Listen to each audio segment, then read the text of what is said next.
What is up, everybody? Welcome back to the City Life Project YouTube channel for yet another live fight companion. LFA 217 McKee versus Nobre, or should I say the LFA bending your fucking core fans over show here at the Mystic Lake Casino. I was supposed to be there, ladies and gentlemen, but I will not stand for this. I will not stand for this, so I will continue to call them out for their stupid price increase from $40 to $180 for general admission. But alas, I am that much of an MMA junkie that, oh my God, is this guy cross-eyed?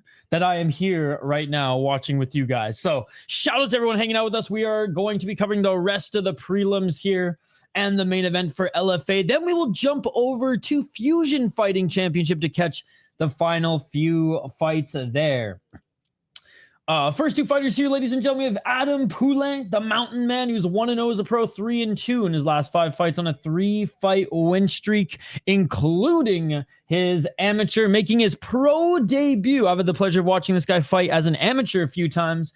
Ezayah Gomez, a Lakeville, Minnesota boy, trains with Asplin, Guzzi, Thomas Peterson, that whole crew as well. He's undefeated as an amateur, 5-0 as an amateur, making his pro debut right now. All but 2 of his finishes have been in the first round. Let's see if he can get it done here against the Mountain Man. And you know I'm picking Gomez. Let's go, baby. Yo, what's up, Emmett? And big shout to Hole and Dan Sock for gifting a membership before we even went live. Thank you so much, Hole and Dan Sock. Like I said, I hope you get that job, buddy. I told you to stop donating until you get that job. Round 1, let's get in. Already going for the takedown. Here's Gomez, and he gets the takedown. He gets the takedown. Ground and pound. Right elbows. Gomez, 10 seconds in. 10 seconds in is landing elbows here. He's in side control. Big shots here by Gomez. Well, then you should not be in the comments right now. You should be with the wife, Emmett. Hey, good to see you, Alina. Golden green, it starts now. Oh, half guard. Not even quite. Still in side control right now. Gomez, 420. Mogamovi got him. Yeah, unfortunately, the amateur fights don't happen. Yeah, Gable. The Gable tax, ladies and gentlemen. 410.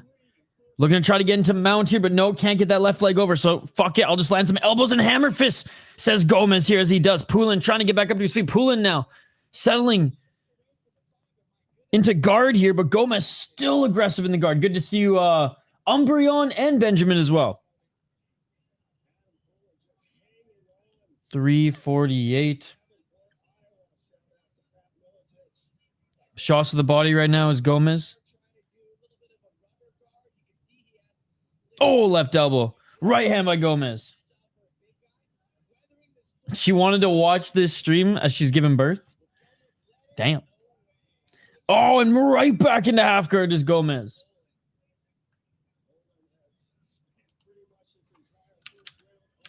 Oh, another left elbow.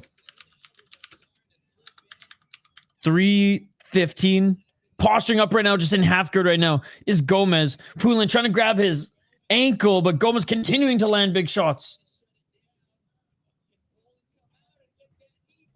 Oh, can he get the knee bar? He's trying to roll for it. I don't think he's going to get it, man. Gomez is staying. Wait, what? Oh, Gomez grabbed the cage. Oh, Gomez. Come on, Minnesota boy. Cut off his fingers. Cut off his fingers. Sorry, Gomez. You got to get your fingers cut off for that one. You got to get your digits snipped for that one. Oh, my God. Gomez with a takedown right away. What a takedown right into side control again. Honestly, I'm kind of... Oh, big right hand and left by Gomez. It would only be fitting for LFA to charge their lower middle class core audience. Oh, look at the knee bar now. It's Poulain. Knee bar, Poulain. Heel hook now, heel hook. Gomez trying to roll out of it, and he does roll out of it. If you're allowed spear rule, so he could just kick him in the face. They're back up on the feet here. Right hand by Poulain. What a fight to start this off. Oh, right uppercut by Gomez. Gomez with the right, but Poulain with the left as well. Like I was saying, it would be karma for LFA. It'd be karma for LFA charging their core audience up the ass for this fucking show. I was supposed to go there with all the boys, but Yeah, it's crazy. It's absolutely insane.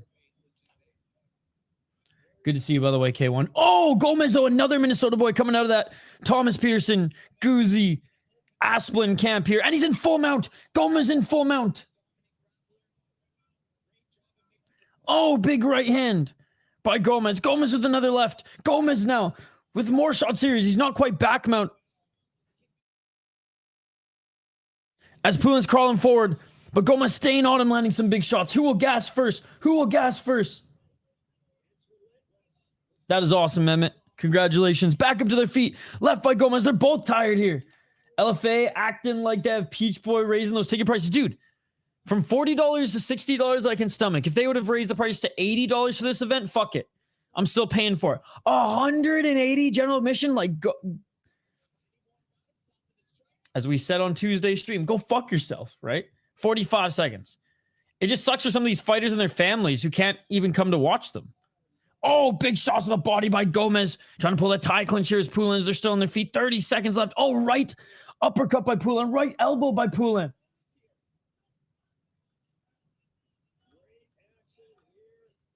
Nice hug from home. Oh, my God. Poulin with the kick and a right hand. I don't know if that landed to the face, but if so, Gomez is tough as nails, but Poulin with the left and right. Oh, my God. Gomez is seeing the Tweety Birds right now. Back up against the cage for Gomez. Poulin with the right hand. This is a slobber knocker, ladies and gentlemen. This is a slobber knocker. Right elbow by Poulin. Poulin with the right uppercut. Oh, another knee to the body by Poulin. Poulin with the right. Oh, Gomez eats a one. Gomez is eating shots left, right, and center, and that is it for the first round. Saved by the bell. Saved by the bell. Oh, my God, dude. I don't think Poulin won. Oh, I mean, I don't think it was enough to win back the round, but it was damn close. It was damn close. Bro. What a first round. Regional heavyweight. High ceiling, low floor. Now, I know this might just be one of those one-round fights. Who knows how this one's going to go, but yeah. It's a pretty good name. It's a pretty good name.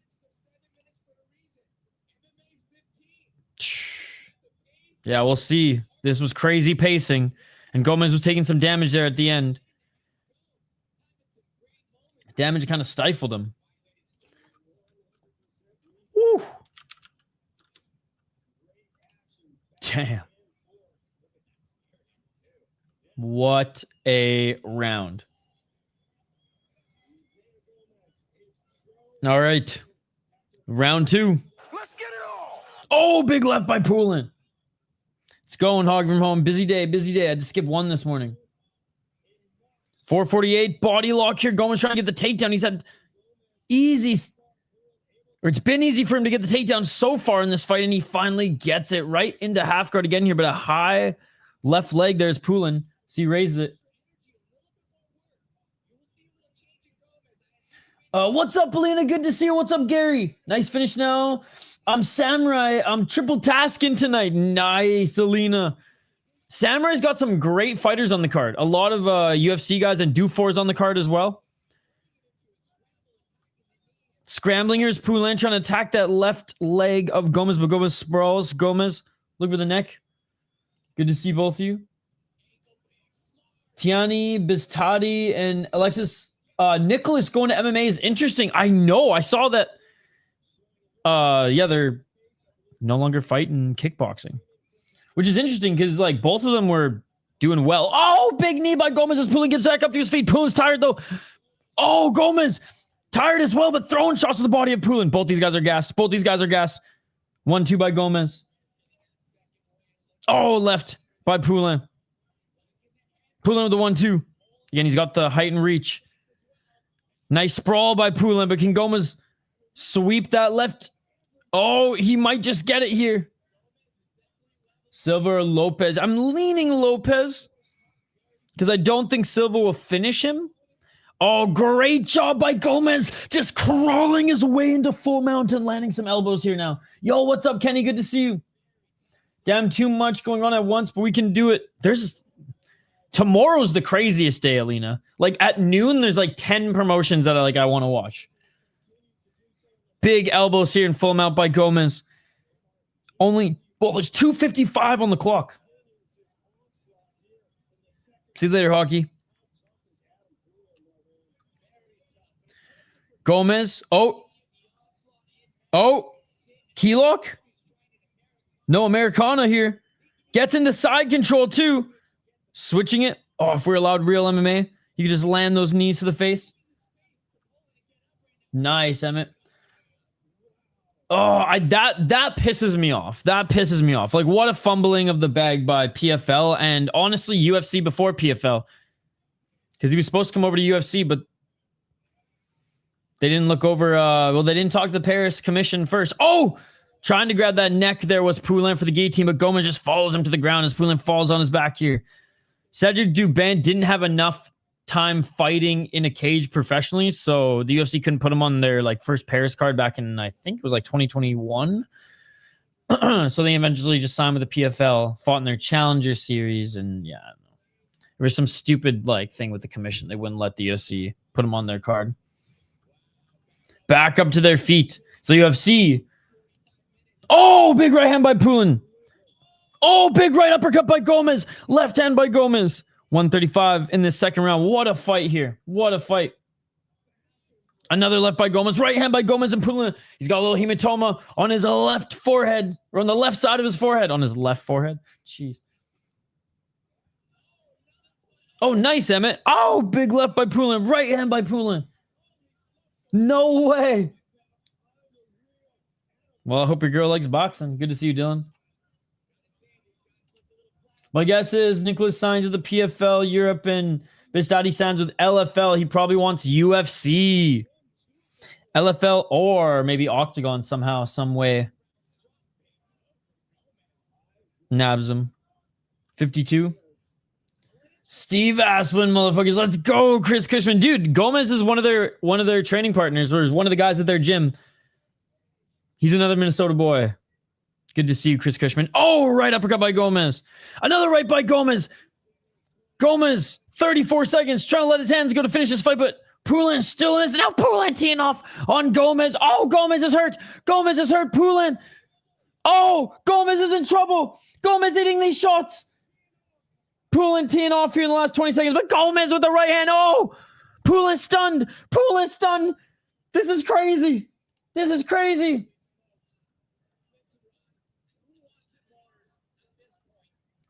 Right to the body by Gomez. Dude, what a fight, man. And again, I think Gomez just did slightly more, but what a fight. What a fight. Hey, just got some Little Caesars. Then my computer was taking a while to start. Oh my God, Shane. The first two rounds of this have just been an absolute slobber knocker. Yo, what's up, Achromatic? A slobber knocker. Hey, what's up, Wyatt? Good to see you. How's everybody doing? Yeah, sorry I wasn't able to do one this morning. Fucking busy day.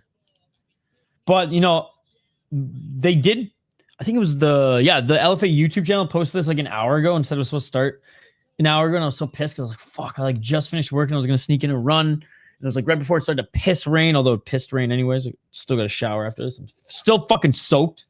But yeah, at least I was able to sneak in a fucking run and get everything done. So now it's just, we're just chilling now, ladies and gentlemen. Fights all night, all day tomorrow. All night, and then all morning again Sunday. Man, Joey needs this win, but Turner is no fucking slouch. So, I mean, we'll see. We'll see how good Turner's hands are compared to Joey's.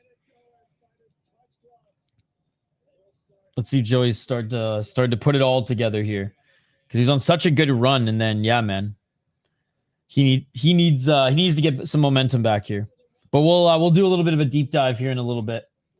There's reporting a lot of the fighters are mad with Glory. That makes sense. So I wouldn't be surprised we see a lot of kickboxers go the boxing route or MMA. And right back to the ground they go, ladies and gentlemen. Third and final round. Staying in the guard, here's Gomez. 420. Smoke him if you got him. Yeah, Turner's only 23. 4 knockouts. Like, man. Oh, armbar. Armbar here by Poulin. Poulin's trying to snatch that arm. Can Gomez get out of it? Oh my God, Gomez. He's trying to get out of it here. Poulin. Oh, and he can't get it, and Gomez hits him with the right hand. Oh, my God. What are the odds in that one, Abdullah? Big right hands by Gomez here. Right elbows by Gomez. It all depends on how much time I have. I only had like half an hour, so I ran for half an hour.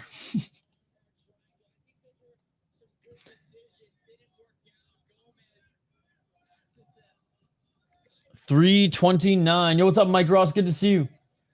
Good job, Gomez, getting top control. Gomez staying on top here, re-entering half guard. Or so re-entering side control here, 3 minutes and 18 seconds. But I like hill sprints. That's my thing. Oh, if we were only allowed superior rule set action, ladies and gentlemen, Gomez could just a knee pull in the face. Again, this is the first LFA event that I've missed since living in Minnesota. I couldn't go, man. Couldn't go. I was supposed to go with all the homies, but they raised the ticket prices from $60 to $180 for general admission. So fuck them. Joey the favorite. Turner's young. Hasn't faced the same level of competition overall, but has been like, I think like two or three good guys. His last opponent being one of them. Not a bad underdog, but I'm leaning Joey. But I was leaning Joey, I think, in his last loss as well. I did not notice Gabe was that big of a favorite. Well, the guy he's fighting is not very good. 2 minutes and 17 seconds. And, you know, and Mystic Lake and LFA can be like, oh, John Jones is there signing autographs, kissing babies. Dude, it's still like $40 to get into APFC, so don't give me that shit. Yeah, that's why I'm not there. At Little Caesars, they have a deal, the 3-meat. Oh, treat pizza for $9.99. I could go for some pizza. Yo, what's up, Ty Bets? Good to see you. I'm about to make a fuck ton of money this weekend. Canelo. Let's go, Ty Bets. Good luck, my friend. I hope you're swimming in cash or coins, Scrooge McDuck style, by the end of the weekend. And if so, I expect a picture. 141. Poulin can barely stand out. Poulin grabs the cage. And there's a takedown by Gomez. Not just a takedown. It's a throwdown, ladies and gentlemen. He just throws him to the ground. 130. Cheyanne, I couldn't even tell you where the closest Little Caesars is. I think there's a Quick Trip closer than a Little Caesars. But I've just been making my own pizza these days. Yo, what is up, Striking Ace? I didn't make picks either. I did make UFC picks this weekend, though. Big right hands by Gomez. All right, Shane, let's see. Let's see Little Caesars. I don't think I've had Little Caesars since moving to the States, to be honest. It's not too far, Shane. There's one that's not too far. Oh, it's in the friggin' hood, though. On his side right here is Poulin. 45 seconds. Third round. Back into full mount here is Gomez. Again, Gomez used to that amateur pacing, used to the 3-minute rounds. Definitely's got to work on that cardio a little bit, because if he goes up against a guy who doesn't gas, he's toast. But hey, for a pro debut, he did everything right. Nice, Emmett. Little Caesar is for poor people. Yes, poor people like this guy. 15 seconds. But it's like, it's pretty cheap to make your own pizza too.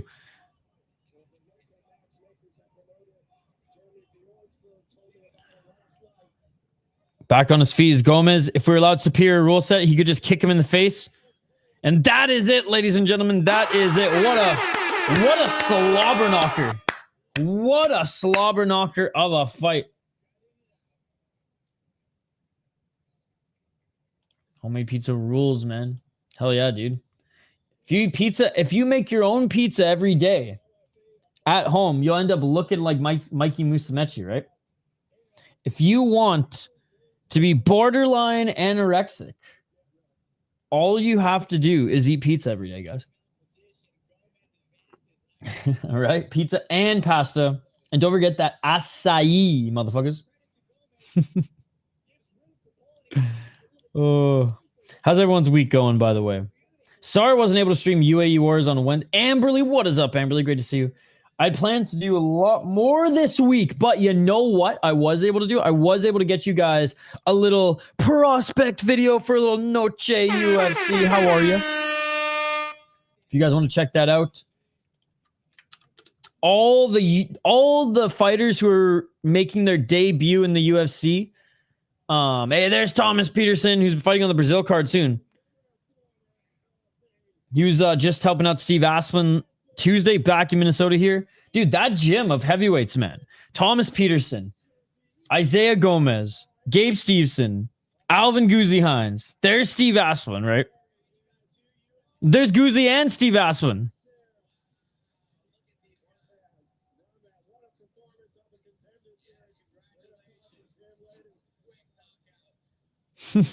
So there you go. There you go. Yo. Dude, Sleeto, again, it would be a storybook ending and the most karma thing ever for LFA, who's bending over their fans right now. Bending over their fans and bending over for the fucking NCAA simps out there. It would be fitting. Howdy, Wyatt. I'm excited. Max and Leon Bantamweight Contender Series. He's tall for 135. It's insane. Another Slenderman. Stuff happens. It's all good. Hell yeah. Hell yeah, Emmett.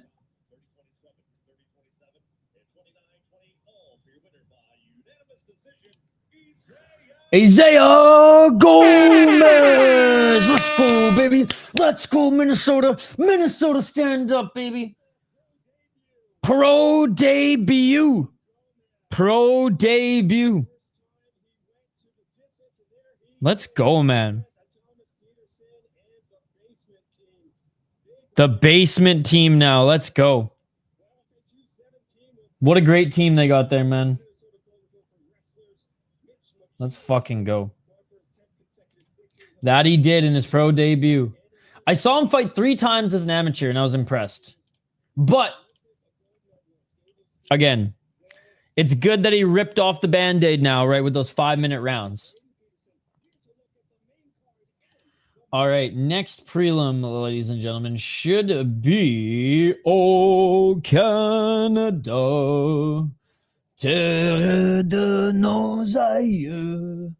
That is right. We got Kelton, Sneve. And it sucks because I know even some of his friends and family couldn't come down and watch him fight in this one because of not the tariffs this time or travel bans, but because goddamn LFA raising their ticket prices by more than 100%. Friggin' quadrupled them. Samuel Sanchez proved can crushing can work in MMA. That is true. That is true. He looked like he was in the best shape, though, and his striking never looked any better. Not that I'm like, hindsight's 2020, obviously, but as soon as he kind of started throwing hands, I was like, uh-oh.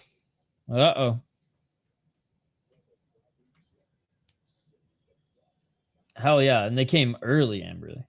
LFA AA. It's because freaking Yoel Romero's on it. If this is a one-off, whatever. I get it. Olympic fucking wrestler, go for whatever. But if this is the new norm, then like, fuck this, man. Again, their core fans are those who can afford tickets and cheap beers at the casino.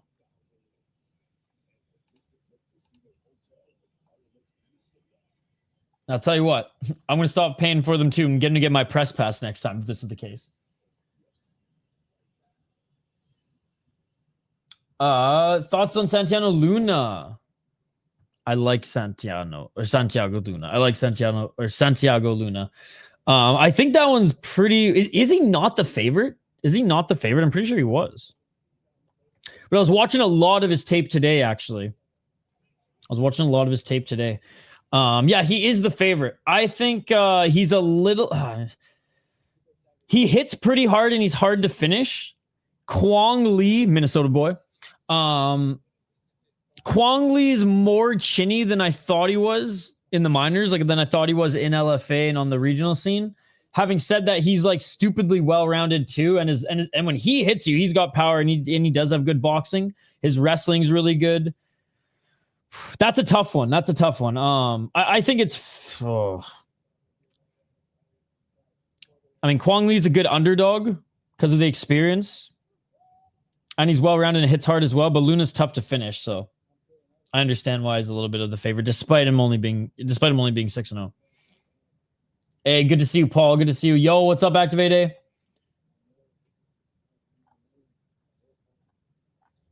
And of course, Ninja Turtle Fighter. Nice, Emmett.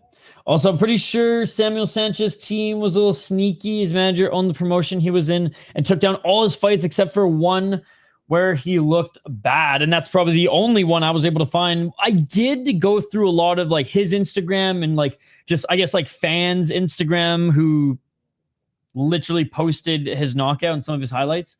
So I was able to get some, but yeah. Yo, strange, my notification didn't pop up for this stream. I thought you were only going to do the main event. I am here. I am here. Maybe that's why it was a slow start. We didn't have a lot of people in the beginning here. But yeah, it sucks for Kelton. A lot of his friends and family couldn't come down to this one because these prices are fucked. And I'm going to continue to bitch about it this whole stream, ladies and gentlemen. Because again, this is the first show in Mystic Lake, or Prior Lake, Minnesota, the Mystic Lake Casino, that I've not attended live. And I was supposed to go with like a bunch of my friends. I was even going to buy some LFA merch this time around, but let's just say I could have gotten 2 beers, 4 tickets over the price of 1 ticket. Okay, just saying. That's how much they increased their tickets. So this better not be the norm. This better be just bending over for the fucking NCAA simps. Get it, Sneve. Canada represent, baby. Like, let's go. Let's go. In Canada? Bro, that's some USA fucking pregnancy price, man. Yo, I thought you lived in Canada. He lives in the 51st state. Also, oh yeah, I already read that. Priced out of entertainment, 100%. 100%. All right, David McKinney, 6-5 as a pro, 3-2 in his last 5 fights. Lost his last fight. 4 KO TKO, 1 submission, 1 decision. He's gotten knocked out 4 times. 0-3 in MCC, 2-1 in Ignite fights. Lost to 1-1 guy. Oh, from Thunder Bay, baby. Was on a 3-fight win streak. Oh, he beat Sean Wilson 40-31 P-Town, baby. I'm going to go with Kelton Sneve, 3-1 as a pro. Did lose his last fight, but he did take on a pretty good Steve Collins, and it was a split decision. It was actually a really good fight back at LFA 200. I was there live, not a big deal. He was on a 4-fight win streak before that. 1 of those was amateur, 3 of those were pro. Beat a 2-0 guy, 3-2, and 1-0 guy at Mecca 20, and both other wins at LFA. We're going Sneve, baby, out of Thunder Bay. Let's get it on. Round 1. Let's get it. 443. Oh, big shot by Steve. Snevey. Shot by McKinney slip, but I think Snevey also cracked him on the way down. I mean, I heard a punch anyways, and on his back right now is McKinney. Snevey now trying to get into side control here. Not quite in it yet. He's trying to settle into it here. Couple right hands. The right leg of McKinney is up, and now Snevey's looking for an arm bar. Sneaking into mount here on his side right now is McKinney. Stevie now looking for an arm bar. Can he get it? He's looking for it here. He's looking for it. Straightening it out. And it is all over. It is all over. Oh, Canada, motherfucker. Oh, Canada. Yo, what's up, Chris Cushman? Thank you so much for the gift of membership. Let's go. Let's go. Let's go. Let's go. Let's go. Oh, Canada. Let's fucking go, Snevey. Let's go. Let's go. Got it. Nice. Yo, thank you so much, Chris Cushman, for giving out a membership.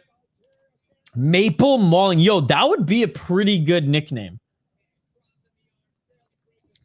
Barely broke a sweat. Bring him back for another one soon here. Let's go, baby. Let's go.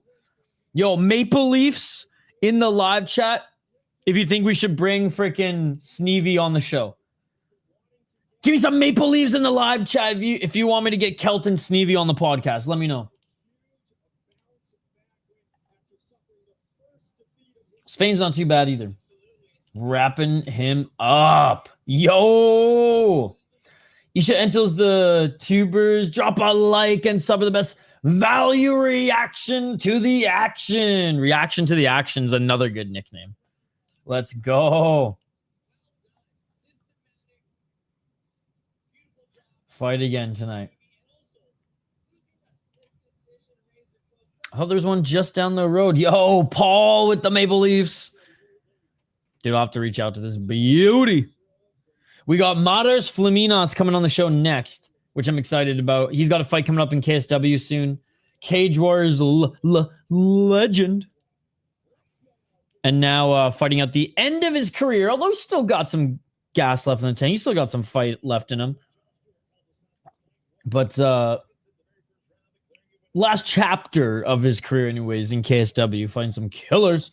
Kelton Sneve is good. He almost won his last fight too, but somehow Collins got out of a fully in rear naked. I was there. I was in the audience. I was sitting next to his friends and family. They were the ones literally in the audience yelling freaking grab his dick and twist it. Enters was supposed to say entertains but auto. Oh, got you. It was supposed to say entertains but auto correction. But you know what? It rhymed. So there you go. Let's go, baby. Let's go. Hey, we'll have a lot of time to react to highlights here.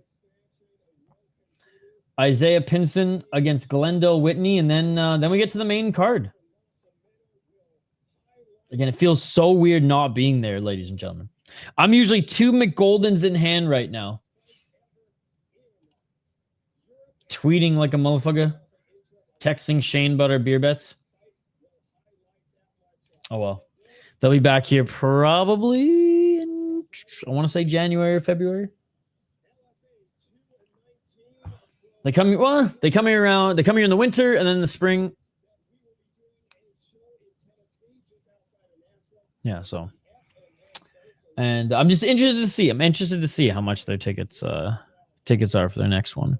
I'm literally going to look up like where they are. Like, what is LFA 219 or 218? I'm going to see how much those tickets cost. All right, ladies and gentlemen. I think they're going to rag the puck a little bit here as the main card doesn't start for another 55 minutes. But we have so many highlights to react to this week. Yeah, I mean, I honestly could care less about any of that, to be perfectly honest. But sure, I hope you guys are stoked about the boxing. See a good fight. I'm excited for Inoue. Could care less about Canelo and Crawford, though. If you guys are interested in... oh, yes, thank you, Amberly. If you guys are interested in checking out some of the debutants, that is right, prospects coming up to the UFC who are participating on Noche UFC, check out this video in the chat here. That is right. Threw that up earlier today. Had a little bit of time at lunch to throw this together. And I'll just share with you guys on screen as well. Timestamps included. It's not very long. There's some segments in it that are longer than others. I couldn't find much on that 19-year-old chick, and I didn't want to like... Yeah, I mean, I couldn't find much on her, to be honest. But yeah, so check it out here. If you want to see some highlights, there's a lot on Rodrigo, which I straight up just clipped from watching his fights. I couldn't find actually much. There actually wasn't a lot. I mean, I think Correro, there's quite a bit on, but other than that, I had to clip most of it. So yeah, check it out if you're interested. Check it out if you're interested. If you guys want to see the schedule for the rest of the weekend. We got FFC. And basically, once LFA is done, we'll go right over to FFC. The stream link is already up. If I'm up tomorrow at 5 a.m. my time, 6 o'clock Eastern, 5 a.m. my time, we'll do a little Eternal. If not, we'll do Octagon until UFC starts. We'll jump over to UFC. Probably do some Gratchen.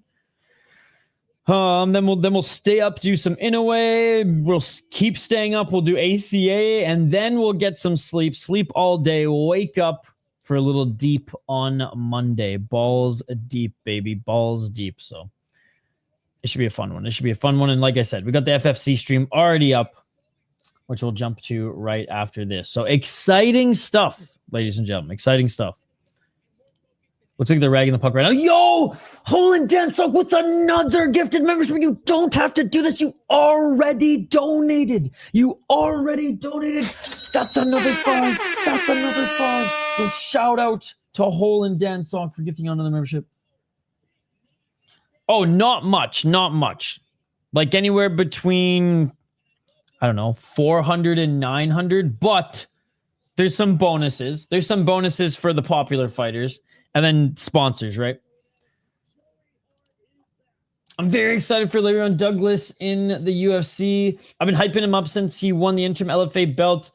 He also liked one of my Twitter posts. Yeah, he's awesome. It was cool. It's cool that he's part of Bloodline and Miranda's team.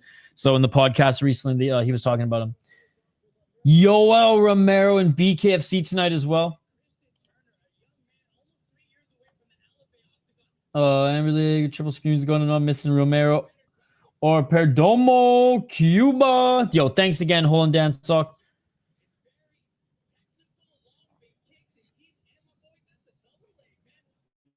I mean, for champion or very popular fighters, yes.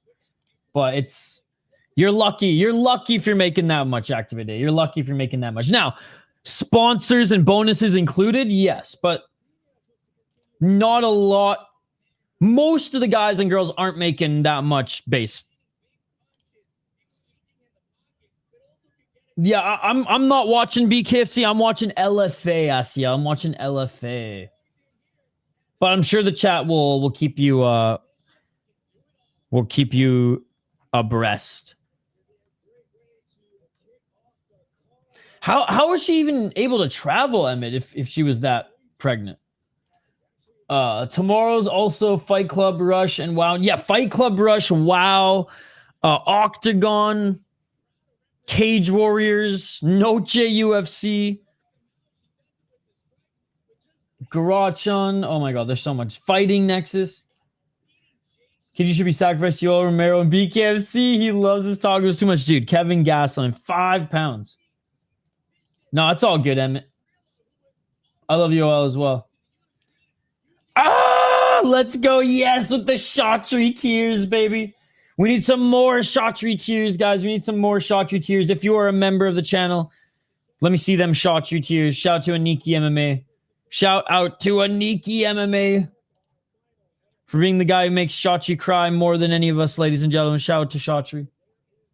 Who doesn't love Yoel? Goes to the gym where I train in Pukesanganes, and he's a humble sweetheart.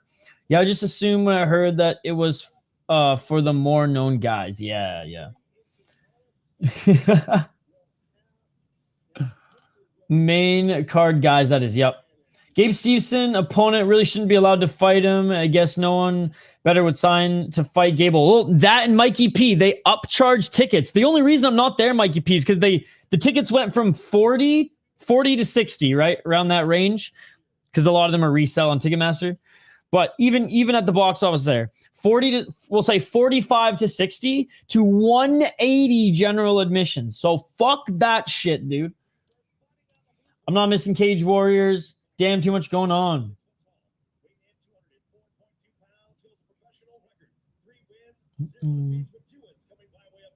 Took a shot on the dog. He kind of fights like Gomez, who opened the card properly, will get beaten up on the feet. He's taking a risky shot. Actually, I need to see something for Science Robels de Spain versus Kevin Gastelum in a striking match. Dude, 100%. Dude, you know how much money I've given them? You know, I haven't missed a show since I've lived in Minnesota for almost 4 years now. And I'm pissed I'm not there. Dude, it wasn't even this expensive to go to their 200 show. It was $65 to go to their 200 show. A 25 increase from what it was in 2024.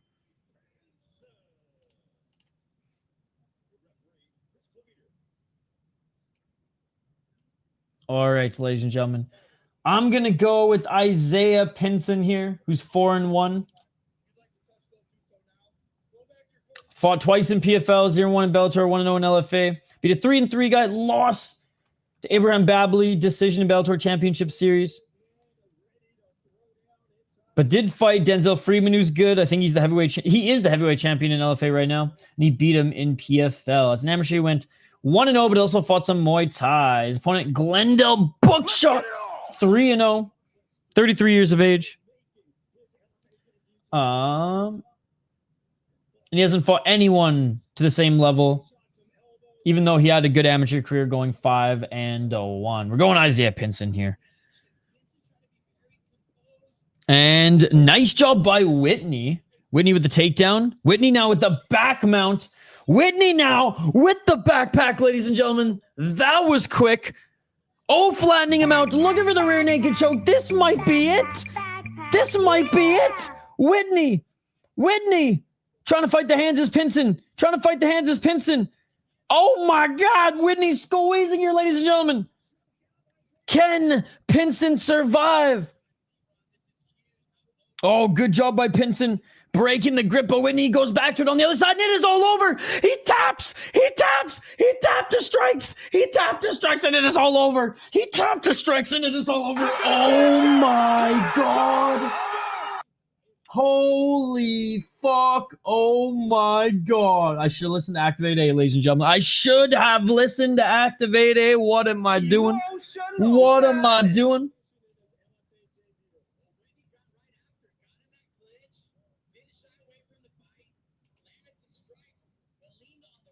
You just slap her back, holding down sock. Oh my God.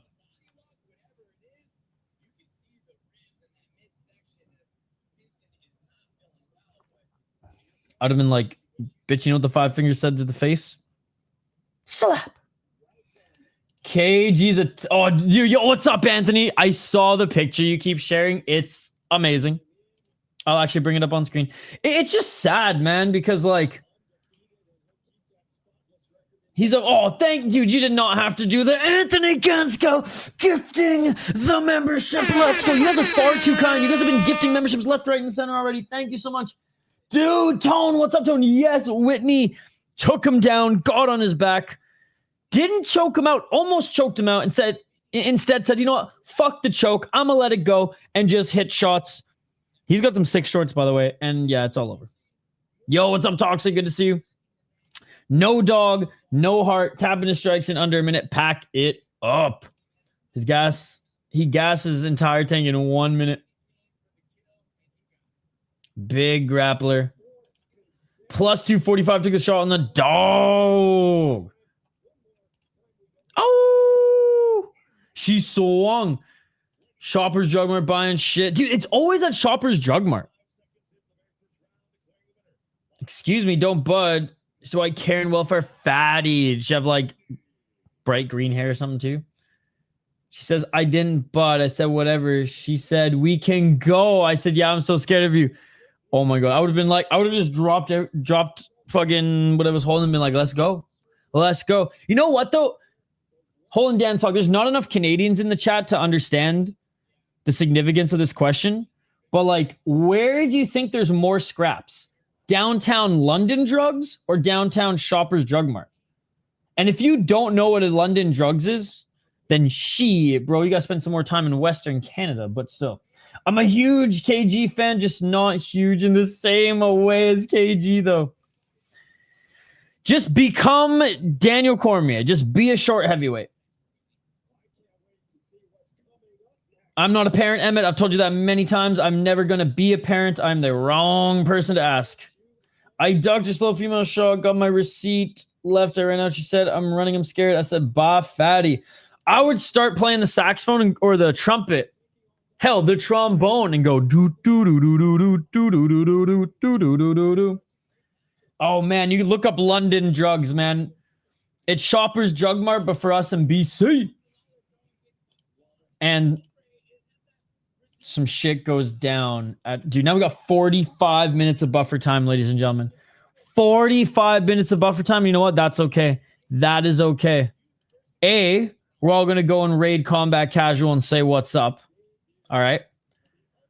And then B, we're going to react to some highlights. So as always, tag me. I have basically all of UAE Warriors already ready to go, guys. But tag me on Twitter or Instagram in any highlights, because we'll be back for the main card in about, I guess, 40 minutes.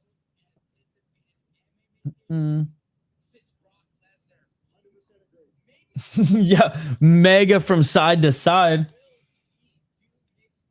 Oh, thank you, buddy, and congrats. I remember you told me the last stream or last week that like the job interview was basically they were like, you're getting the job. Damn, hole and down sock.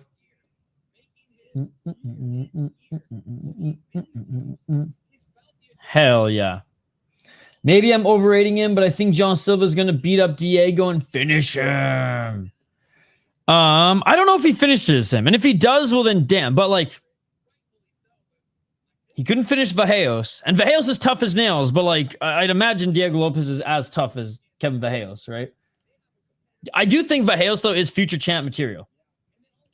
He's got some things to polish. He still has time, and he should and will develop. But he's damn good. He's damn good. Paying me more than I asked for too. Oh, that shit beautiful. Perfect, dude. That's awesome, man. I'm fucking stoked for you. Which means fucking upgrades to that fucking 4-wheel drive car of yours and more friggin' storm chasing this year. Let's go, baby. Nice, Emmett. Nice. Yeah. No. Activate A. This is, again, I haven't missed a show. They have former Gophers on every single card. Like McKee's a Gopher, but Gabe Steveson is not only a Minnesota Gopher, or was a Minnesota Gopher. He's also an American gold medalist, Olympic gold medalist. But still, to go from $60 max for general admission to $180 just to get in the door is disgusting. For a show whose fans are lower middle class. I mean, Ilya couldn't finish the law, but finished max. I think John has improved a lot from his Dana White Contender Series fight. That's a good point. That is a good point. So he must be getting paid good if he's selling all the tickets. You know what? It might have to be. It just sucks because like I've talked to some of the fighters who are on the card, and they're like, "Yeah, families can't come. They wouldn't let us give any tickets or even get a deal on any tickets."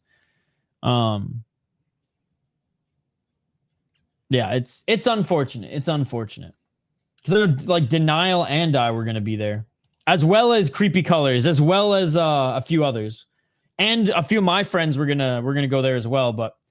Because I offered to buy a bunch of tickets. I was going to spend $200 on a few of my friends to come all go and a couple beers. But then I was like, dude, are we spending around $200 just for fucking one ticket? Fuck that shit, man. And one guy was able to get me a little bit of a deal, but I was like, you know what? Fuck that. I'm just going to talk shit. Now they're going to block me on Twitter again. Ilya fought that on short notice, though. I mean, we could throw on Samurai. I mean, I'm going to throw on Samurai MMA in the background, guys. So I am watching Samurai MMA. By the way, the commentator for Samurai MMA, I forget his YouTube channel, but he had a really good YouTube channel. I think it was just Canadian MMA. But he stopped doing stuff on the YouTube channel. Now he's doing commentary. He's the fucking French guy.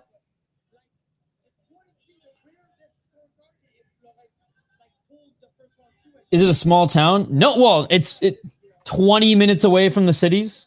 So no, it's just I would say Prior Lake is just a extension. It's like a suburb of Minneapolis and St. Paul. So no, it's about 30 minutes from my place, 20 minutes from my old place.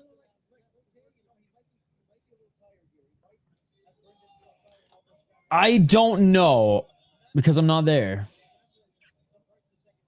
But there were no tickets cheaper on resale today, so I'm gonna assume like yes, or at least they're close. But again, I'm very upset, Mystic. I'm very upset. Also, Kieta didn't get cut, so he should move up to 155. That's good. That's good. Minneapolis, St. Paul metropolitan area is the 16th largest metropolitan area in the U.S. There's just so many small little, there's so many small little towns that are basically, like, for example, on my running route, I run through 2. I thought it was a lot of fun. It was way better than it looked on paper. And Steve Asplin is from Minnesota, and I know the guy, so I was very happy for him. Yo, what's up, Josh? I'm just doing the math. I think you said, around 2,000 seat venue. If the average ticket was $200, and that's 400,000 gates, which, again, make your money regional MMA. It just sucks when you 100% price out your core fans who are lower middle class, right? For the fucking NCAA simps, you know? Nice, Emmett. Glad to hear. I got Brador. Only have 2 picks on this card to Whitney, who won, and her both dogs. Oh, what's up, bro? Because he's an Olympic wrestler and one of the best wrestlers that the Gophers have ever seen, and B, his opponent not that good. Glad to watch some fights. Been a very sad news. Like, oh, I know, Mystic, on so many different fronts. But yes, it has been a fucked up week. It's been a fucked up few weeks for me. I mean, I made that post, but like, you know, some friends back home were in a really bad accident recently as well, and didn't make it. And then our world is just fucked up right now, and it's just, it's been tough. It's been tough, but it's been good. I've been able to squeeze in like a good workout every day, and that always helps me just disconnect for a little bit and then hang out with you guys, watch fights. It's what I needed as well, Mystic. Sola really impressed me. I think a very underrated performance. He was up weight class on short notice and looked great. I liked how he pulled through and adjusted well. Showed that he deserves to be there. Can't wait to see him on a full camp. I put $10 on Pedro Nobre. His highlights are pretty sick 13 years ago. Definitely going to lose that belt. Great to see you, Mikey P, by the way. I mean, it's tough to do Olympic wrestling from Canada. This fight's not going to happen until the top of the hour. Yeah, thanks, Mystic. Appreciate it. I think the community's rallied around them. I mean, I think they're doing as okay as you can, you know, with a tragedy like that. Gable doesn't fight for another few hours. Yeah, absolutely, Funkmaster. Sounds good, Emmett. Thanks for stopping by. I have no idea, Tyler. I'm going to watch on UFC Fight Pass.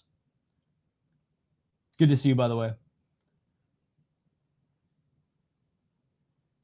I'm honored, Emmett. I am honored.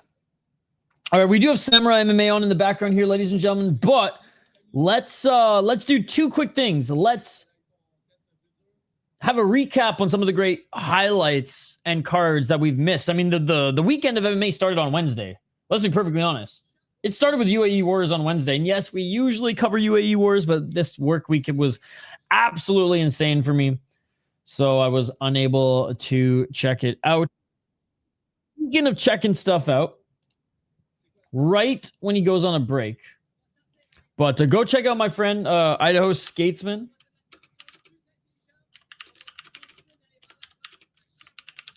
He's covering BKFC. We're dividing and conquering here tonight. Hey, what's up, Terrence? Good to see you. Yeah, Minneapolis area is huge. I think there's just so many big suburbs because I don't think the downtown is super popular compared to other cities. Yeah, so Minneapolis, less than 500,000. St. Paul, less than, or just around 400 to 380,000. And then there's like a gajillion suburbs around. Like I said, I run through 2 townships, or whatever you call them. 2 towns, 2 suburbs. On my running route, Mystic. But I'm a hell of a gatekeeper. I watched that new judo movie, Tatami, about the Iranian government trying to stop their athletes in the Olympic from facing Israel. It was interesting. I haven't seen it. What platform is it on? That sounds pretty interesting. I'd love to watch that. True. Yeah, I have no idea, Tyler. I have UFC Fight Pass. Right now, the prelims are done. The main card starts in about half an hour. Also, when Shadowed Live goes to the UFC, I'm going to be very excited. Him versus Jean or Murphy in the future would be sick. Or Vajeos. Or against Vajeos as well, but yes. Good to see you, Emmett.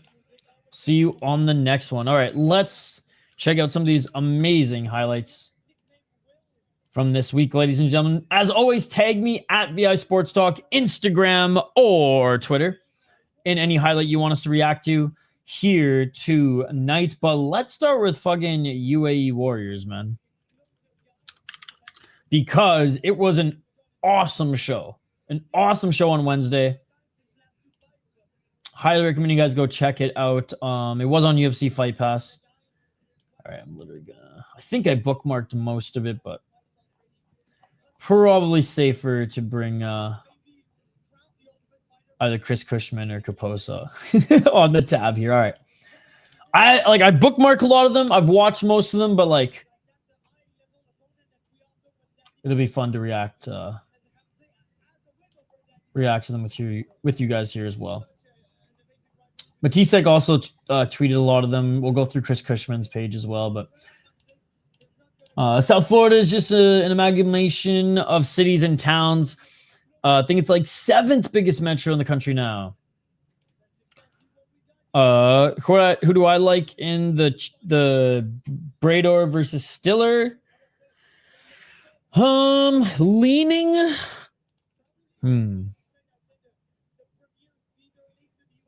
Leaning Stiller. But Brador, whatever, her last fight was good, and I think she's a little bit taller than Stiller, if I'm not mistaken. But Stiller's definitely taking on the better opponents.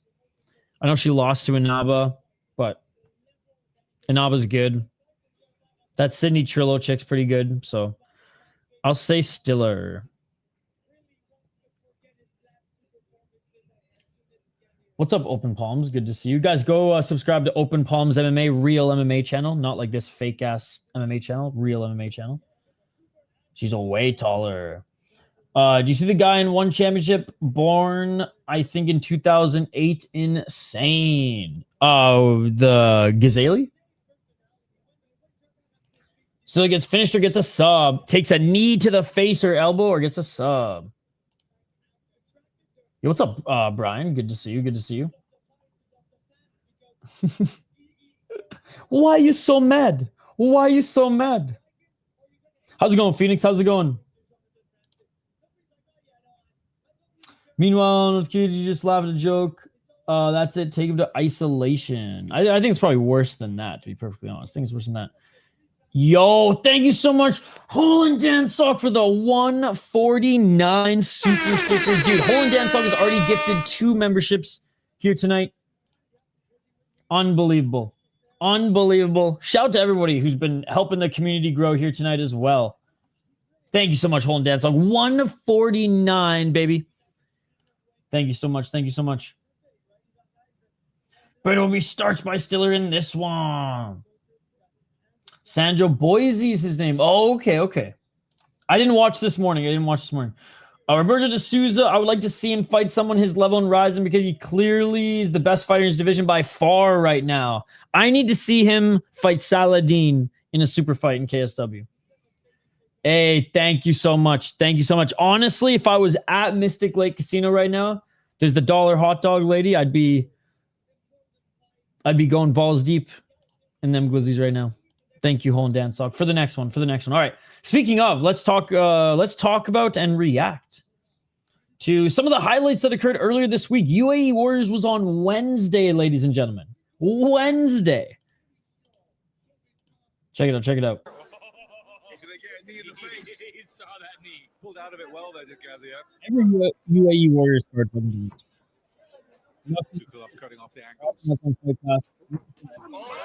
Oh, what a knee. Oh my God. Oh, that's badass. Damn. Yeah, she's always hovering around the slots, but I always find her. Stiller always losing her fights before she gets her opponent down with her bulldog throw she loves so much. Think Brador physically too big and can defensively grapple as well. That ramen dinner. That or they're going to grapple or they're going to need Shadulaev to move up. He's going to come to the UFC before he moves up. I think he only has 1 or 2 more fights left on his contract, and then he's going to go over. He's like one of the only fighters that Ryzen is like holding to his contract. Saladin Thomas. I do like a good salad.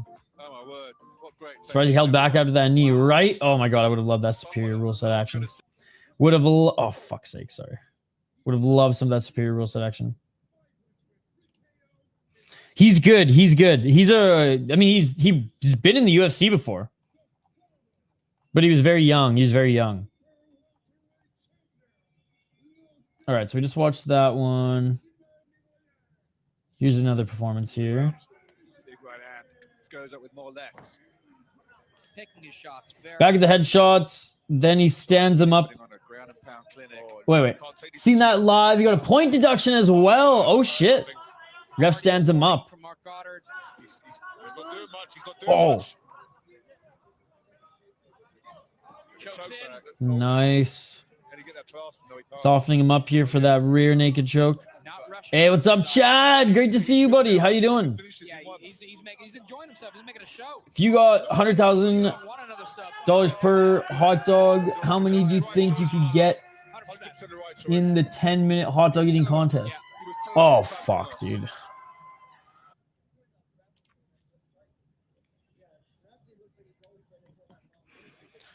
Not as much as I think, to be honest. 10 minutes? Could I do 1 a minute? I could probably start doing like 2 a minute, but then it would slow down tremendously. I'd hope for at least 10. But like I'm probably still giving myself way too much credit. Or like hyping myself up a little too much. But I'd say probably 10. But I watched people I've bought. I mean, let's say 8. We'll be safe and say 8. Thing is, Brador's coming off knee surgery. She could get judo fucked. No. Decapitation. Also, with how bad Rob Font gets hurt in his fights, it is still insane. He's never been knocked out. Chad Egger versus Tyler Grimsley tomorrow in the Motor City. 10-0 7-0. Let's go, Chad. There's some really good fights this weekend, guys. I know the back-to-back Titan FC shows are pretty good as well.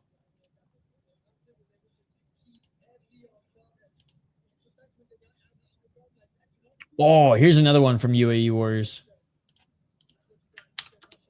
And again, guys, main card for LFA will start in about 20 minutes, so stand by. I mean, grab a drink, refill your snack bowl. I'm going to refill my my drink here. I'm just going to grab some water once we get through some of the highlights. But we got Samurai MMA on in the background, too, if you guys are watching that. This one, the tag was a lot of brutal elbows. And oh, my goodness. Oh, my God. Oh! Absolute friggin' slaughter. Absolute friggin' slaughter. All right, what else do we got? Again, UAE Wars, highlight after highlight after highlight from that Wednesday show. To go.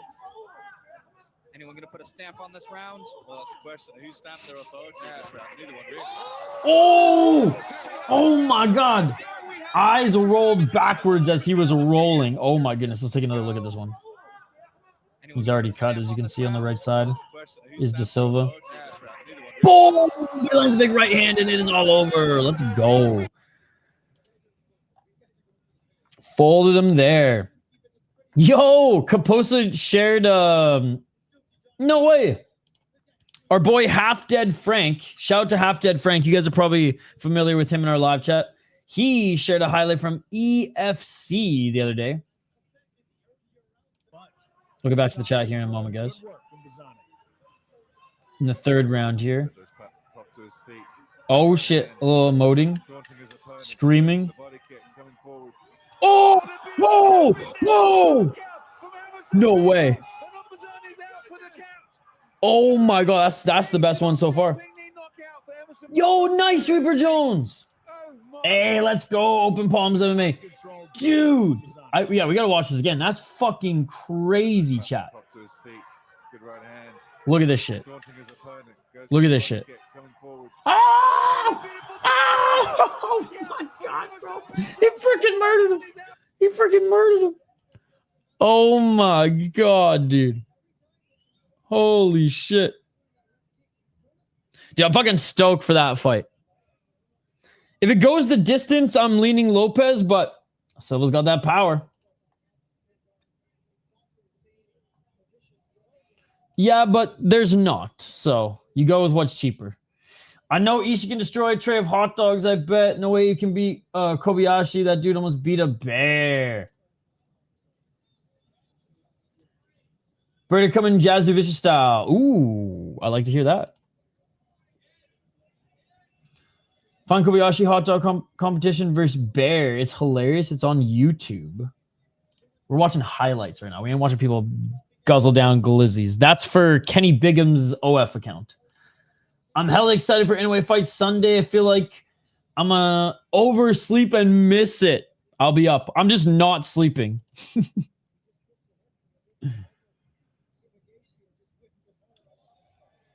Denal can eat like 50 glizzies in a minute, no problem, right? Yes, he does. Yes, he does. Good to see you, John Smith. That was impressive from De Silva. He dominated that fight. K1 Karen's attack at the drugstore today here, merciless. I don't know how many hours he must put into those fight schedules per week, but it takes me about 15 minutes to even read, right? Well, I know because I sometimes do it too, where I'll just go through Tapology and just like 2 weeks ahead and up to 2 weeks ahead sometimes and just scroll through it all. Dude's hyped. Kuban's on week 8 of the Anyway Contender Series. That's going to be very fun. K fucking O. Also, be posting some local breweries on X-Men. Sweet. Tag me. Tag me in your post. I feel like Silva going to have a big advantage with his footwork. Lopez fights like he did against Volk. True. Can't just fight on his feet. He's going to have to utilize some of that fucking wrestling and jiu-jitsu. Let's go. Let's go. LFA 217 co-main event. Heavyweight bout. Yes. Yes. I have no idea. I have UFC Fight Pass. Yes, sir. Yes, sir. All right, Smokey. Stop spamming, dude. Burger King. Yes, he is, Corey. Yes, he is. Co-main event. Co-main event. As you can see here, the prelims wrapped up, ladies and gentlemen, but the main card starts in 18 minutes to be exact on UFC Fight Pass. So here's the results for the prelims, by the way, guys. Early prelims and amateur fights here. Clay Larson won. Xavier Judge won. Tyree Overtone won. Mitchell Wilson won. Gomez won his fight. Kelton Sneve won his fight. And Glendal Whitney. Quick wins as well. You know, we could probably share those here. Lopez was missing a lot of combos against Volk. More of a jiu-jitsu guy than a striker for sure, but has a chin. Let's just see if it can withstand Silva's iron fist and those crazy hooks. The thing that impressed me a lot about Jean is the way he makes reads. He finds the weaknesses in somebody's defense so quickly. No chance, in my opinion. To be taken down and either ground and pounded or submitted. Oh my God, you guys watching this samurai fight right now? Lewis with a step-in right elbow and the crazy eyes? Yeah, no.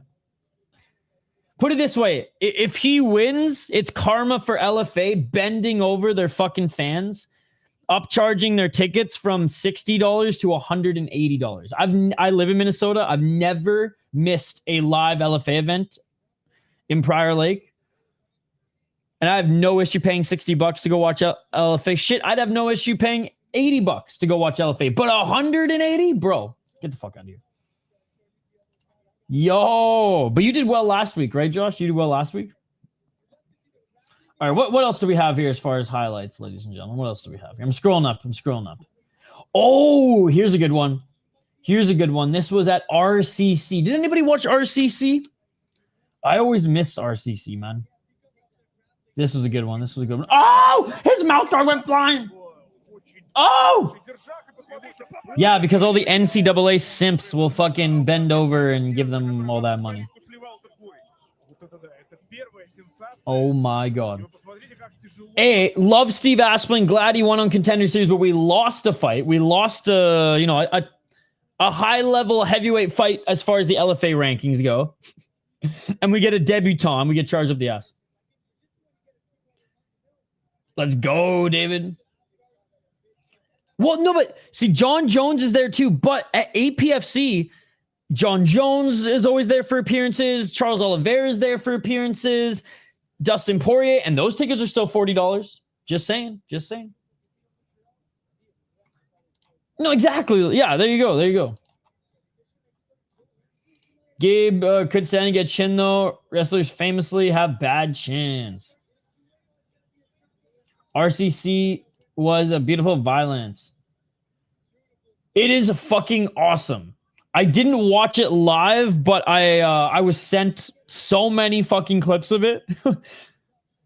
Good to see Fight Fanatics. By the way, guys, go check out the channel there. Way better channel than mine. Real MMA channel. Go check it out. Go support the community. And like I said, Combat Casual streaming BKFC right now. Go check it out. Oh my God, here's another angle of that. Holy shit, ladies and gentlemen. Look at this. Oh my God, that's beautiful. Boom.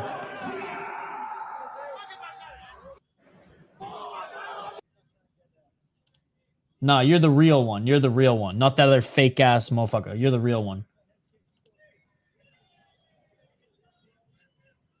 Oh my God, dude. There's so many angles of it. There's like 3 other angles of it as well. What else do we got?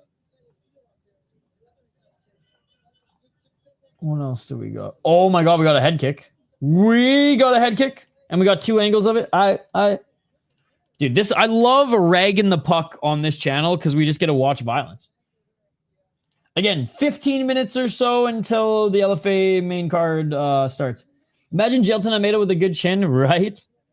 Imagine Jelton Almeida at fucking light heavyweight and actually boxing. You should look at the FCR card. It's going under radar. The co-main fight is the Norwegian dude. On there is a prospect. Dude, there's too many good cards this weekend. I can't watch them all. Tomorrow there's 10 cards I want to watch, all going on at the same time. It is overload. Like, why the fuck couldn't they spread the wealth? Why? I mean, obviously it's venues and things like that. I get it, but still. Is it a 6-fight main card? It is a 1, 2, 3, 4, 5, 6, 7-fight main card. I'm not the real one. I made this profile to post like martial arts techniques, breakdown tutorials, and I saw someone has the same name, so I just didn't post anything. Gonna change this name. Okay, well, regardless, you're the real one in my eyes. I don't give a fuck about the other one. You're the real one. Guys, go subscribe to the real Fight Fanatics X or whatever the fuck he's gonna change his name to. Goddamn, dude. Stop tar-offing me right now. You ain't Persian. Oh! Nice one, too. Oh my God, what is that hair? That is a rat fink if I've ever seen one. That is a rat fink of literally a rat fink hair. Like, I don't even know what rat fink means, but when I utter that word, that is what I'm thinking of. Oh my God, that is disgusting. Oh, but that kick was fucking beautiful. Rat Fink, ladies and gentlemen. PH Fink. Oh, we had the stanky leg.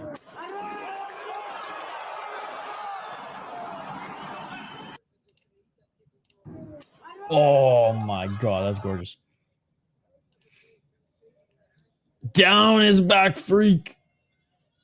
I have no idea, shoot. I watch on UFC Fight Pass.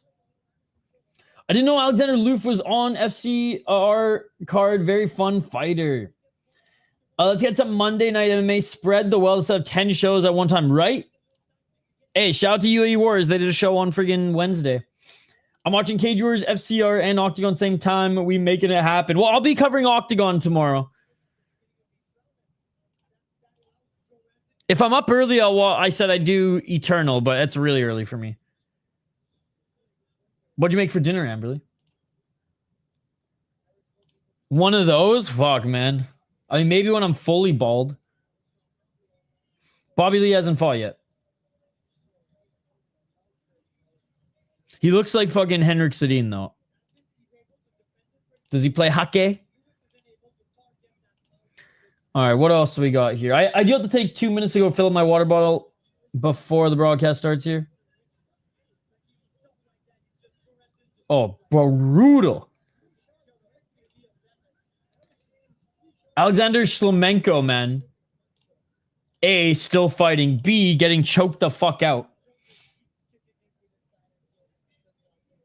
One time every day for a summer. Let's go, Shuda. Look at this, look at this.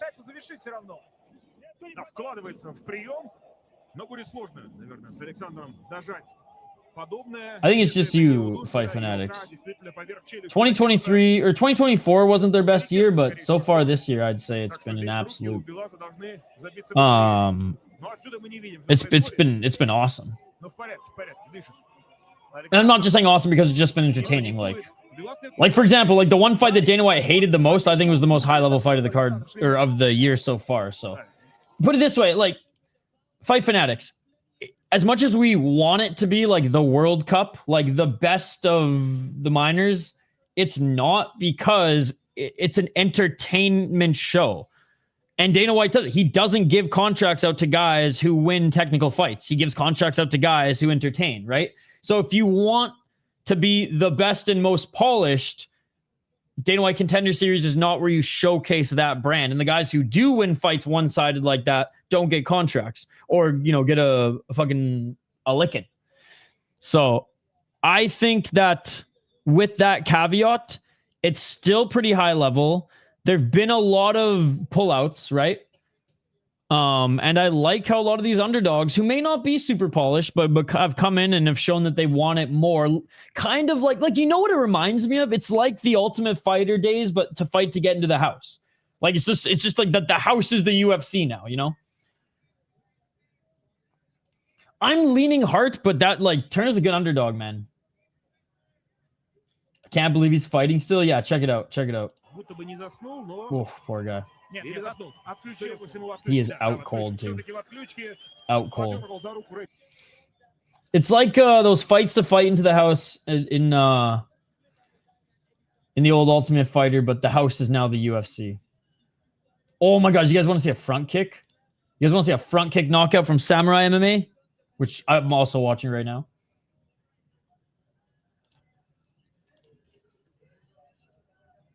Nice little one up front, to the side, and then there's the front. Oh, and didn't land that final shot. Saw the ref coming in here, but look at this kick. So, kick to the side, wobbled him, in the front kick. Boom! Is there a camera on the other side? Let's see if they, I don't think there's anyways. Nice finish regardless. I don't think I can't share BKFC stuff. They're really fucked up about that. Here's the Kelton Sneve armbar, though. LFA, don't be bitches. Here I am cussing them out for rugging their ticket prices. They're totally going to strike me for this. Dude, yes. Tag me in it on Twitter. I don't think I bookmarked it, though. Oh, my God. Nasty armbar here. Bing.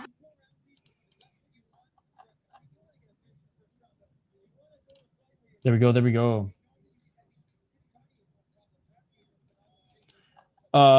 No, I don't see. Well, I mean, you bought two earlier, but you didn't buy one recently. UFC Fight Pass. Again, guys, tag me in any highlights you want us to react to at VI Sports Talk on Twitter or Instagram. The baby smoking is me. I have since quit, okay? I've since quit.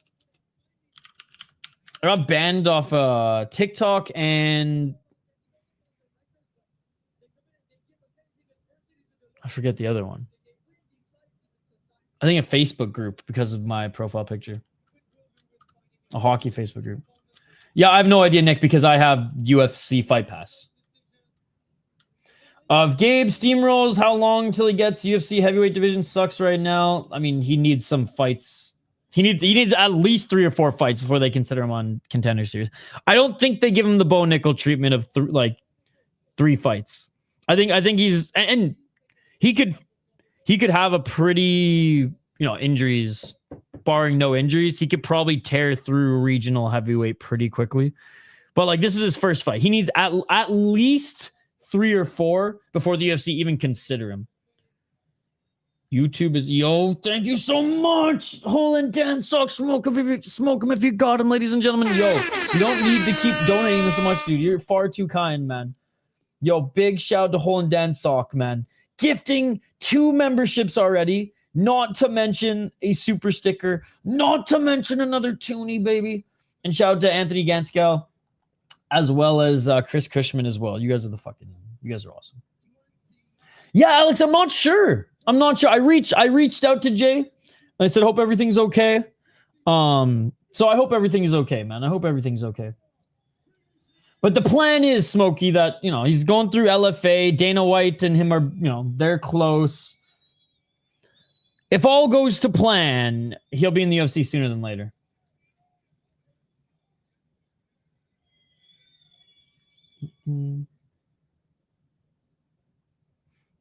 Monitor it. It might not go through officially, or it might it might come back.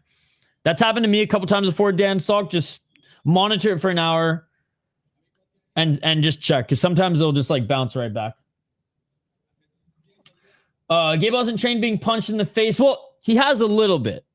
I'm not going to go that far. I know the guys he trains with here in Minnesota, so I'm not going to go that far. They spar hard, but again, it's sparring. It's not reps. He doesn't even have amateur reps yet. So to a degree, yes. That's all it takes with these dudes. But with that said, he probably gets a takedown faster than Hamza. Yeah, he's bouncing around a few gyms here in Minnesota, but he's been training with that new one in Prior Lake, the basement, with Asplin, Guzzi, Thomas Peterson, Gomez.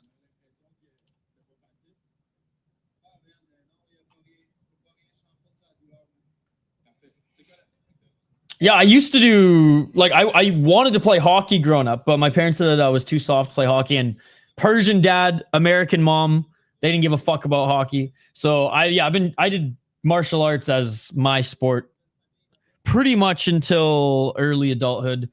Then I got sick of getting fucking punched in the face and kicked in the face. So I've been doing a lot of jiu-jitsu now. I'm by no means good at it, but it's a good challenge. I'm hoping to do some competitions sooner than later, especially now it's getting cold here. Summer is gone here in Minnesota, so once it gets cold and the nights get darker, I'll have more time to, I'll stay indoor for the workouts and get some hours back training. But yeah, I think the base, it was a kung fu school, but what was cool about my instructor or my sifu or whatever, my trainer, was he was just a fighter. He was a martial artist, but he was a fighter. So yeah, he trained in Shaolin Kung Fu, but he did a bunch of Muay Thai competitions and fought in Thailand. He trained a bunch of striking sports in Indonesia and fought in competitions there. So it was cool. He trained us how to fight more than he trained us in martial arts, because I was a stupid, annoying kid. Where's my belt? I want a black belt or whatever belt. And he, belts were to hold up your pants. He didn't give a fuck about belts. There were no belts. He taught us how to fight. So that was pretty cool. Flip a coin. Bobby Lee. All right. Let's go, ladies and gentlemen. Main card's about to start here. So I'm going to turn back to LFA. 2 more minutes until the LFA main card starts, ladies and gentlemen. The broadcast is on right now, but it still says like stream beginning shortly. They're going to have a cold open. They're going to go to the panel. So we got a few more minutes. I've heard that from multiple people that Gabe Steveson really don't like to get hit. Yet he's now doing MMA. I mean, put it this way. I'm sure like nobody likes getting hit. I mean, maybe, you know, I shouldn't say it. There's some psychos out there like they need to take a couple to get going. But it's his first fight. I have zero expectations. Like my expectation is that he gets a takedown, ground and pound, whatever. But if the guy knocks him out, like I'm not holding him to this crazy ass like godlike bar that apparently LFA Mystic Lake are holding them to. It's his first ever pro fight. They set him up against a winnable opponent. We're gonna have to see a few to see if he's an actual fighter and if his because he's obviously an amazing wrestler, elite. So let's see if it translates. Oh my god, that's what I'm saying. It'd be karma for LFA raising their prices. Isha, what do you think about the UFC talking about bringing Cam Teague back already a third time to get KO'd again compared to the other fighters after you got KO'd twice in the first Contender Series? I didn't hear anything about that, so hit me up with your source. I feel like Mike Perry actually enjoys getting hit. Yeah, Dan, there's a few guys. For sure. Muhammad Ali on Day White Contender Series is very interesting. He's a BJJ world champion, but has only struck in MMA. That's cool. That's cool. I'm excited for this card, though, guys. I'd be way more excited if I was there, but it is what it is. All right. Refill your drink. Refill your snack bowl, ladies and gentlemen, because the main card is about to begin here for LFA 217. Cold open is going to start here any moment. They'll go to the panel probably for like 5 minutes, and then we'll get to the next fight. Yo, Dan. Cheers, guys. Thanks, Eli, for helping me this year. I got that job. Got attacked by Karen. Well, hey, I'm glad you got the job. Let's go. You shout out to Anthony and our friend Hole and Dan Sock. Both of them getting the jobs they applied for. Yo, Hole and Dan Sock. I keep saying it, but I'm going to say it again. I know it's just the Canadian in me, but you don't need to keep donating. I'm just so glad that you're here, hanging out with us, watching fights. It is vape time. Yeah, okay, take a snack break, take a vape break. I don't give a fuck if the decision's rigged. Let's go, baby. All right, cold open beginning. No more coffee. I'm going to refill my water bottle, and I'll be right back, ladies and gentlemen. LFA main card next, ladies and gentlemen. We'll be right back. 2 minutes, and we'll be back here. Hope you guys enjoyed the highlights. Oh, my God, dude. Hole and Dan Sock's going fucking crazy. Let's go. Thank you so much. Hole and Dan Sock with another gifted membership. Dude, you're the man. Seriously, dude. You're far too kind. Somebody fucking plug this friggin' this money hole that is Hole and Dan Sock right now. Gabe Stevenson's biggest issue in the UFC? Yes, that he'd only be 6'1" at heavyweight. We saw what Steve Asplin just did to a shorter heavyweight. Dude, you're the man. Thank you, Dan. Okay, I got to run and refill my water bottle because I don't want to take too many breaks throughout this card as it's going to be an awesome one. But we'll be right back, ladies and gentlemen. We'll be right back. 2 minutes on the other side. The main card, LFA, out of Prior Lake, Minnesota, ladies and gentlemen. Let's fucking go. Smash that like button. And we'll be right back after this quick break. Let's go.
Let's go.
Let's go.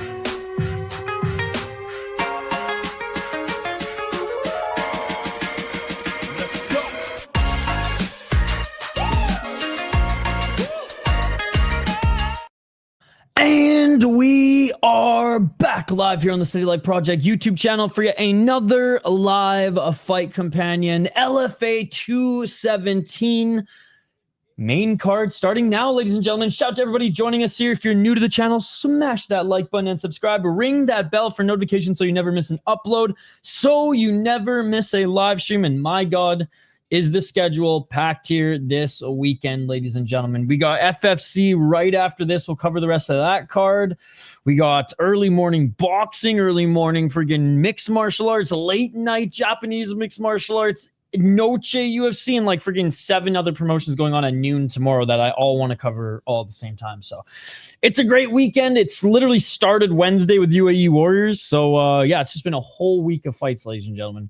And yeah, this LFA card's been great so far. What's up, Gable? I know there's Samurai MMA going on right now as well as BKFC. I feel like his biggest issue will be that he will be very one-dimensional. Yes, this is his pro debut. If he takes the Ilya route of learning, he'll be fine. Yes, it is. I met him actually a couple times. We've had a few beers together, and I got him to tell me some stories. The last time I was there, not the last time, but 2 times. I've never missed a live show since living in Minnesota at LFA until now. So I've seen Gil every single time.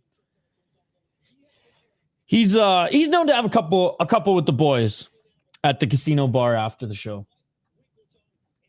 Hank the Rage, let's go.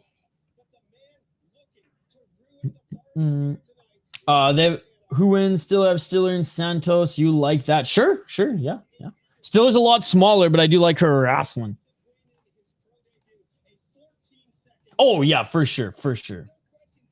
That's what I mean.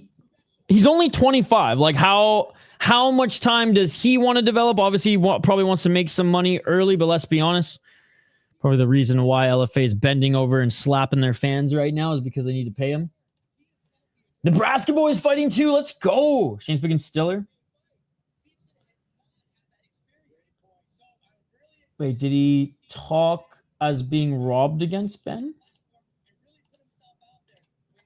All right, first fight here, ladies and gentlemen. We got Cristina Brador against Mackenzie Stiller, Mac Judo.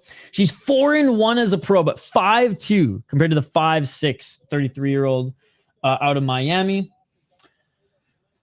Stiller 4-1, like I said, won her last fight. 2-1 in Bellator, 1-0 in LFA. Really good win in her last fight. Inaba out-wrestled her, just was stronger, and was able to beat her up on the ground in the second round. Beat an 8-3 gal. That was the only really notable name on her pro resume. As an amateur, she went 4-0 and beat not the best, but not the worst competition. Brador, though, just way bigger. Let's see if she's way stronger, though. And if she can keep her on the outside. She could just outstrike her and keep her on the outside, ladies and gentlemen. She's got some nasty knees. She's got some good hooks. Is she as good of a grappler? No, but we got taller, lankier chick against the short-armed, stocky grappler here. And I would say the experience that Brador has is not at the same level as far as the level of competition that she's faced compared to her opponent. But has looked good in her last 2 fights for sure. Again, I'm sticking with Stiller, but I am wary of the height. Hold on. What are the odds for this one? I'm bringing it up. God, I hope Shane Bowers gets a win again. She even in defeat looked good in her last fight. All right. Stiller's the favorite? Interesting. Okay, well, Christina's an underdog with that height, with that frame. Not a bad underdog. Yo, oh my God. Hole and Dan Sock is keeping the fucking dono train going. Keep on rocking in the free world. I'm watching on UFC Fight Pass, guys. Yo, thank you so much, Hole and Dan Sock. He's been going ham with the donations here tonight, guys. What a beauty. Thank you so much. And everybody who got a membership tonight. It's been mostly because of Hole and Dan Sock, but also Brador and Anthony Ganskow and Chris Cushman also handing out memberships too. So thank you guys. Thank you. Yeah, that's what I'm saying. Women's MMA is hard to predict. I saw a lot of times girls with 5-4 records dominating girls who were undefeated. Yep. It's definitely tough. Stiller all the way. Does the Academy have some elite fighters? In the old days, they were an elite gym.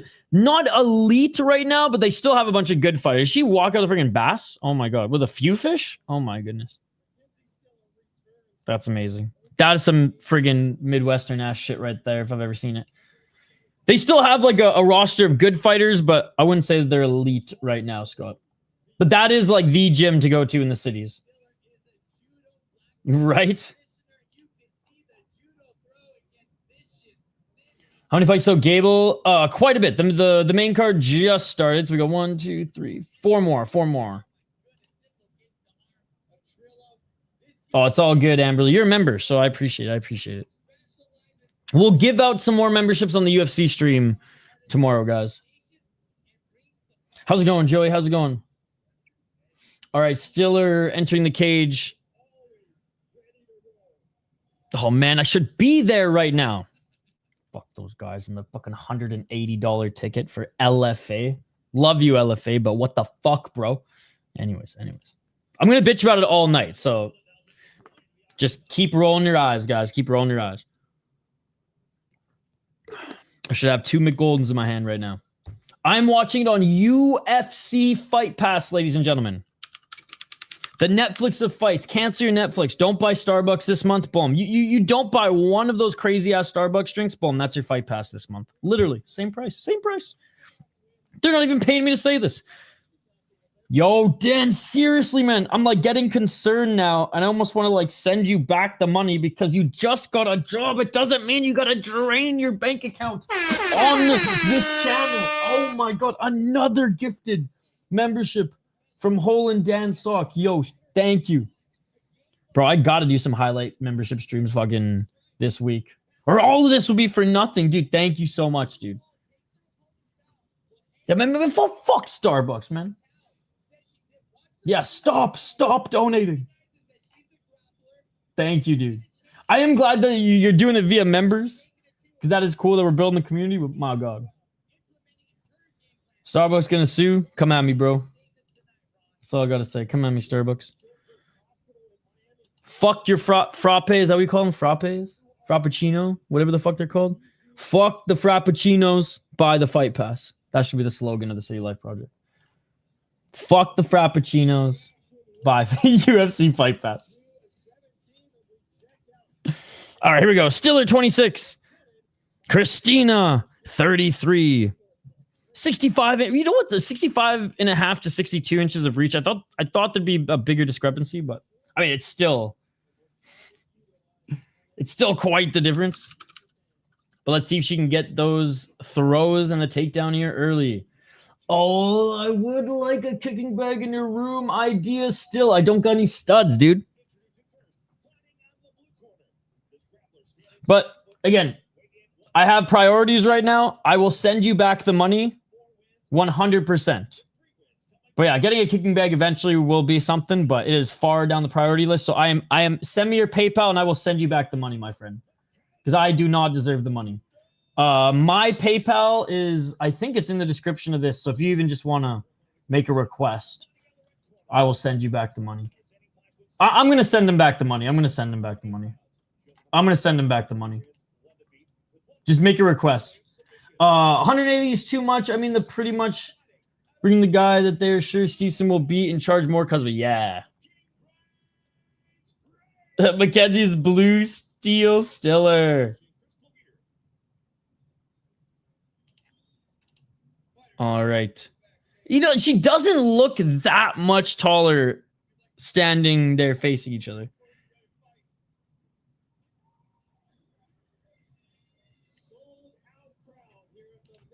Sold out crowd. Yeah, shut the fuck up, bro. It's always sold out. The Chris Delilah Starbucks rant was epic still. Round one. Facebook Marketplace got the kicking bands for the low. I'll check him out. Oh, nice sweep kick by Brador. And she's looking to get getting control here early on Stiller. Body lock. And body lock trying to get the takedown. Here's Brador, but back up to their feet is Stiller. Yeah, sold out crowd. Bitch ass. Freaking NCAA simps.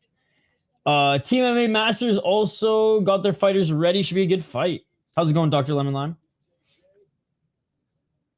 Yeah. So I don't have to kick my chair anymore. It's a good idea, and I will make the addition. But I'd rather just give back the money right now and make the addition when I find a good one. So just, yeah. Make the request back. No, I'd rather send you back the money. Like I will eventually get one, but I'll send you back the money right now, and then that way when I do see one pop up, I can just grab it and you can donate later.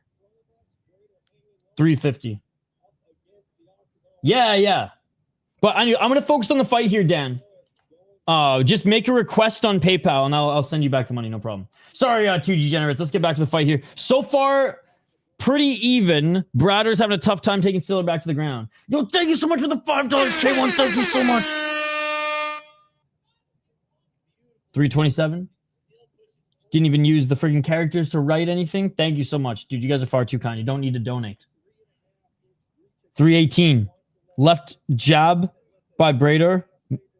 Ooh, that one got through. Stiller missing with the 1-2. Yeah, I'm letting you know, dude. It's pretty much a stalemate right now. No one's winning right now. Low kick by Brador. 3 minutes on the clock. She's already trying that bulldog throw. High kick by Brador. Or sorry, by Stiller. Brador with the left jab. This multi-stream shit is tough, yeah. Yo, thanks again, K1. You did not have to do that, dude. Oh, spinning back fist again, attempt by Stiller. 2 minutes and 30 seconds. Superman punch. Steeler. Oh, there's a right hand by Steeler. Body kick by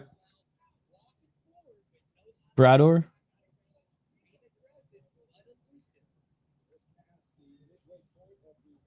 Some feints here. Steeler with the right hand. Oh, just out of range again.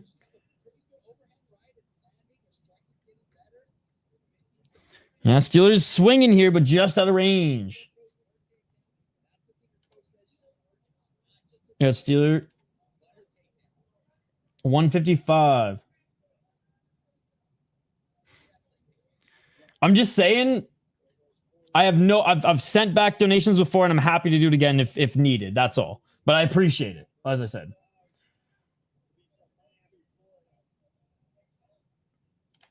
Cool.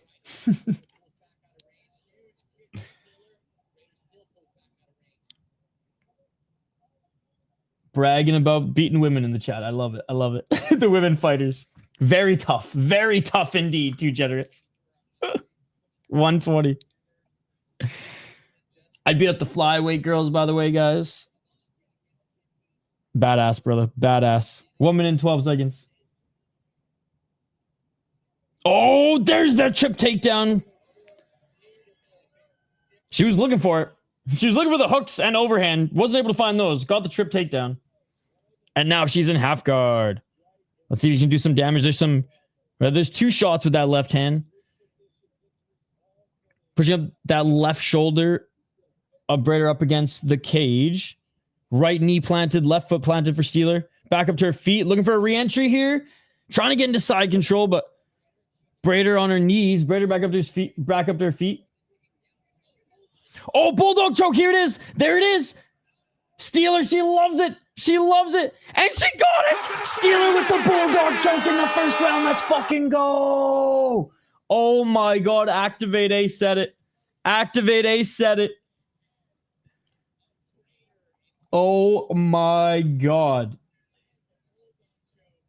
That is awesome. I love the fucking high school schoolyard scrap bulldog choke, ladies and gentlemen. Carlos Newton style, baby. Let's fucking go. Let's go. Got another cheese win. I love it. Let's go. Beautiful. Hey, thank you, Home Dan Sock.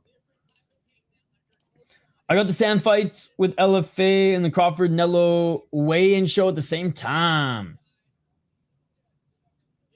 Hey, well, it's just fun for me, so I appreciate it.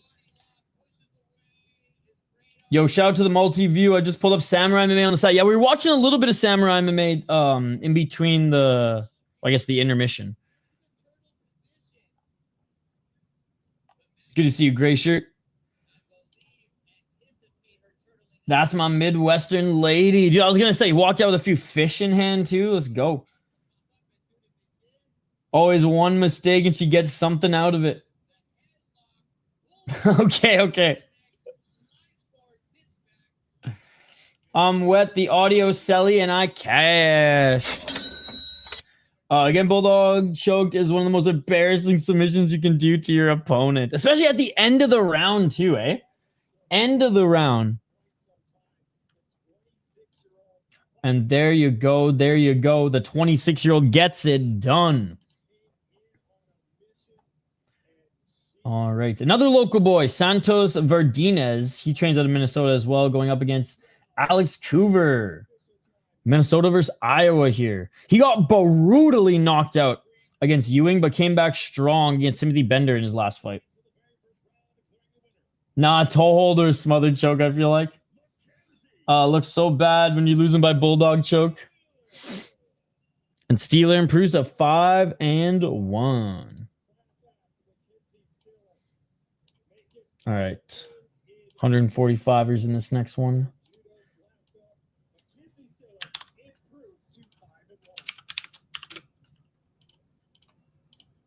All right, Alex Coover, the Alley Cat, 9-3 as a pro.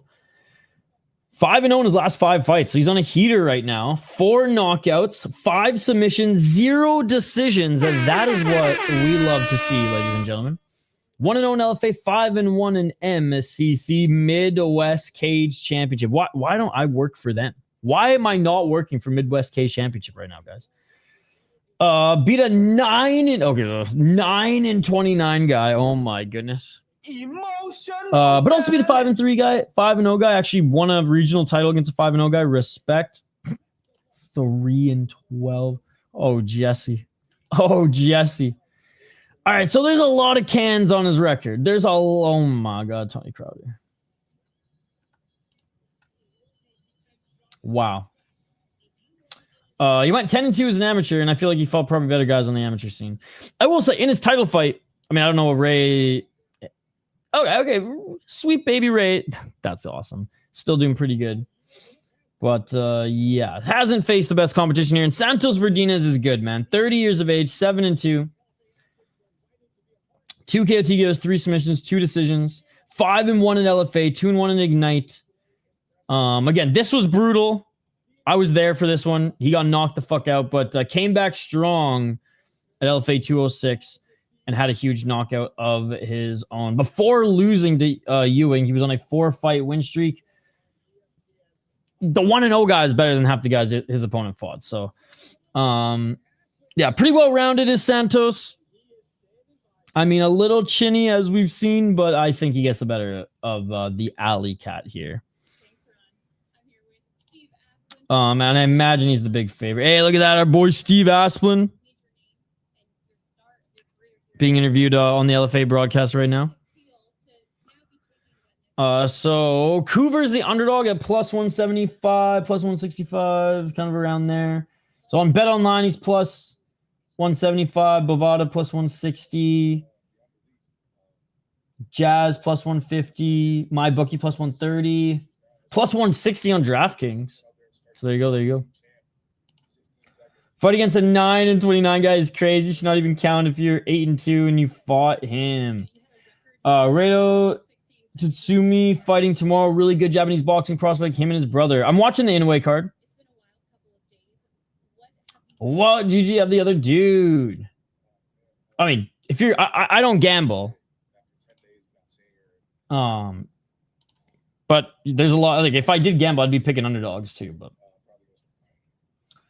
I said one of the standing no hook rear naked chokes and buggy chokes are more disrespectful. I'm leaning Coover, but I'll go head to head. No problem, dude. No problem.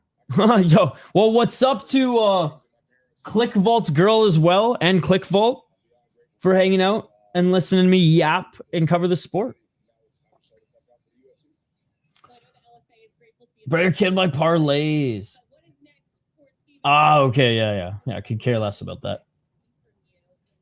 To be fair, Yuchikadze fought the worst competition, but we're getting to the UFC just crazy. A lot of guys do. I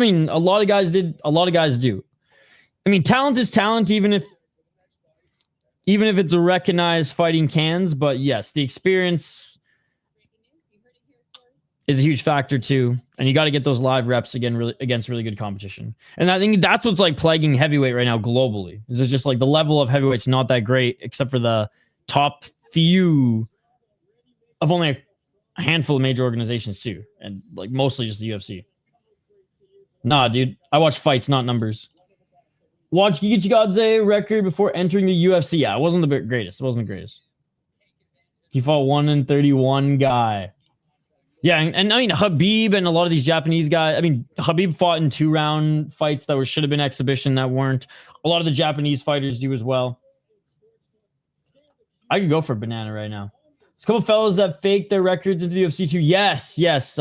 Who's that one guy who's like, he was Russian, but he said he was like Ukrainian, but he was actually Russian. And there's a few really good documentaries on him. I forget. I don't even think he came through Contender Series. I think UFC just flat out signed him too. Glory, yep. Kickboxer. We lost to T-Bow. I do think T-Bow beat him, but it was a close fight for sure. Thank you, Amberly. Thank you. Let's go. Well, I mean, he didn't take any damage, so. All fighters from Demo FC with Cesar Almeida's coach have all rigged records. They all have had like 1 or 2 fights on their records that's ineligible. And it's weird that he doesn't share the good fight tape, only the bad fight tape. It's interesting. I think Tebow beat him very clearly. I think it was a close fight, but I think I do agree that I think Tebow won, but not the most egregious robbery I've seen in combat sports. Yes, that's the one. That's the one. All right, all right. And that is why I think it's a close fight, because you can argue both ways, but I like the damage from T-Bow more. But anyways. Who do you guys got in this one? I got Verdinez. Quite frankly, I don't think I've ever seen Alex Coover fight. I'm trying to see. Did we cover his Oh no, okay. I've seen him fight. I've seen him fight then, because I was at this show. So okay, I did see him fight. And he landed a quick knockout. So I haven't seen a lot of him then. I haven't seen a lot of him. So I don't know how sound he is. Whereas I've seen Verdinez fight a few times. And he's pretty well-rounded. Good boxer, but good scrambles, good wrestling. But can get dropped. Can get dropped and can get knocked out. Okay, hold on. Let's see if we can find that last knockout from Coover. Verdinez is making his way to the cage right now, guys. We got a little bit more time here. Santos all the way.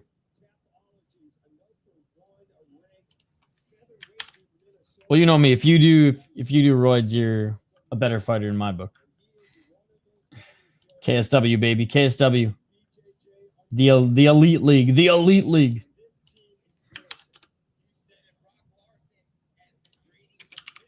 Man, Twitter search engine is so fucking bad now. All these clips are on Twitter, but you just can't watch them anymore. You just cannot watch them anymore because the search engine is so bad, man. So bad. It's absolutely insane.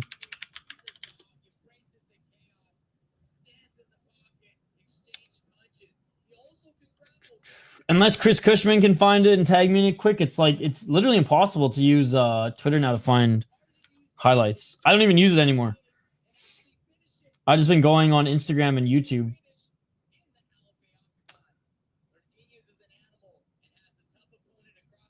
Yeah. Oh, well.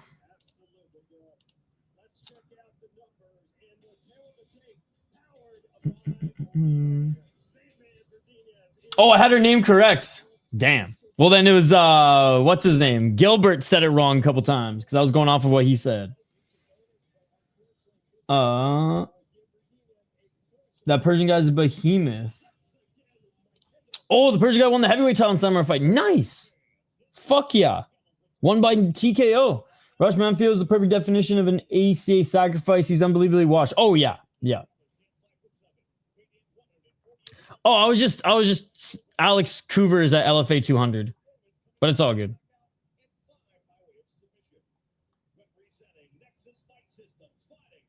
Suma Kumar is a good wrestler, actually. I have 137 Chrome tabs open, but I can't risk closing any because what if I need them in the future? Dude, that having more than 3 open makes me sweat via stress.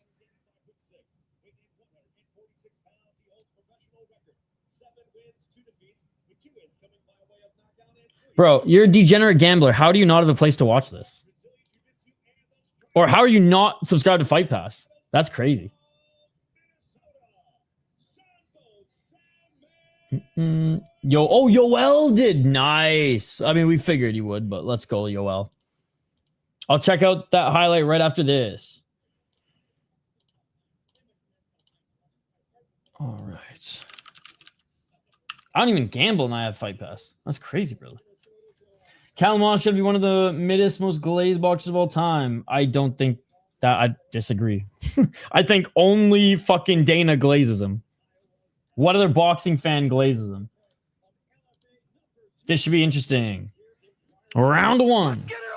No, he fought a guy who's as good as Gable Stevenson's opponent. 4 minutes and 48 seconds. Low kick by Verdinez.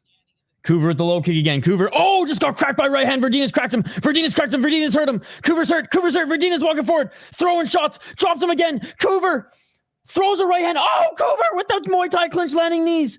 Oh my God. Was he playing possum? Coover dropping for a guillotine. Was he playing possum? I thought he was seeing the Tweety Birds. Verdinez not slamming Coover here, but Coover's going for the guillotine. He's holding him mid-air. 4:15. Coover loses it. Verdinez now in the top position. Verdinez. Oh, big right hand as he re-enters. Another right hand by Verdinez. Verdinez with the right uppercut. Verdinez with the right. Coover's tough as nails, ladies and gentlemen. 4 minutes on the clock. Low kick by Verdinez. True. But that's their boy, right? So that kind of makes sense. But yeah, I mean, I don't think he's being glazed too much, to be perfectly honest. 344. Jake Paul gets glazed way more than fucking Callum Walsh, dude. Verdinez in the top position. I think maybe just in the MMA communities because they know him because he's on Fight Pass. But again, I'm not the boxing guy. But from the little bit that my foot is in the door, I don't know if I agree with that. The other one sub, I just don't feel like moving to go watch. Sounds like a you problem, my friend. 312. I used Grok and it found the highlight on Instagram. That is hilarious. I just got to start using Instagram. Their search engine's better. 257.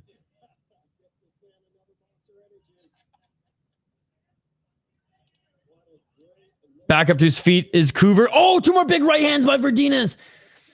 Nice head movement by Verdinez. Ducked under that right hand by Coover. Spinning heel kick to the body by Verdinez. Low kick by Verdinez. Verdinez now with the body lock, pushing Coover up against the cage. 231. Oh, there's a nice trip by Verdinez. He takes Coover back to the ground. Coover grabbing the cage. Someone cut off his finger. Okay, that's what I got to start doing then. Okay. I just got to start using Grok. Can you only use it if you're like a Twitter or X subscriber? Or can you use it as just a layman? Low kick by Verdinez. Right hand by Verdinez. Oh, nice right uppercut by Coover. Dude. Oh, Coover. Huge welt on his right cheek right now. But right uppercut by Verdinez. Coover with the right. Coover with the knee to the body. Dude, Coover's got a hell of a chin. Hell of a chin. I do not agree that Khabib is the best. Do not put words in my mouth. I 100% think Anderson Silva is the better fighter. And I won't say it's not even close, but it ain't that close. 132. 128. Left hook by Coover. I think everyone can. Okay, sweet. I'm watching on UFC Fight Pass, yes. Oh, nice right hand by Coover.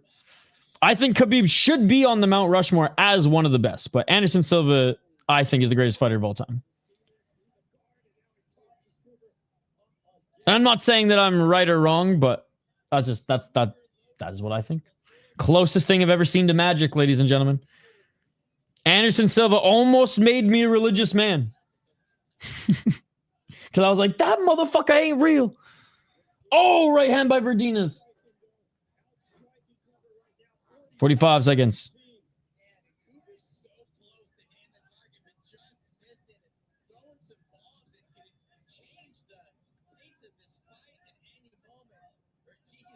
Left by Verdinez, right by Verdinez.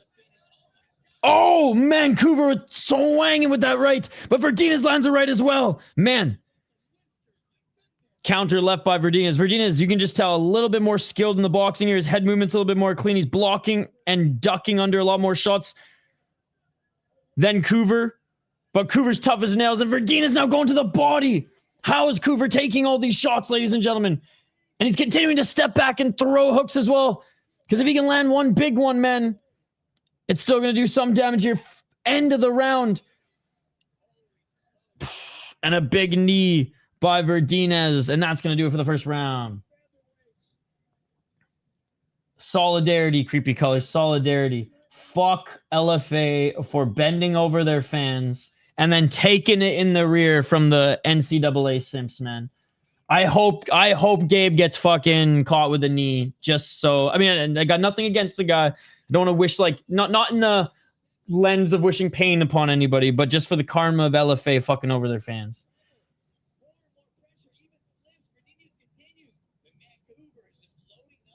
These guys are just banging. Someone tell Julian, let me bang. I forgot to mention you should really check out Sleeman Hassani UAE Wars fight. One of the best grappling fights I've seen. His opponent was great as well. Looked ridiculous. Will do. I got to catch up on that whole card because it just seemed like an absolute banger. Dude, this fight is awesome. Dude, Creepy Colors, I've been spamming it on my Instagram story. I've been tweeting it every day. You want to raise the price $20 to $30 for this event? Fine. You want to raise it though, but times 3 times 4? Fuck you. $455 for a debutant and a heavyweight fight being taken off the card. Make your money, whatever, but just know you've left a fucking... Oh! Coover just dropped Verdinez! Coover just dropped Verdinez! Coover just dropped Verdinez! Coover trying to finish him! If we were allowed superior rule set, Coover could have just kneed him in the face. Verdinez landed a big shot too. Verdinez desperately trying to take him to the ground. But getting reversed here. Can Verdinez get in the top position? Back up to his feet. Dude, Verdinez landed clean and Coover still knocked him down. Oh my God. Coover with some big knees. Verdinez picks him up though. Literally picks him up and throws him on the ground. Nice. No, so one of the guys who worked there was going to hook me up. Well, hooked me up with one for like 80-ish. It was like 84 or 85. And I just said, keep it or sell it. I don't want it anymore. Returned it. LFA's never going to give me a media pass now that I'm speaking the truth.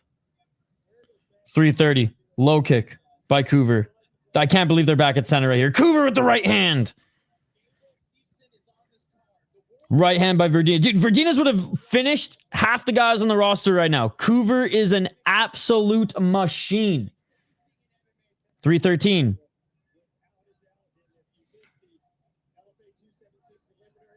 Oh, big right hand by Coover. He just knocked out the mouthpiece of Verdinez. Oh my God. Bro, it sounds like you're not listening or watching. Bro has Fight Pass and he's not watching and he's not listening to me. Interesting. Again, you're a degenerate, man.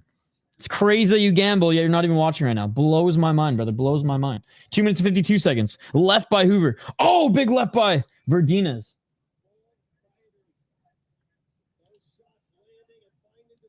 Two minutes and 43 seconds. Left jab by Coover. Oh, big left by each of them. There's no way they can keep that up, though. There's no way they can keep that up. Like, again, they raised the price $20 in 2024, 25. Right hand by Verdinez and Coover with the left to the body. Coover with the high kick, swing and a miss. Verdinez eats a left on the entry, but lands a big right. Coover definitely wearing more damage. He got absolutely tuned up in the first round. I know he came back a little bit at the end there and correct Verdinez, but Verdinez did end the round strong. But the start of this round, Coover dropped Verdinez, but Verdinez starting to gain back a little bit of runway here as Coover's hands just keep drifting low, but he's throwing. He takes shots, man. Coover's taking these shots all day, every day. 1 minute 46 seconds. Because what the fuck do you think that means then, dude? What the fuck do you think that means? I'm calling what I see. They're each landing shots in this second round. You know what I mean? I can only lead the horse to water, ladies and gentlemen. I cannot force them to drink. 1 minute and 26 seconds on the clock. Smart guy, smart guy, smart guy, smart guy. Hoover's missing with the 1-2. Left by Verdinez. Nice job by Verdinez again, ducking under that left hand by Coover. Right? Kick to the body by Verdinez.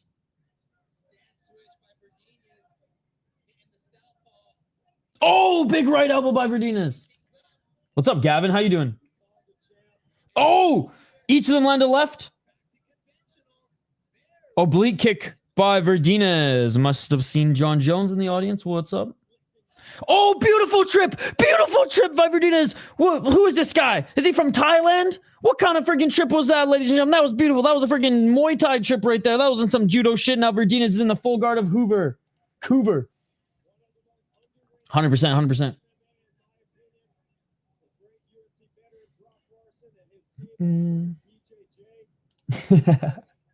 Hey, good to see you, Gavin.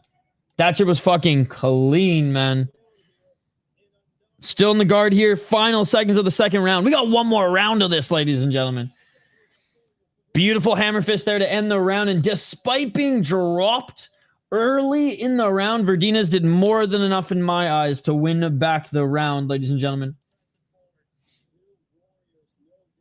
But beautiful. Weird round to score after almost getting finished. Ended well. Well, honestly, so it was the first exchange. So he got dropped in the first exchange, and then Coover I guess he got dropped twice. 3 times. Oh, fuck. I'm watching. I didn't realize how bad it was. I think because it was literally a 30-second sequence out of the whole round.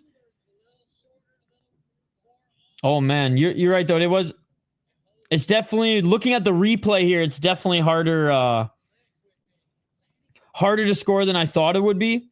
Because for the most part, like as the round went on, Verdinez was dodging more and landing the better shots. The elbows, the kicks, ducking under the shots, the straight jabs. But we'll see. We'll see what the judges value. I still think Verdinez is up 2 rounds, but you're right. That second round could be. Well, second round was closer. I think Verdinez won the first round for sure. Oh, and third and final round here, ladies and gentlemen. Coover's throwing. I think it's two rounds.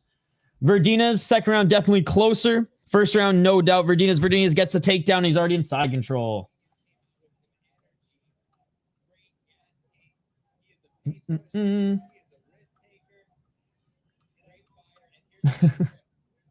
Someday you'll figure it out, my man. Someday you'll figure it out. Wrong show, Creepy Colors. Wrong show. Wrong channel. 420, smoke him if you got him. 1-1, says Chad.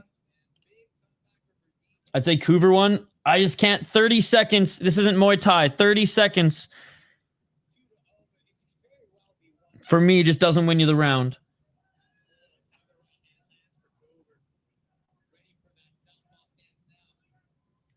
.358. Back up to their feet. Coover. Oh, nice left uppercut by Verdinez. Like I said, I wouldn't be shocked if we saw the scorecards and Coover won the second round.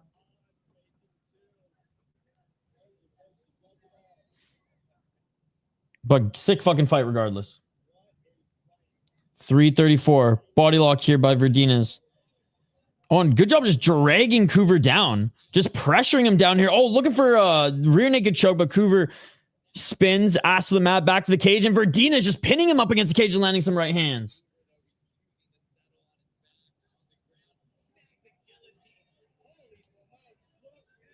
Oh, guillotine. Yeah, I disagree, Toxic, but like I said, I wouldn't be surprised. Guillotine here by Coover. It's tight, but he's sweaty. Verdinez turning purple, trying to fight the hands, and he does fight the hands, gets out of it. Now let's see if he can punish Coover here in the top position. Coover gives up his back. Verdinez with the right hook in. Nope, not yet. Wish more promotions offered fight of the night bonuses. I imagine some probably do it behind closed doors. They do in LFA. I don't think they disclose them though. 231, left elbow by Verdinez. Back in the guard. Fucking sick fight, man. Coover, and it's like, this wouldn't be as sick of a fight as it is. Yo, shout out to Livin403. Thank you so much for becoming a member. Living the good life. Appreciate you. Thank you. You're far too kind. Verdinez in full mount. Side mount now as Coover's giving up his back again. Do you remember BFL with those crazy incentives? Like $500 for a spinning heel kick knockout. Back in the guard. Coover, 149. Bro, I want freaking to train some cardio with this Coover guy, too. Yo, again, thank you so much, Livin. Shout out to Hole and Dan Sock for all the donations. Chris Cushman, Anthony. K1 as well. Coover trying to reverse here and get the takedown on Verdinez, but Verdinez staying in the top position. Coover asks the mat back to the cage. Left hook in, now trying to take the back. Smothering a few muffin left hands by Verdinez. Trying to reverse here is Coover. Coover keeping that back pinned up against the wall so that Verdinez cannot even attempt that choke. Pause. Some fucking gay old cardio. Or old gay cardio? 41 seconds. 35. Verdinez with the left hand. Do you think they could have done this in the Timberwolves arena and kept lower prices, or maybe they probably couldn't afford to rent that arena?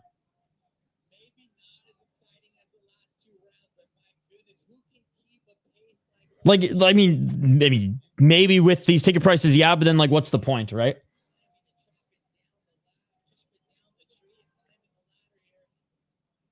Oh, Verdinez with just a mauling here. Big left hands. Almost got the back again, but unable to do so. Regardless of if Coover won the second round or not, Santos Verdinez won round 1 and clearly round 3 and should take this one.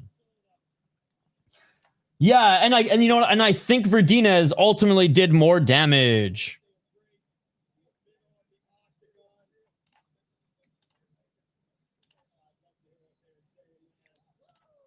If Coover would have been able to match the striking after that, then I'd agree with you, Brian. But unfortunately, he wasn't able to. Well, I mean, from an eye test point of view and the damage in which he wore on his face compared to Verdinez, who did get close there and dropped a few times. But again, regardless, it was close and it was his competitive round. And it's not really going to change anything because Verdinez is going to win this one because he won the first round and the third for sure. No, there's no way. At these prices, no way. Would love to see live scoring for this fight. Gomez versus Poulin, still taking my fight of the night bar fight to win. Dude, it was so good. It was so good. UFC Fight Pass. UFC Fight Pass.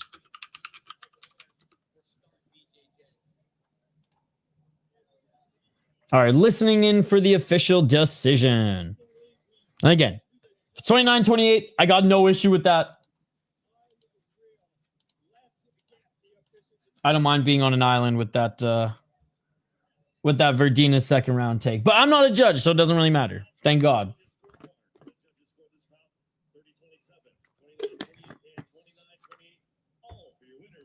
Nope. If the tickets were $20, maybe. All right, Verdinez wins unanimous decision. Yeah, not with $180 tickets. There's no fucking way. I'm watching Inoue. I could care less about Canelo and Crawford, but I'm watching Inoue. Let's go. What a fight. What a fight. 2 banger fights have gone the distance so far, ladies and gentlemen, in the friggin' heavyweight slobber knocker. In Gomez and Poulin. And this one as well. Joey Hart, another local boy, against a pretty good prospect coming up in this next one, ladies and gentlemen. And I know Joey Hart got a win in his last fight, but I feel like he needs another one here to really get the momentum going again. Could care less. Shoulder shrug. Could care less is my answer. Canelo fight is on Netflix. No rip off. I'm gonna check it out. Should be after UFC, I think. Nice. I'm gonna watch Grochin, I think, tomorrow after UFC. Dude, I heard the friggin' ICBOs. I'm in the hot spot right now. You got Bud. Hell yeah, hell yeah. I hope Inoue wins again, man. It's like every fight now, like his last 3 fights, he's looked a little bit more human. The monsters looked a little bit more human, so I'm a big Inoue guy. And you know, eventually he's gonna lose, or eventually he's not gonna look invincible anymore. Every fighter, they always lose that spark at some time, but yeah, I'm always excited to see the monster fight. Are you guys looking forward to the Bud Canelo fight more, or Inoue's fight more? Yeah. Sunday morning. I think at like 3 a.m. or something, 4 a.m. Lopez or Silva. If it goes the distance, I'm leaning Lopez because I think he does, like, he is tough as nails and he'll probably try to grapple. But if he just goes toe to toe, Silva's gonna hurt him. Wait, Eddie Bravo Invitational's on tonight too? Damn, there's a lot of good shit. But yeah, what boxing card are you guys looking forward to the most? The Canelo Crawford card or the Inoue card? I think tension's on the Inoue card too. Yes, sir. Yes. 3 more. We got Joey Hart and Christian Turner, Bobby Lee and Kulshin.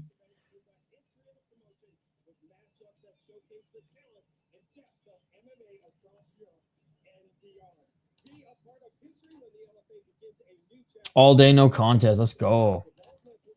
That wasn't my question, though. That wasn't my question. Canelo vs. Crawford is kind of a huge fight, so I'd say that only because it's 2 big pound for pounders. Yeah, the 2 big names do absolutely nothing for me personally. Dilev is good and powerful, but Eddie Hearn is glazing the fuck out of him and saying he's the one he kill in a way and all that hot. So I'm praying pretzel brain. But yes, I think I'm picking up what you're putting down. Yo, Captain! Thank you so much for the $1, Captain. Great to see you.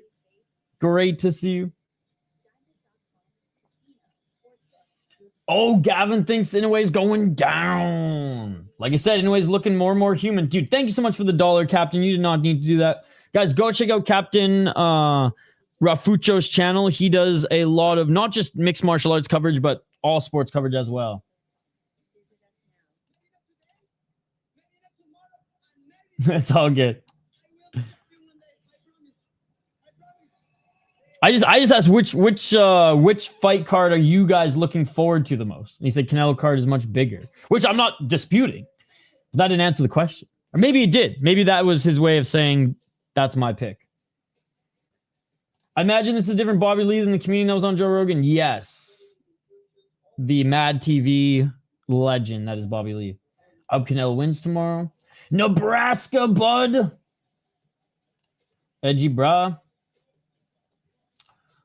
Free knockout card on YouTube in 15 minutes. 2 cards in the Superior rule set. 1 night turning into kickboxing trap. Let's go, Half Dead Frank. Let's go. That is awesome. I'm sure Skate will probably cover it as well.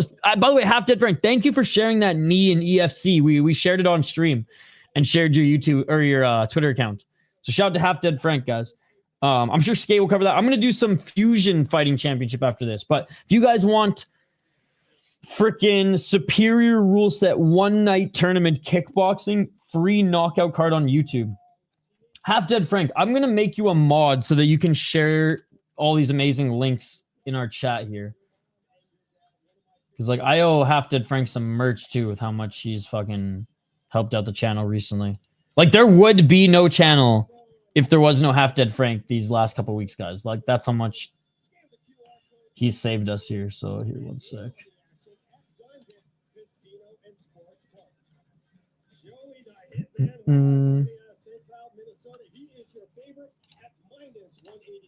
There you go.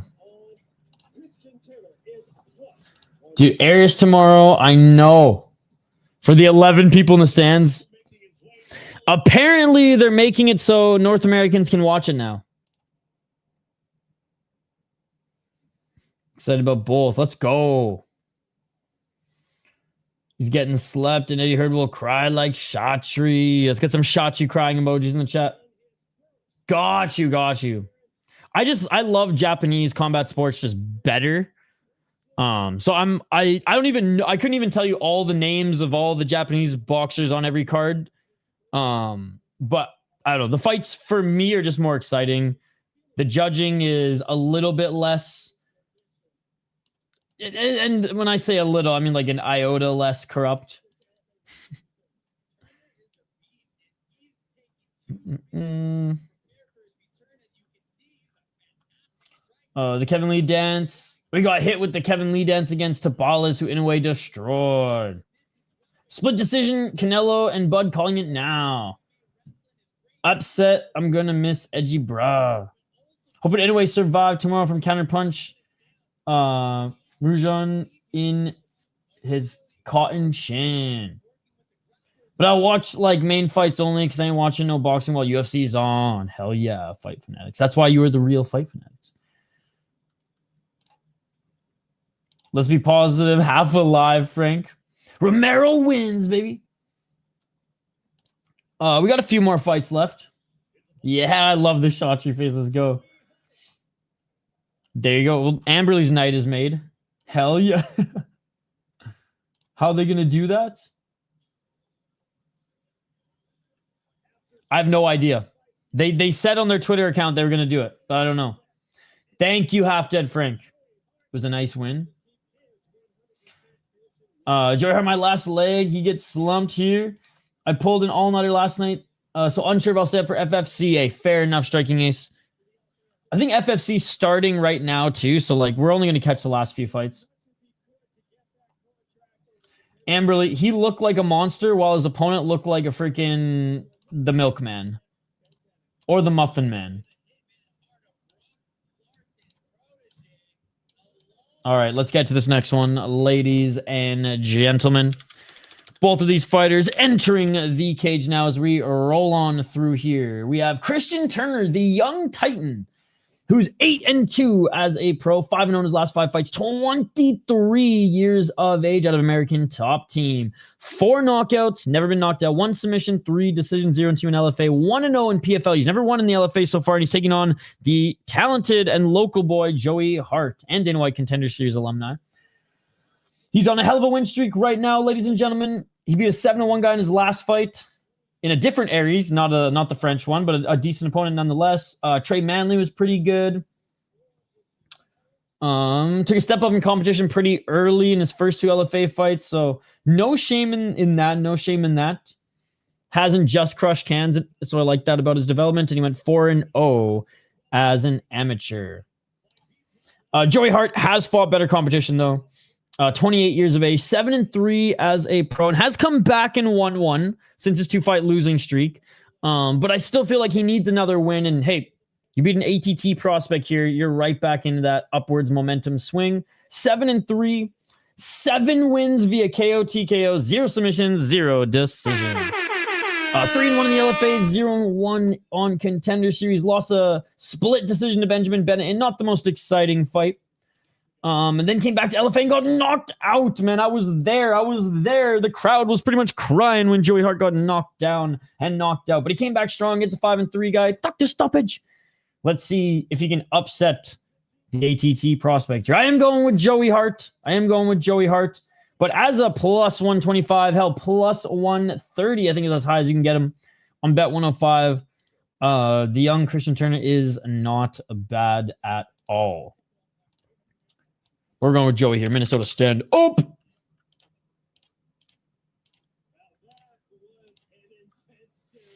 Hart's so big for welterweight. I think Hart should get this one. Shane's got Turner. I've never gone to any UFC events live. Just LFA. And I was supposed to be there right now, but they fucking made their ticket prices UFC ticket prices. So fuck them. Let's get it all. 451. Hart looking for that right hand, but Turner looking for the takedown already. Turner, body lock, takedown attempt, but Hart showing some heart and some good takedown defense.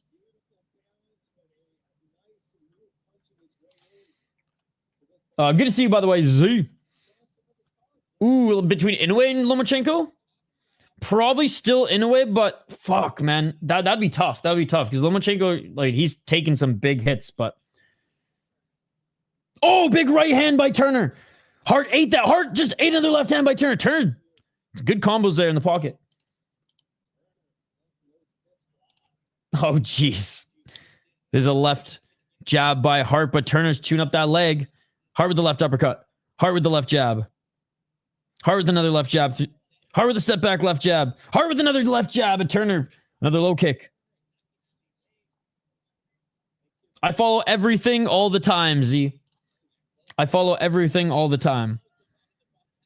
Oh, big right by Turner. He hurt Hart. He hurt Hart. That was a big right hand. Hart on his back. Turner on top of him here. Hart holding on for dear life. Turner landing some shots to the body here. But Hart is bleeding. Hart is bleeding. Someone's bleeding, I imagine. It's Hart after taking that big shot. 333. That was a big overhand right. Yeah, it is Joey Hart. He's bleeding above his left eye. Turner, half guard.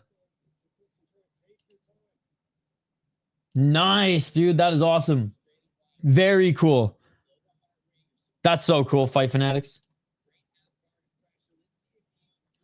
312. Half guard here for Turner.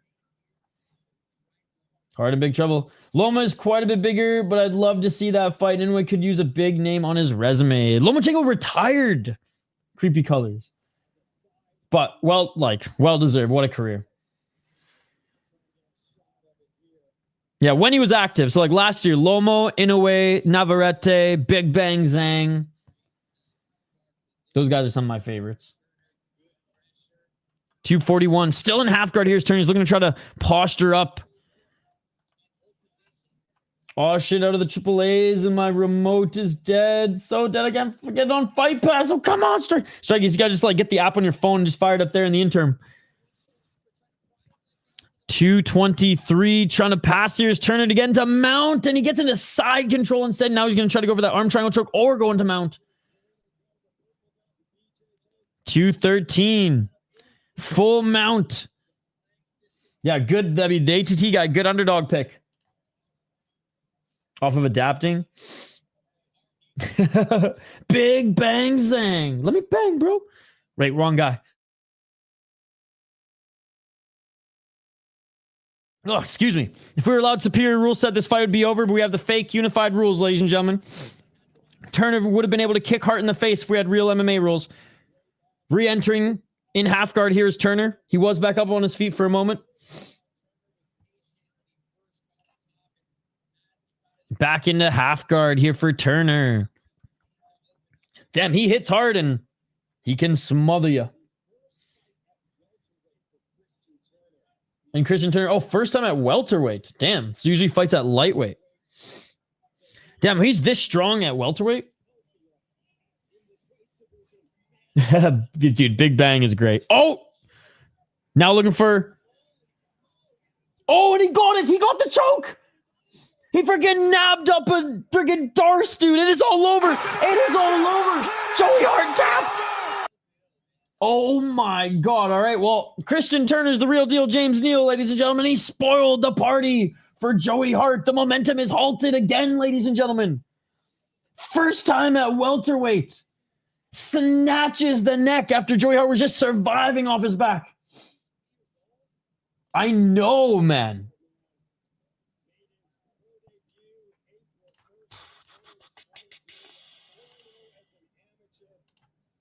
I'm more excited for Deep this weekend. I'm not going to lie. I guess the main event.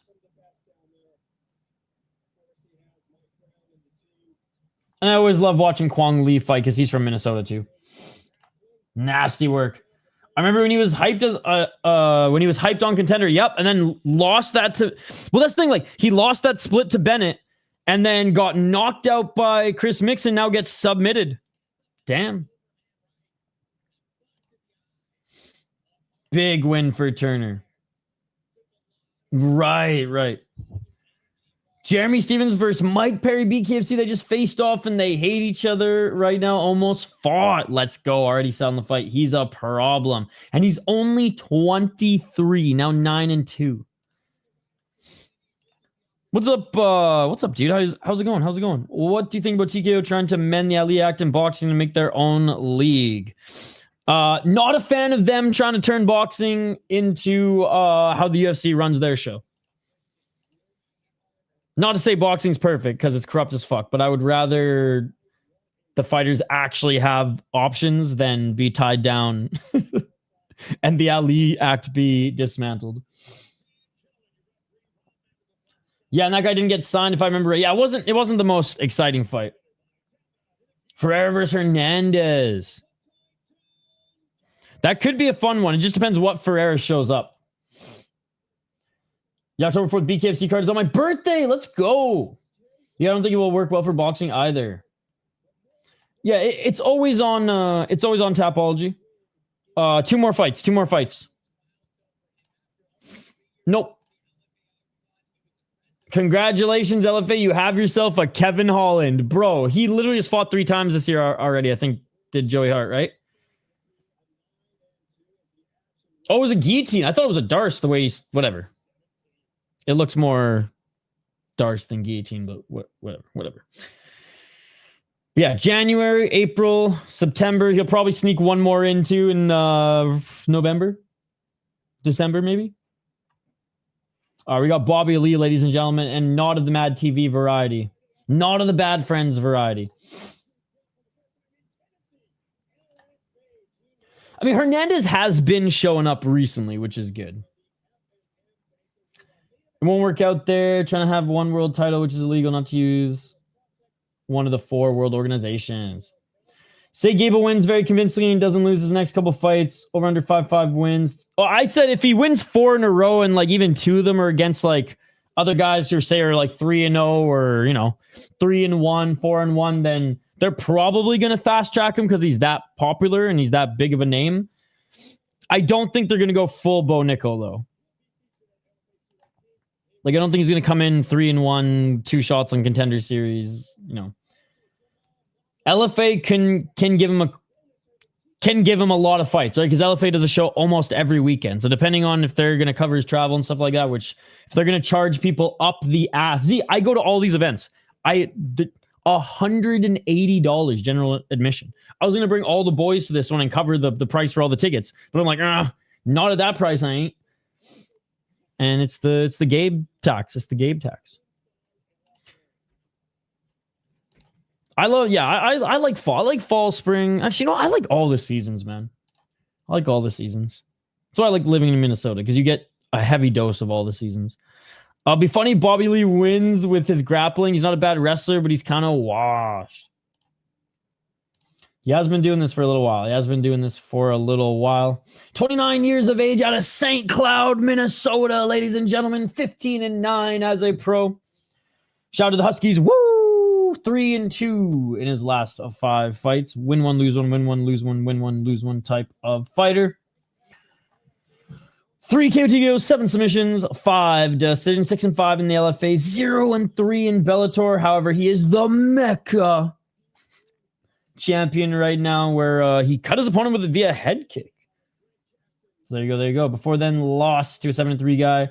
Beat a 9-2 guy in LFA. Beat Gage Young, who's pretty good in FAC, but couldn't beat any good guys in Bellator. He was a Cage Fury C champ back in 2020, but ladies and gentlemen, that's almost 6 years ago now.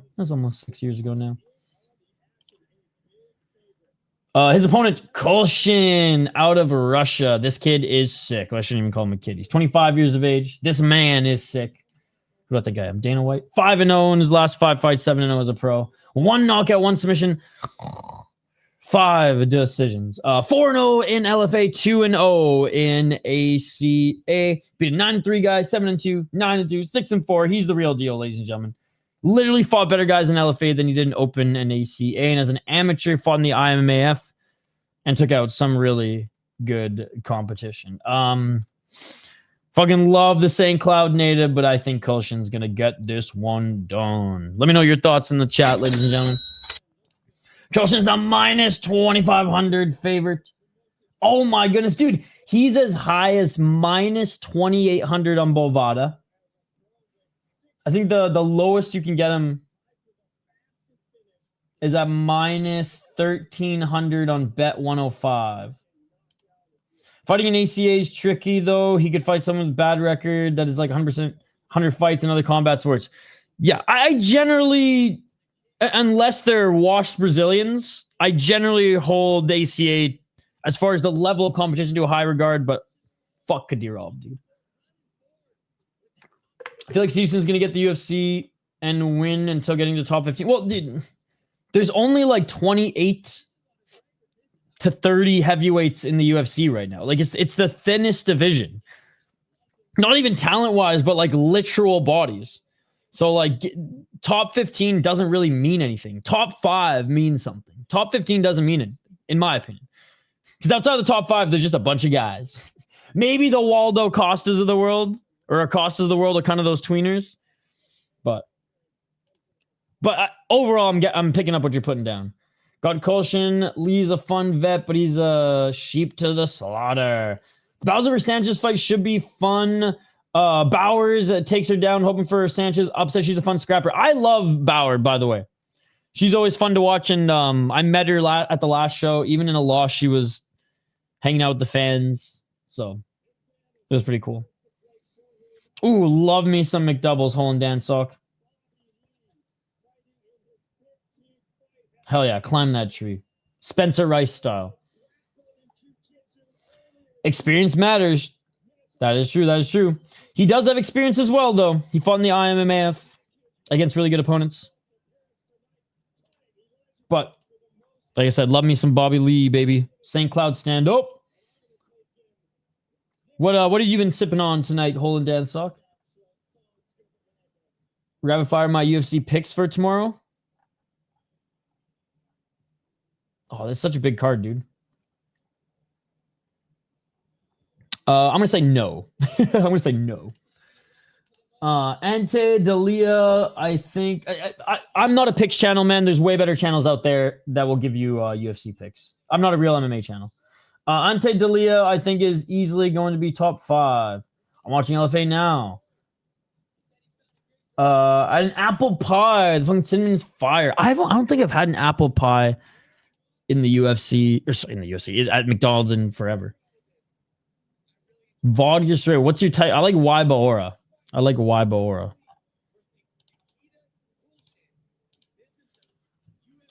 Okay, fine. You've convinced me.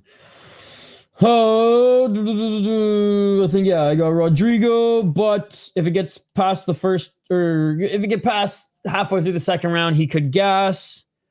Pereira could be upset by Rendon wrestling, but I still think Pereira gets it. I got Costa. I think Pereira is good. Hopefully he's high as shit again, because that was hilarious that his title fight was deemed a no contest due to weed. I think Reese beats Dumas. They're both not great, though. I picked Luis last time, and he lost. I'm picking him one more time here. I think Aguilar is a better wrestler than he's a striker, but he does have a good overhand right. I'm going with Lemos. She's washed. No, I don't know if she's washed or not, but I don't care how old she is. Amanda Lemos still looks good in fights. I'm going Silva. Fuck Puelas. Still one-dimensional, and I hate the butt scooting, unless you're Paul Craig. I don't think either of these guys are that great. Medina's got a better chin, so we'll go Medina.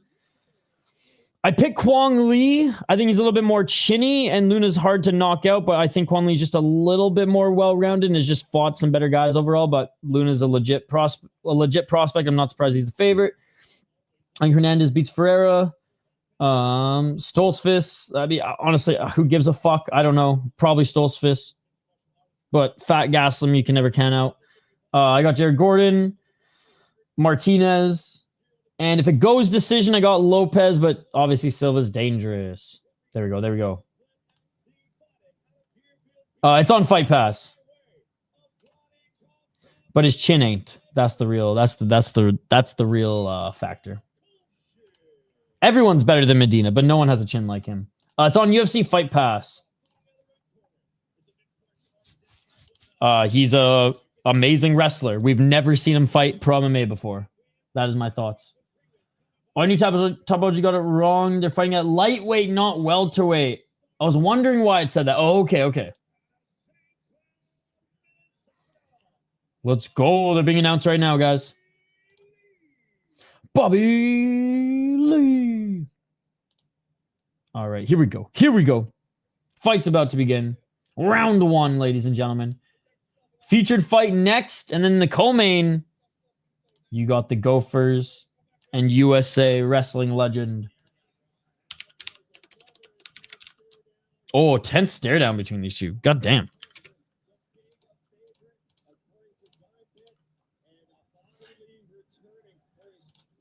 They need to get KO'd very badly by Gauthier.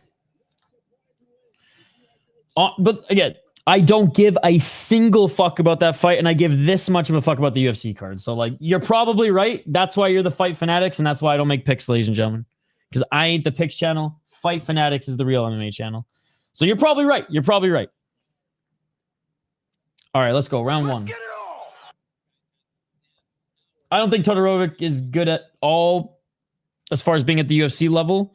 I think he'd do well in Octagon or KSW. But again, you're probably right. You're probably right. 427. But I could care less about the UFC card tomorrow, to be perfectly honest. We're going to stream it. We're going to enjoy it. But, like, I don't get excited for UFC anymore, guys. Deep, on the other hand, inject that shit into my veins. Real MMA, baby. Left to the body, right hand by Kulshin.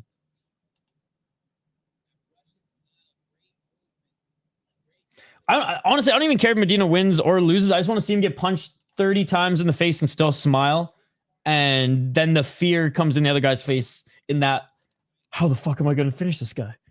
352. That's honestly all I want to see. Hey, what's up, Scott? No, Fight Fanatics is like, go check out his channel. He's good shit, man. Watches way more MMA than we do. Or than I do personally. Oh, big shot by Kulshin and he dropped Lee.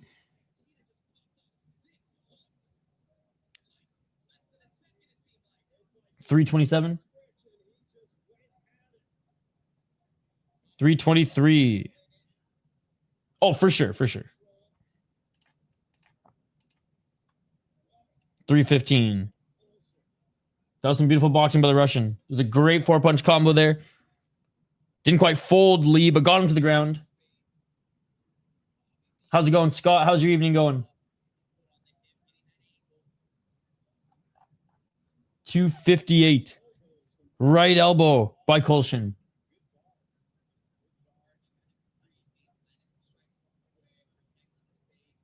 $248.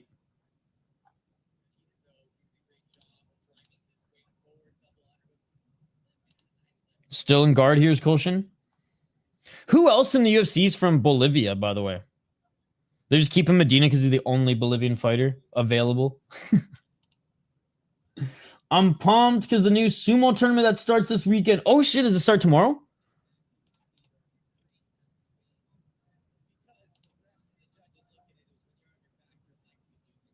$216.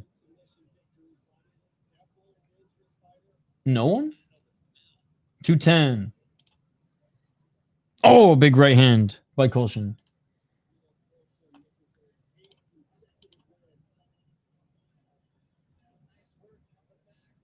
$158. Kulshin. Some short shots here in the guard. Elbow from the body by Lee. I think probably soccer is the biggest thing in Bolivia.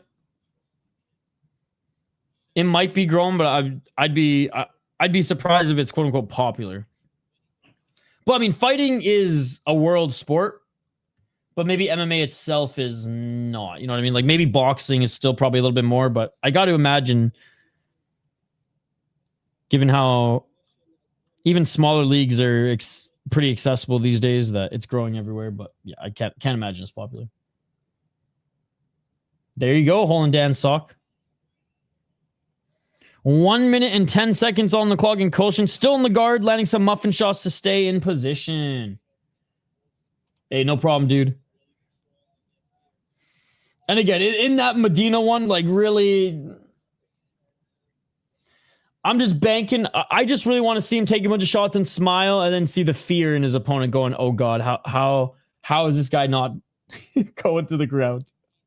And imagine he's the big underdog in that one too. I don't know, but when Jose went back home, he got paraded around at the airport. Cool. Bars are fun, but not if you're already drunk. Not an exciting round post dropping Lee here, but Lee has survived. Butt scooted back to the cage, but still on his back. 15 seconds remaining in the first round. Right, Holland Dansaw?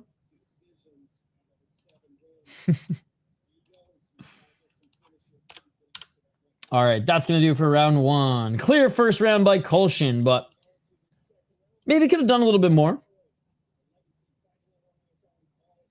Like Medina, but he literally does nothing until he's been hit 70 times. It's amazing. It's unbelievable. He'll throw some hooks until he gets tired. He'll throw some hooks until he gets tired, which is pretty quick. He's just a specimen, man. UFC Fight Pass.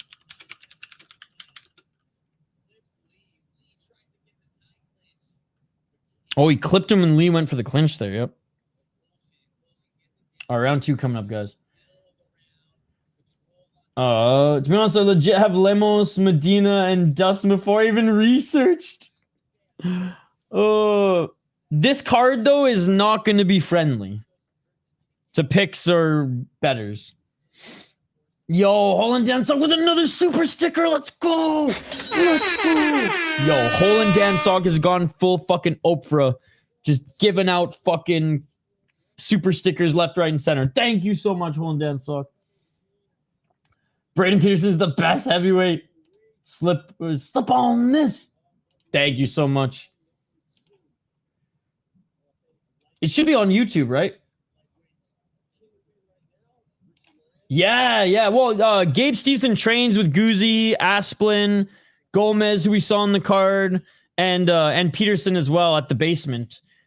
But I know he's done work with John Jones as well. So like, what a corner! What a corner! That's super cool. See, I don't watch numbers. I watch fights, and I disagree. Because look at his record alone should have you disagreeing with that. He's a decision guy. Oh, from the bottom, Lee looking for the Kimura, but unable to get it. And Kulshin dragging back down to the ground. Body lock. So I have to disagree, Fight Fanatics, because of just literally the way he fights. You can still be a high favorite to win via this.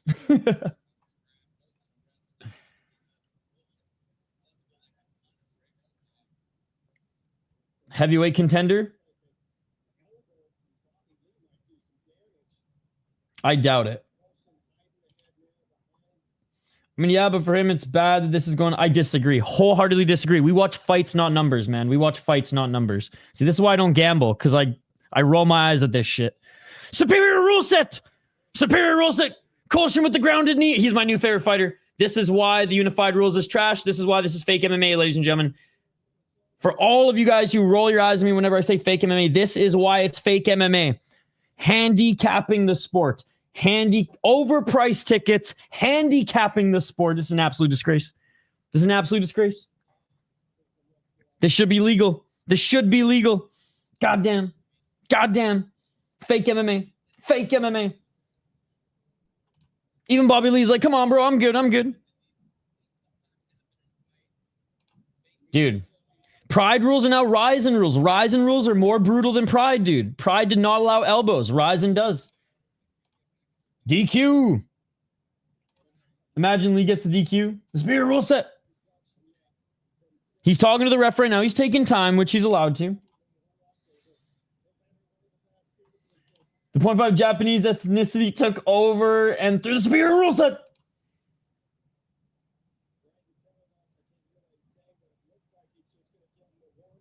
I mean, Silva cheated a lot too, and I think Silva's the greatest of all time, so I can't, like, knock John for that stuff. Don't fight. He got kneed in the face on the ground. Kulshin kneed Bobby Lee, grounded knee. That should be legal. To be fair, everything should be legal other than groin, back of the head, and eye pokes. Yep. Dude, I watched so much Japanese MMA. That's awesome. I'm more excited for Deep this weekend than I am for the UFC. All right, we're back at it, and some big shots by Kulshin right off the bat. Lee with the front kick.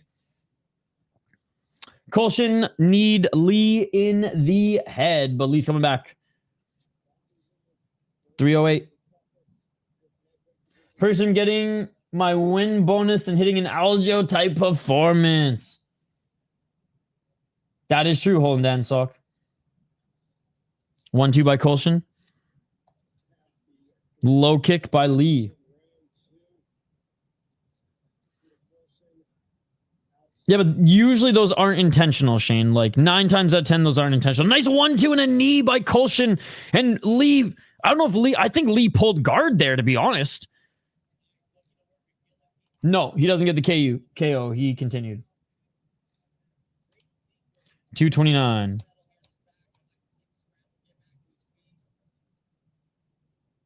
Back in the guard here is Kulshin.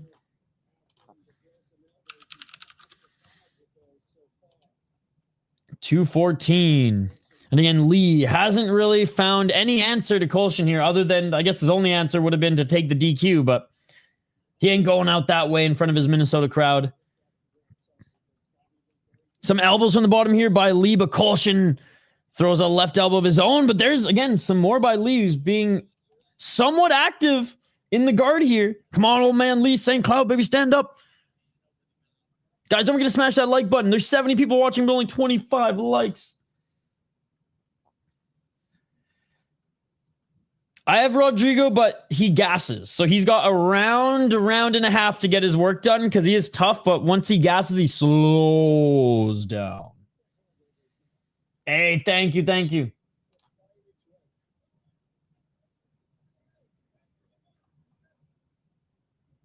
Should they allow them, though? Headbutts? I don't think so. Oh, Lee looking for... Oh, he's just using this as that left side lock for defense. At that point, Shane, then it's just left way. It's like, you know, the headbutts belong in left way. Would I be opposed to them? No, because they used to be headbutts back in the day, Shane. But I'm not gonna argue for headbutts. 44 seconds. Still on the guard is Kulshin. One more after this until Gabe's fight.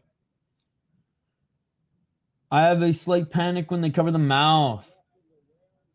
Yeah, I'm not going to do that as a poll question, Dan. Sorry. Again, I'm okay with it. I'm perfectly fine with it. But I'm going to argue for stomp, soccer kicks, knees to ground opponents over headbutts. And hopefully someday we can watch Lethway again. Yo, what's up, Pierre? Great to see you, buddy. Great to see you.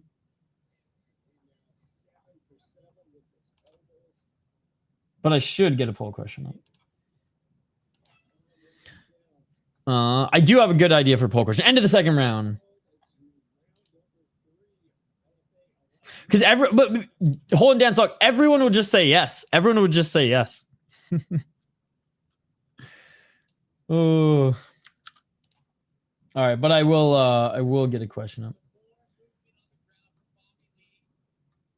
The ball putt, yes, dude. Oh my god, and it couldn't have happened to a better piece of shit than Joe Sun. Fuck Joe Sun.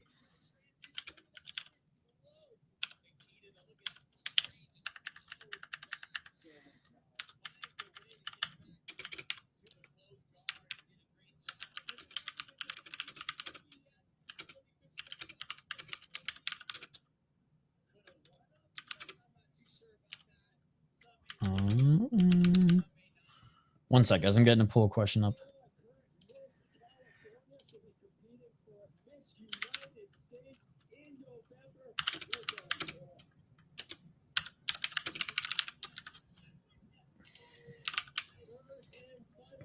All right, third and final round. Let's get it all.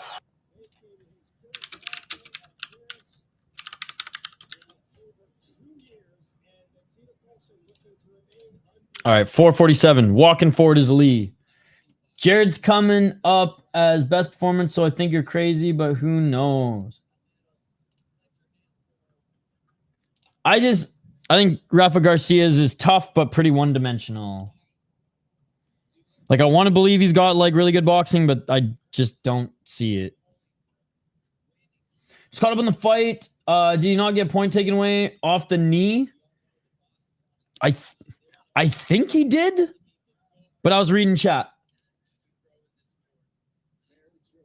I'm not sure with the UFC mini price. Yeah, dude, that's why I'm not there, Pierre. That's why I'm here and not there. He didn't. 403. Are you sure you just didn't see it? Oh, big shots to the body. Because there's been a couple times now in the regional and in the UFC where it's happened, but the just camera hasn't shown it. So, I have a Garcia winning against Jared Gordon. If Garcia shows up, he's still good. But we'll see. Left by Lee.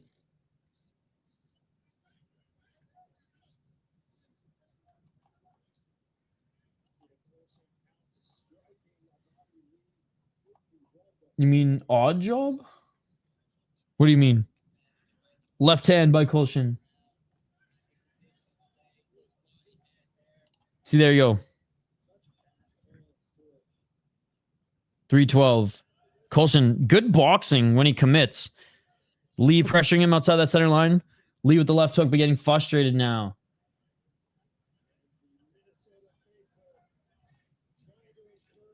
$256.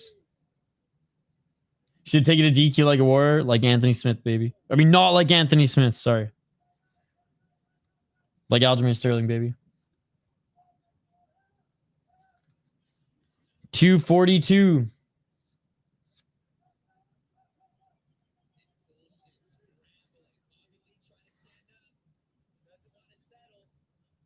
Kulshin trying to take him to the ground here.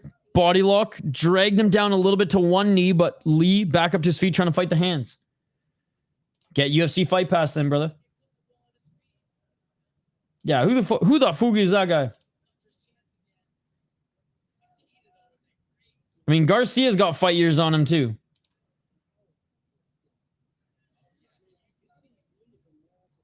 For me, Gordon has just looked the same for so long. He's good, not great. But he's consistent. His boxing's gotten a lot. I guess, you know, his boxing has always been good, not great. His wrestling, I guess, better, but still not quite great. When will he start to slow down, though? That is the real question. It is pretty awesome. It is pretty awesome. Well, then I have no idea how you watch in Saudi. I'm sorry. How's it going, Denial? 131 in Kulshin is on the ground here, but Lee's going for a guillotine. All he has is the neck here. Doesn't have any hooks in, but you know what? Lee's just going to go for it, and Lee looking to get in the top position here. 1 minute, 17 seconds. Bobby Lee trying to get this guillotine. And Lee is not giving up on it, even though Kulshin is trying to roll out of it. And Kulshin does roll out of it. Lee was in mount for a second, and Kulshin comes out the back door and back in the top position. Hey, what's up, Degenerate Dane? Good to see you. One of my favorite events in MMA history was at the Pearl at the Palms for LFA. $250 for 2 tickets. Best seats. Good event. There you go. There you go. You don't like watching Bowers fight? I think she's great.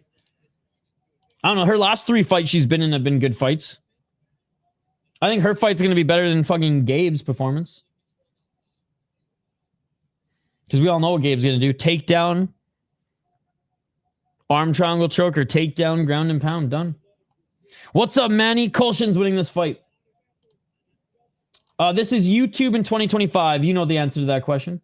Some guy at the Y was trying to tell me about this fight, who was a wrestler back in the day, and that's the name he said. I don't even correct him. Oh, and there's some shots in the bottom by Lee, but that's going to do it, ladies and gentlemen. That's going to do it. And Bobby Lee, good sportsmanship as they each show each other some respect. But Bobby Lee puts his arms up, veteran move, but as he's going, shit. So he knows he lost that one, but put up a valiant effort for being that much of an underdog, like the chat said. Gable Steveson will be his name forever now to me. Dude, this guy's a beast. I really like this Kulshin guy. If he just trusts his hands a little bit more, I think he'll be even more dangerous. Because, like, his boxing's very good, but he relies on his grappling because that's what got him here, right? Oh, yes, that is right. He played Random Task in Austin Powers.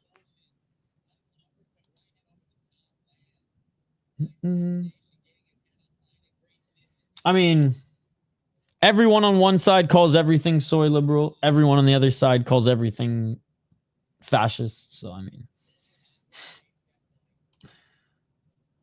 Oh, dude, I am not even a real MMA channel, but I appreciate you, Dylan. And again, wishing the best to you and your missus this weekend for your guys' anniversary.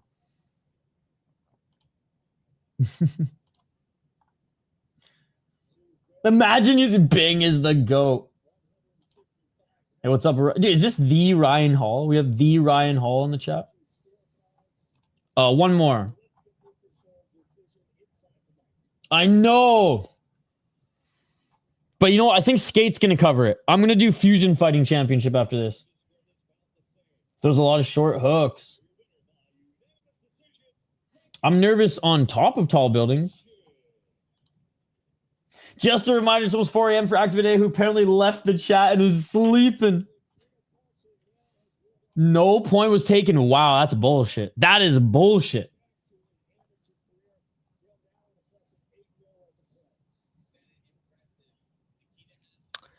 Should have been a draw. Should have been a draw. Should have been a draw. I hate the left and I hate the right, and I'm a centrist. I'm a fascist liberal Danish supremacist. What's up, Degenerate Dane? Thank you so much for the 8 months, man. Thank you so much. No, I am just a random fucking combat sports junkie dude just like you guys. Oh, thank you so much for the emojis. Let's go. What the fuck is Garrett LePage at? Oh, Garrett is actually in Spain where his wife just gave birth. And he's picking up Little Caesars for dinner. Gable Craig Jones. That is true. That is true. Ryan Hall, the paintball player, or Ryan Hall, the friggin' ankle snatcher? I heard the ref in the Gabe Steveson fight is his old coach's sister's cousin and used to oil check Steveson on the regs at practice. Watch the shenanigans. Was this your brother-in-law who also is the janitor at the UFC events? Hardly, but I appreciate the support, guys. Ryan Hall, the Storm Chaser? Yo, how many more Ryan Halls we got up there? Little Caesars made me shocked on my chips and sauce. Yo, Hole and Dan Sock is literally paying for my quick chip this weekend. And some, dude. Shout out to Hole and Dan Sock. Not 1, but 2, but 3, but 4, but 5, but 6, but 7, but 8. Freaking separate donos, dude. Oh, check some BS. Agreed. Gabe's wanted to blame for Chael's son and getting buggy choked 2 times in a row, right? He still didn't lose, though.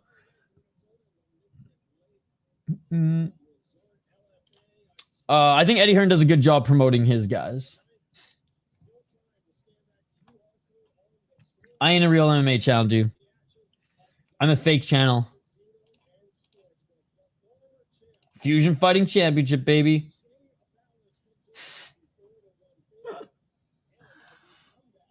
Nazi, there's so many better channels out there than mine, dude. I am literally one of the people. I am you. I'm you guys. Yes, sir. We're going to be covering that right after this. Or what's left on the Peruvian card. But I love Peruvian MMA. I think Inca, FFC, top tier. Well, top tier as far as regional MMA goes. I can't support bike lanes. How many people are riding outside today? We don't live in Florida. We don't have 12 months of the year. Where do you even live again? Swimming with the sharks. Sooner or later, you're going to get bitten. And every year, you have dozens of people that get hit by cars or trucks. Well, no wonder roads are built for buses and cars. I've never been hit by a car biking, but I've had people throw shit at me out of their cars.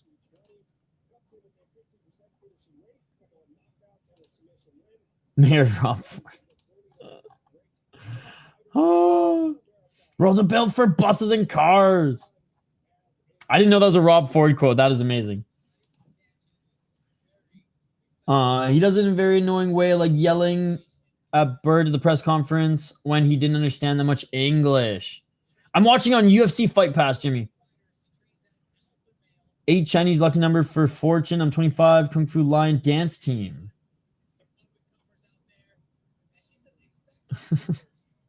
Dude, I am though. I'm not like I'm nothing. I am just a guy who's just as much of a junkie as you guys, except I don't gamble. That's the only difference. I mean, when you smoke that much crack, yeah, you could say it's poison. You could say it's poison. All right, featured fight coming up here. Former interim champ Cheyanne Bowers taking on Maritza Sanchez. 6-2 as a pro, 3-1 in her last 4 fights. 1 KO, 2 KO, 4 submissions, 1 decision for the talented wrestler. 5-2 in LFA. Again, she beat Borisova via armbar to win the interim title. And then, honestly, that goddamn 3rd round, man, because she looked damn good against Shannon Clark, the girl who got knocked the fuck out as the minus 1,000 favorite in Dana White Contender Series. So I was rooting for the American over the Canadian in this one. It was a very close fight, but she just proved that she can take on girls way bigger than her and still beat them, or at least control them for the most part, utilizing her wrestling and her striking is continuing to get better. So Sanchez 6-2 out of Team Alpha Male. Pretty good gym as well. 2 KO, 2 KOs, 1 submission, 3 decision, but she's been submitted twice. So keep that in mind. 5-1 in Combate Global. Knee bar in the first round to 5-2 gal. But overall, faced pretty good competition. 3-1 when she was 3-1. 9-5 when she was 5-1. And went 5-6 as an amateur. I'm going fucking Bowers here, baby. Let's go. Sioux Falls, stand up. Hey, good to see you, Haymaker. I just watch combat sports and yap, my man.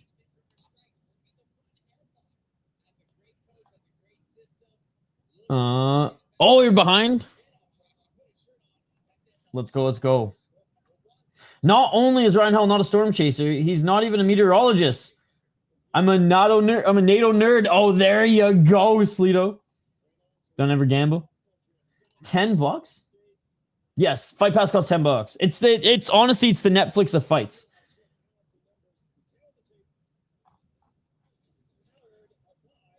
I got Bowers.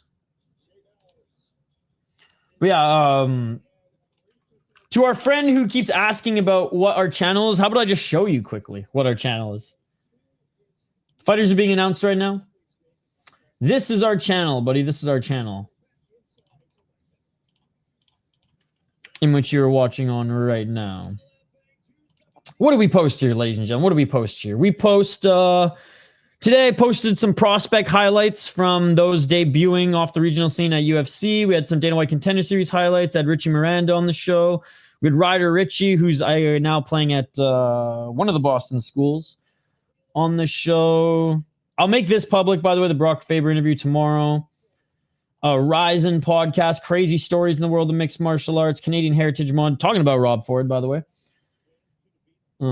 Beer reviews, just a vlog. And as far as the live stuff that we cover all sorts of combat sports. We'll be covering Fusion Fighting Championship, or what's left of Fusion Fighting Championship after this. We do Dana White Contender Series, Deep. I like Japanese MMA more personally. So yeah, we do a little bit of everything.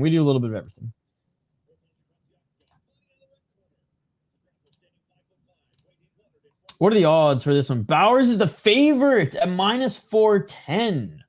Damn. Yes, smash that like button, ladies and gentlemen.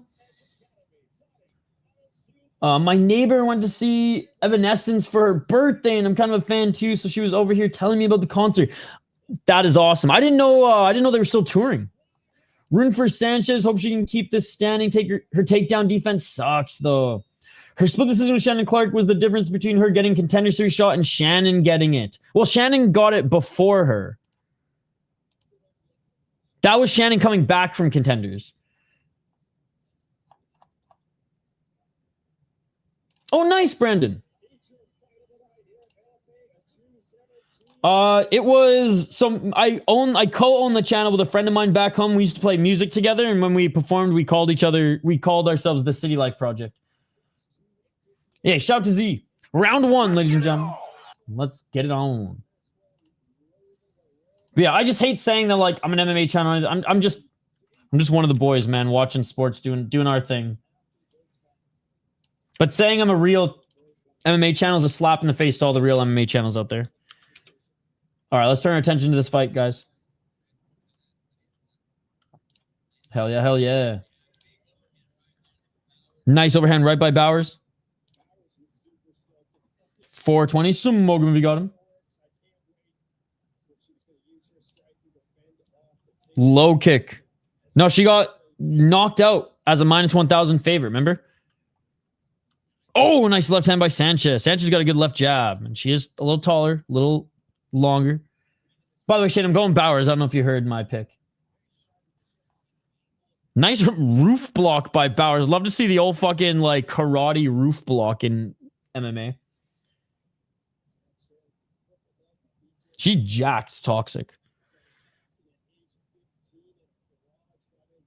Didn't she do like marathon? I think she was like a track athlete, but did some like triathlons as well.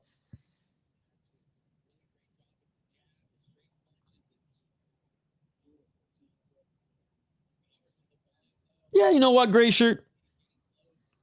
We'll split a rack of hams. 425.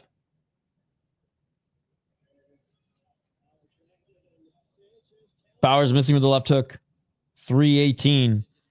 Spinning heel kick attempt by Sanchez. All right. 310.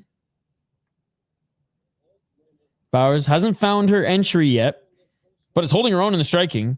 She's landing some good shots as well. More exciting than Thug Rose. 250, and there's the double leg right from Bowers gets the double leg, trying to pull that torso away from the cage. Muscle everything. September tournament, it's called Akibasho. It starts September 14th, but I believe that's Japanese time, so it might start a little earlier. Got you. 225. Bowers in full mount.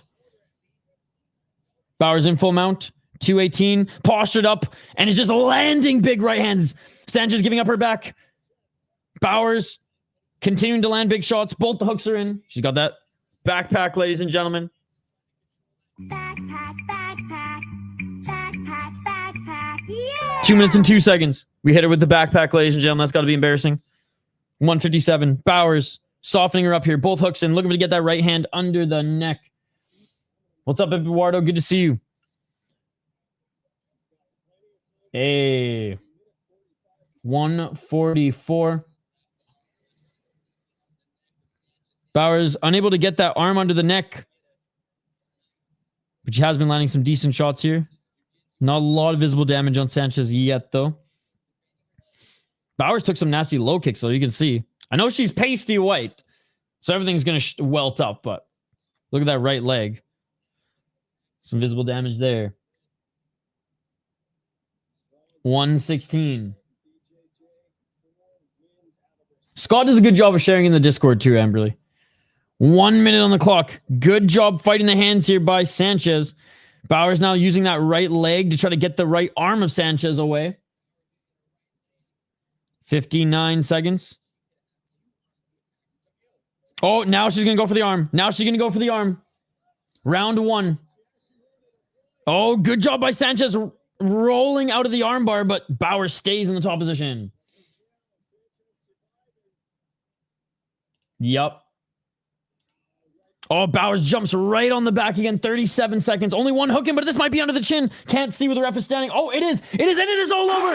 In the first round. What'd I tell you? What'd I tell you? Let's go, baby. Let's go. Give her the title shot again. Give her the title shot again. Give her the fucking title shot again. Let's go, baby. Let's go. Let's fucking go. Lost to the champions, or lost her title in a very close decision to a chick who's literally twice her size. Let's fucking go. All over. Lucas is on UFC Fight Pass, man.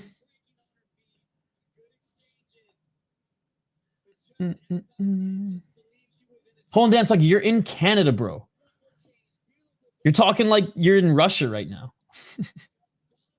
And it is all over. Or in fucking China. You can pee on the wall in Russia. You can't pee on the wall in China. Woohoo! Yeah, Scott is getting me into the sumo game.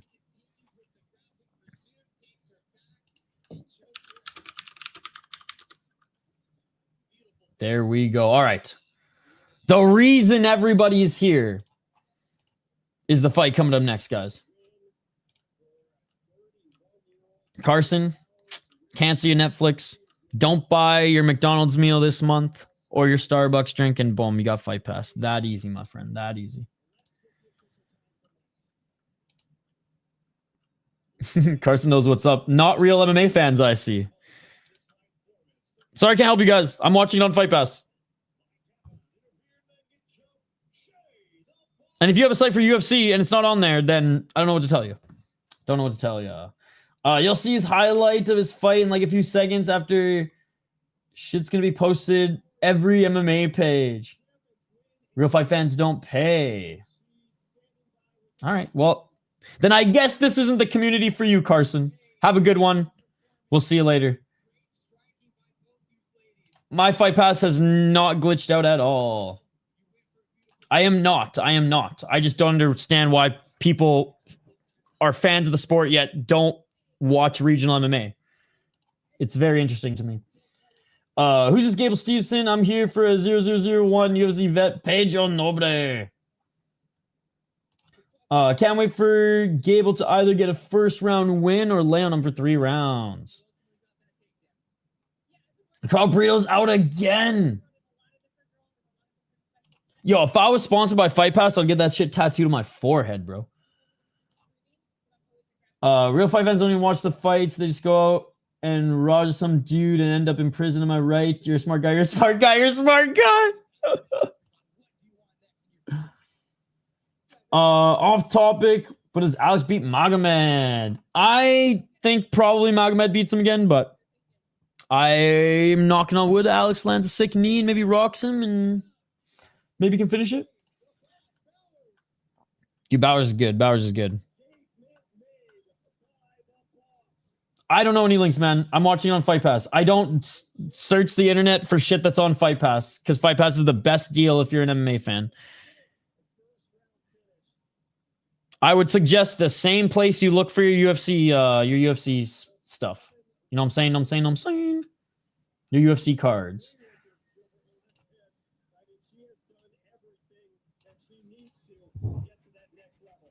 Yeah, crackheads. You got any links there, eh, bro? No, this is YouTube in 2025, Ryan. You're a smart guy. You know the answer to that question. You're a smart guy. All right. The moment you all been waiting for, and it's the freaking co-main event, ladies and gentlemen.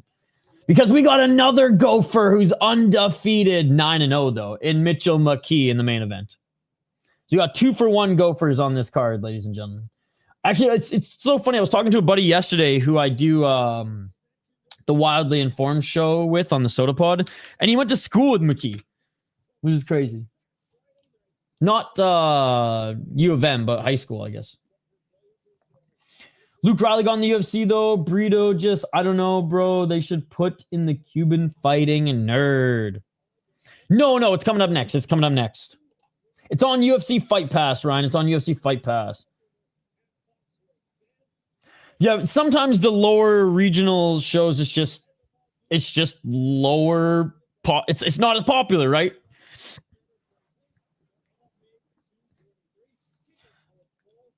So I don't know what to tell you guys. My apologies. My apologies. When is Luke Leslie fighting again? Dude, hopefully soon. Did you see his interview on the Casuals? Not the Casuals MMA podcast. Or not Combat Casuals, but the Casuals MMA podcast. I know it's confusing because Combat Casuals are a friend, but the Casuals MMA podcast, I only listen when they have guests, not because they're bad or anything. I just think those are the more entertaining podcasts, and he was great on their show. I have no idea, Alex, because I'm literally watching on UFC Fight Pass. Why would I go watch on TikTok if I have UFC Fight Pass? This week has been really weird, dudes. Glad to not think about that stuff. Absolutely. We're here to disconnect a little bit and watch people fight in a cage because we're psychos. All right, cold open.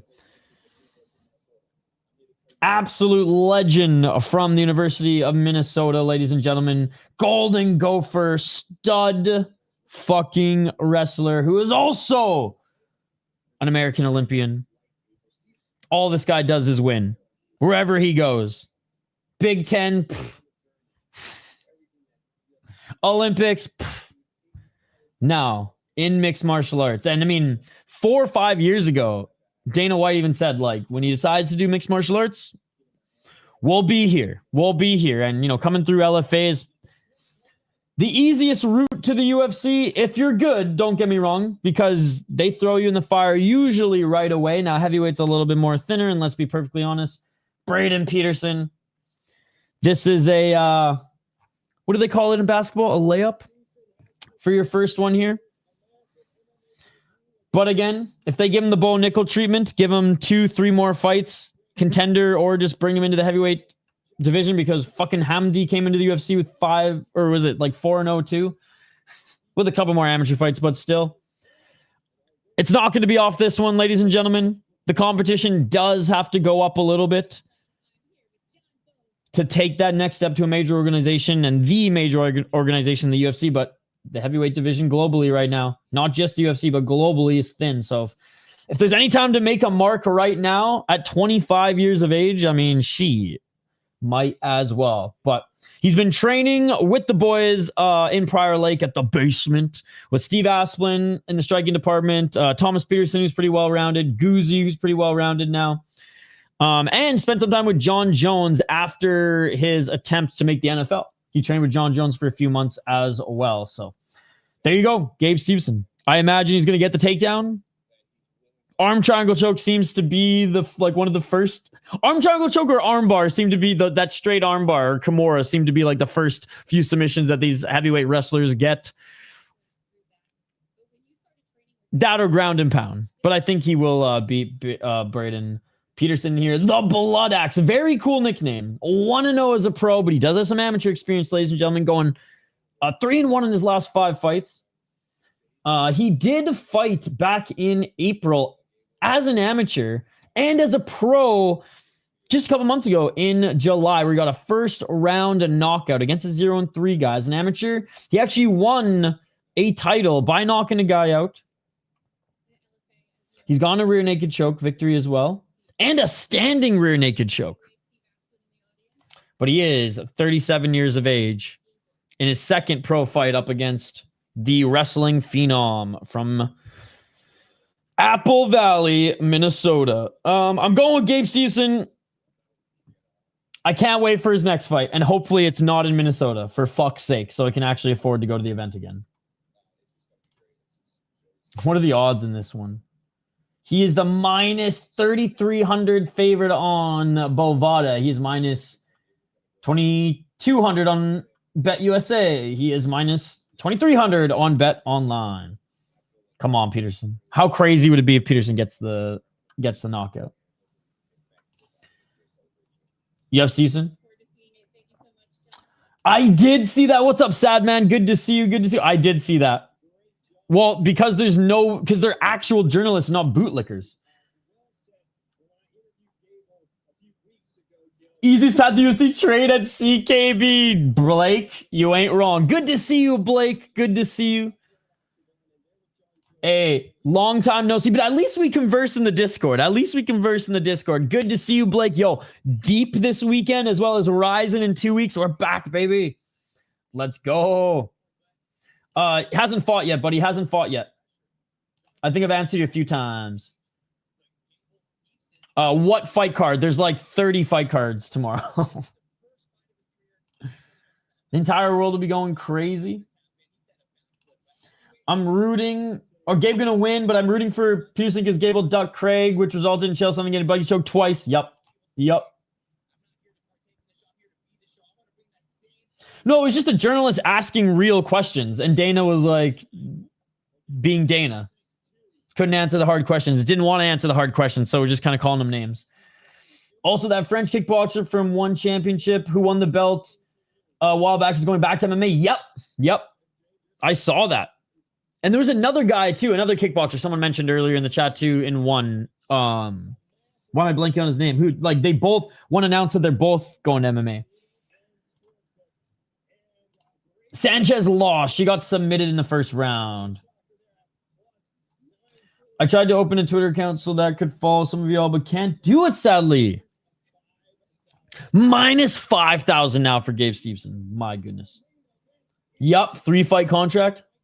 Did you see my meme from K1? I mean, I didn't. It wasn't even a meme. Sorry, it's not even a meme. Just my response. Hold on. It's so fitting. All right. Uncle Peterson is making his walkout now, ladies and gentlemen. Uncle Peterson's making his walkout now.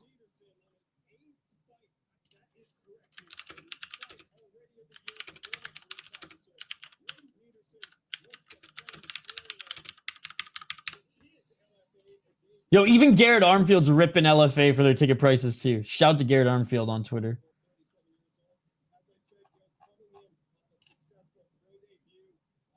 Oh, it was you who already mentioned them. And there you go.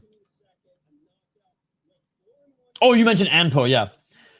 Dana learned ducking. Real question from his wife, John Jones. Dana got obliterated by the boxing reporters. I posted a breakdown of it somewhere. Yo, what's up, Dahlia? Well, it wasn't even giving him shit. See, like, that's not even the narrative. Dude, these reporters weren't giving him shit. These reporters were asking him real questions. Again, UFC press conferences are mostly bootlickers. Guys who want to ask soft questions so they don't get kicked out of the press conference. Whereas, like, these boxing journalists, they don't give a fuck. Dana White's just another promoter in their mind, not the guy who controls, their career in MMA. As an MMA journalist, anyways. So I wouldn't go as far as to say it's shitting on. I would just say it was a real, she asked real questions. But it did make Dana look not the smartest. Let's just say that. All right, this was the meme, by the way. This was the meme.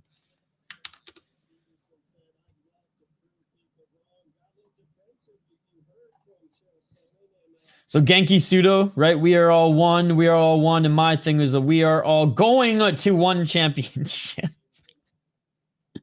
And it's fucking true, ladies and gentlemen. They all going. All right, Gabe Steveson making his walkout now. Yep. I mean, the last one who actually asked him hard questions was, love him or hate him, chat, was Ariel. And Sleeto knows I got no issue with Ariel. I think his seat sometimes... I think sometimes he gets a little too comfortable in that seat of his as, like, the MMA guy. The Bob McKenzie of fucking mixed martial arts. Craig Jones watching very closely. Oh, yes, that's what it was. Bistati, yep.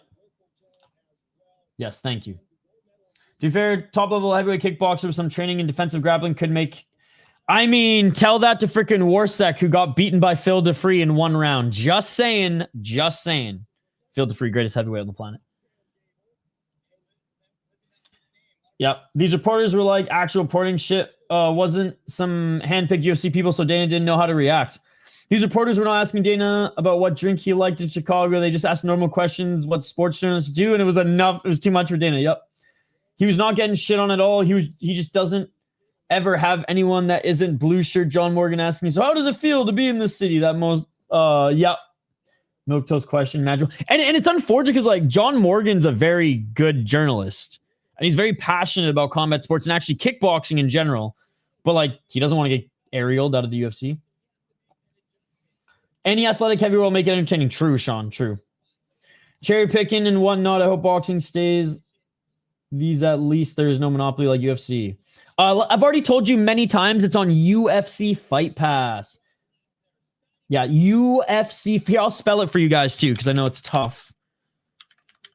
UFC Fight Pass. He didn't know what to do with his hands. He like Ricky Bobby. I mean, he was a heavyweight. I'm just saying. I'm a huge fan of Phil DeFree. He has what I mean. He's making UFC. He's sorry, not UFC. He's making MMA history with his freaking win streak right now. And yes, not against the greatest guys in the world, but if you look at his record, they certainly aren't cans. They certainly aren't cans. Speaking of, can Peterson win, ladies and gentlemen? Dana and his lackeys are attacking something called the Muhammad Ali Act. Yes. Essentially an act that protects boxers from promoters like Don King and all that shit. The free is huge. Dude, he's a big boy. No, he doesn't look nervous. He doesn't look nervous. He looks pretty dialed, to be honest. Peterson looks like it's just another day in the office. Apparently, they said the Blood Axe. I mean, he has been active recently.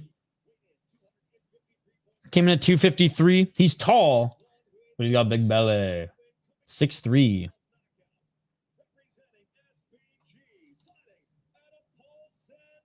Polson, Montana. We got Montana versus Minnesota. Dude, there's some good breweries in Apple Valley. Just saying, just saying. Yeah, he wants to rework it.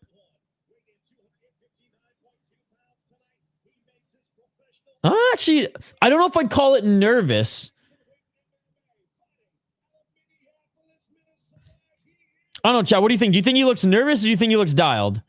Yeah, maybe there's a little bit of jitters here, but he is putting his hand up as the crowd goes crazy for him. His belly goes crazy. Yep. Good to see you, but I have no idea, by the way. It's a Japanese MMA organization. Better than Fighting Nexus. Better than War Dog, but not even close to Deep's level. All right, here we go, guys. Steveson staring right at Blood Axe. Blood Axe not even looking at him at all, looking at the ground. He ain't got nothing to lose at his age. Would go down as a legend if he got the upset. Dude, I just want to see a knee. I just want to see a knee. All right, here we go, guys. Ken Blood Axe. Ken Blood Axe. Finish Gabe Steveson. Let's go. 4 minutes, 55 seconds. Low kick by the Blood Axe. Oh, Steveson almost ate a knee. Blood Axe looking for that knee. Steveson with a body kick. Steveson looking for the single leg. Instant single leg. And now landing shots in the top position.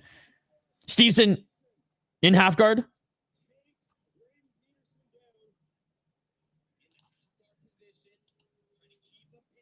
Oh, I totally didn't even hear it, so I'll rewind it in a little bit.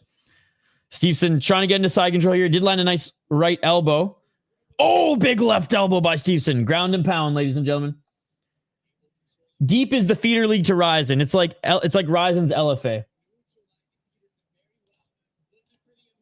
Looking for the Americana now. Looking for the Americana. Steveson. Oh, was in half guard. He wasn't in side control. If he's in side control, he probably could have gotten it. Lets it go. Still. Okay, now he's in side. Oh, nope. Still couldn't get that left leg out. He's in half guard here. Trapped that left arm of Peterson, though. All Peterson has to defend right now is that right arm and some short right elbows by Steveson. 344. Huge ground and pound by Steveson. Steveson gets on his feet and he's just punching Peterson in the face. Peterson trying to grab a leg, but Steveson full mount, not even full mount, just standing over Peterson right now, landing big shots. Peterson covering up here. Oh, this fight's going to be called. This fight's going to be called. Huge shots by Steveson. Ref, end it, ref. Jeez! And it is all over. Gabe Steveson wins his MMA debut. Big onslaught to start this one, ladies and gentlemen. I hope it was worth it, LFA. I hope it was worth it robbing all of your fans. Damn. This man has to go back to work on Monday. Hope he doesn't get hurt too bad. He took a few extra shots. Damn. That was the worst outcome. That was quick. Hey, what's up, Kenneth? Great ground and pound. I mean, he looked good. He looked good. Can't wait to see him take a step up in competition. I feel like the ref spaces out sometimes. Yep, I mean, he almost landed a knee. He almost landed a knee. Too much. You know how I know it's too much, Scott? Because LFA's fans, their core fans, were priced out of this event. Usually LFA, it's $40 to $60. $180 to $270 for general admission. $270 to $580 for the first 6 rows, and then $700 to $800 for cage side. He's got a few more fights. Minimum 3 or 4-0 until the UFC bring him up. But we'll see him again soon. He took no damage. Almost a knee. By the way, shout out to the 100 people watching. I know you guys are here to see good old Gable. And there he is. He got it. He got the first win. Ripped the Band-Aid off. I mean, the takedown came so easily, man. Been listening while on the road, just getting groceries right now. I mean, I'll be typing, but I'm still here, brother. Yo, shout out to Blake, man.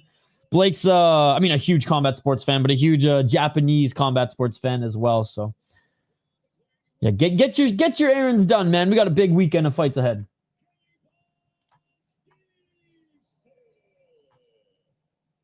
Improves to 1-0. Usually should cut Gaslin to like battle with the fucking annoying, dude. I know at this point. Pedro Nobre.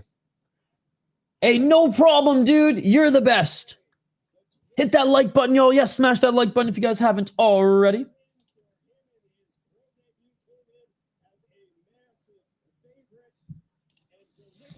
I think Mitchell McKee's an even bigger favorite than Gabe Steveson. These freaking Gopher boys, man.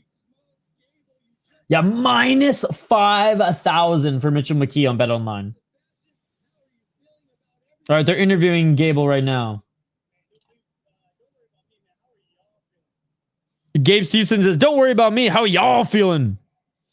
Crowd going wild.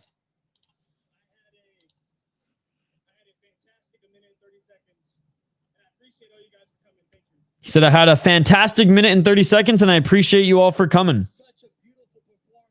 Yeah. Early stop it. I have no idea. It's just like, that's the face I wanted Isha to make with that comment. So, dude, that, yeah. Honestly, man, Peterson went down so easily with that single leg.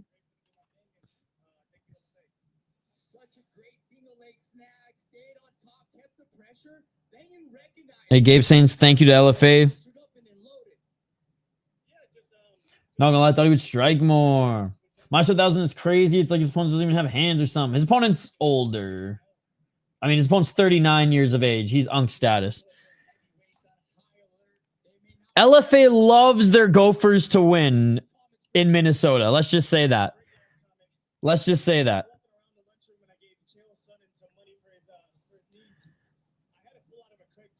Oh, Gabe Steveson said he gave Chael Sonnen some money for his knees.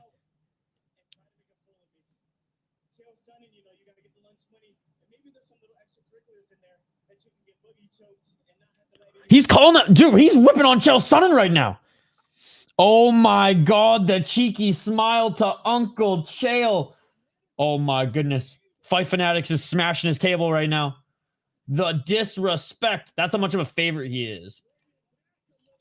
Yesterday I was watching Bellator vs. Ryzen events. I don't know how Bellator went under. They paid guys decent and they didn't make as much money back. Takedown so easy for Gabe. It's like he wasn't even in a fight. I mean, he almost got kneed.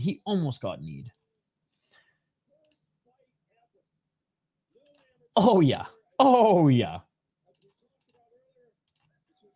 All right, a main event of the evening, ladies and gentlemen. Was McKee supposed to fight some? Okay, right. McKee was supposed to fight Christian Strong. Christian Strong is 9-1, a very good prospect, and that would have, I imagine, would have been for a title because Christian Strong is the BFL champ and the Muckleshoot Fight Championship. No joke. The league is called Muckleshoot. He's the Muckleshoot Fight Night Championship. Or Muckleshoot Fight Night champion. He's also the BFL champion. He's fought in Fury FC. Bro. It's unfortunate that Christian Strong wasn't able to answer the bell for this one, but hopefully he comes back and we see that fight against Mitchell McKee because that one will be a banger. So Mitchell McKee gets a tune-up fight here against Pedro Nobre. Spear Russell knockout, let's go! I knew you'd be covering knockout. I knew you'd be covering knockout. Hold on. We need to watch some Superior Rule Set right now, guys. Before we break down this next fight, yo, shout out to Skate. Even when he's also streaming, he comes in clutch as a mod here, ladies and gentlemen. I hope a few people went over to your stream, man. I tried sending some people over, as I do every time. Yo, guys, thank you so much. Keep smashing that like button. You're not covering. I mean, you will be covering it. I imagine you will be covering it after BKFC. I'm going to do Fusion Fight Night. What's the timestamp? Or did it just happen? Here, I'll just rewind quickly. That's so fucking sick. They're doing these live.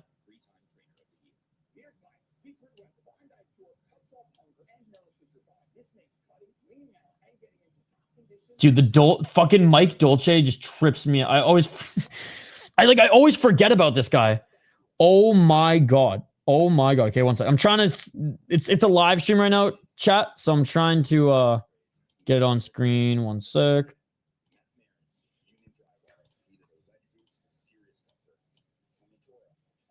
Okay.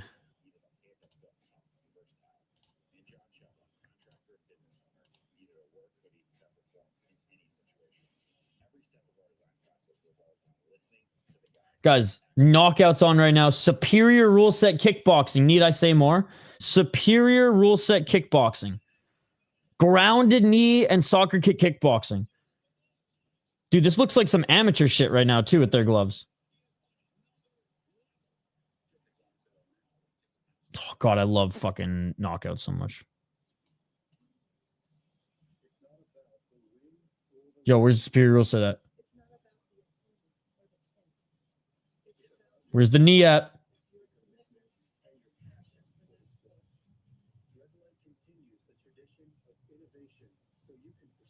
Are you sure this is the one you're talking about? I mean, I'm loving this. Don't get me wrong.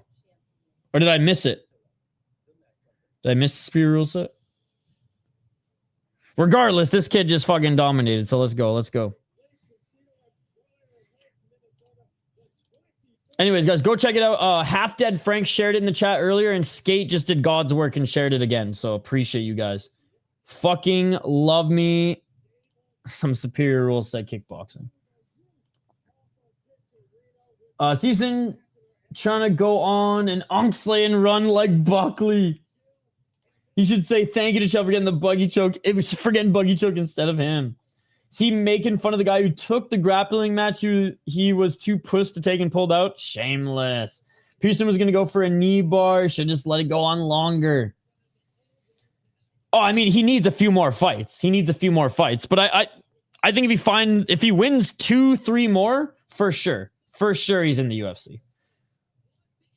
In all honesty, I just hope Mitch wins. Love him and his brother. Got to respect them for winning a state title for their dad. He passed. Absolutely, Sean. Absolutely.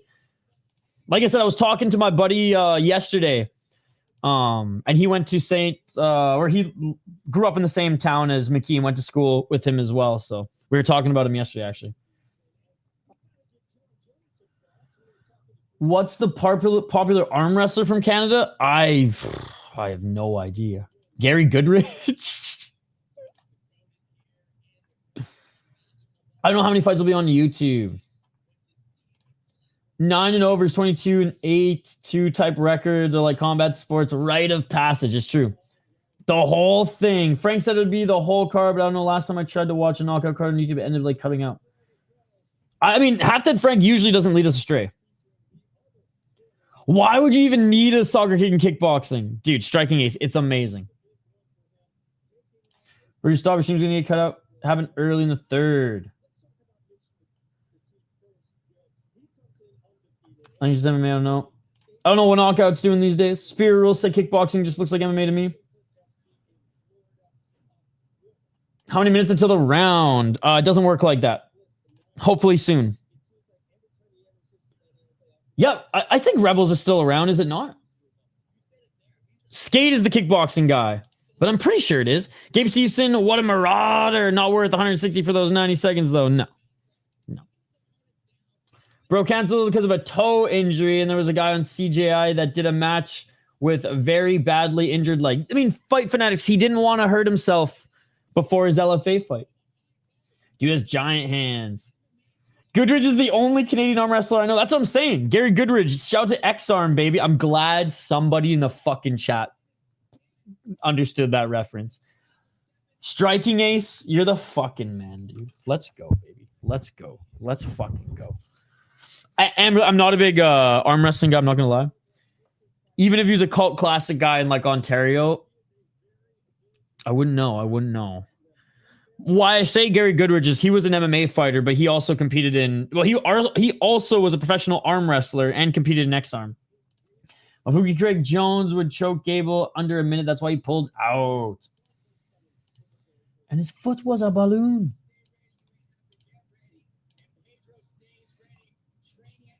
Yep. That's probably who it is. Well, I mean, I don't know. I mean, Gary... Perhaps, Amberly, perhaps. But I cannot confirm. About Gary's autobiography, he's got an interesting story as well as some demons. I gotta read that. I would love to read his book. He seems like he's doing really good in life right now, though, which is awesome. Like when he was on the Jackson podcast like a year ago, he sounded so sharp, like compared to... I mean, no, he like just sounded sharp. I was gonna say compared to how he was before, but like night and day compared to how he was in like the mid 2000s, late 2000s. The only arm wrestling I watched is the WWE match between Lashley and Strowman. He wouldn't get hurt. Craig would just put him to sleep or make him tap, and Gable didn't risk it because it would make the hype around him destroyed. I don't know about destroyed, but definitely would lower it. UFC told Gable to pull out. Probably, I mean, maybe that too. Specifically with infidelity, he cheated on his wife a lot. X-Arm was punching arm wrestling, right? It's been a minute since I've watched that. But yeah, X-Arm was arm wrestling and MMA mixed together.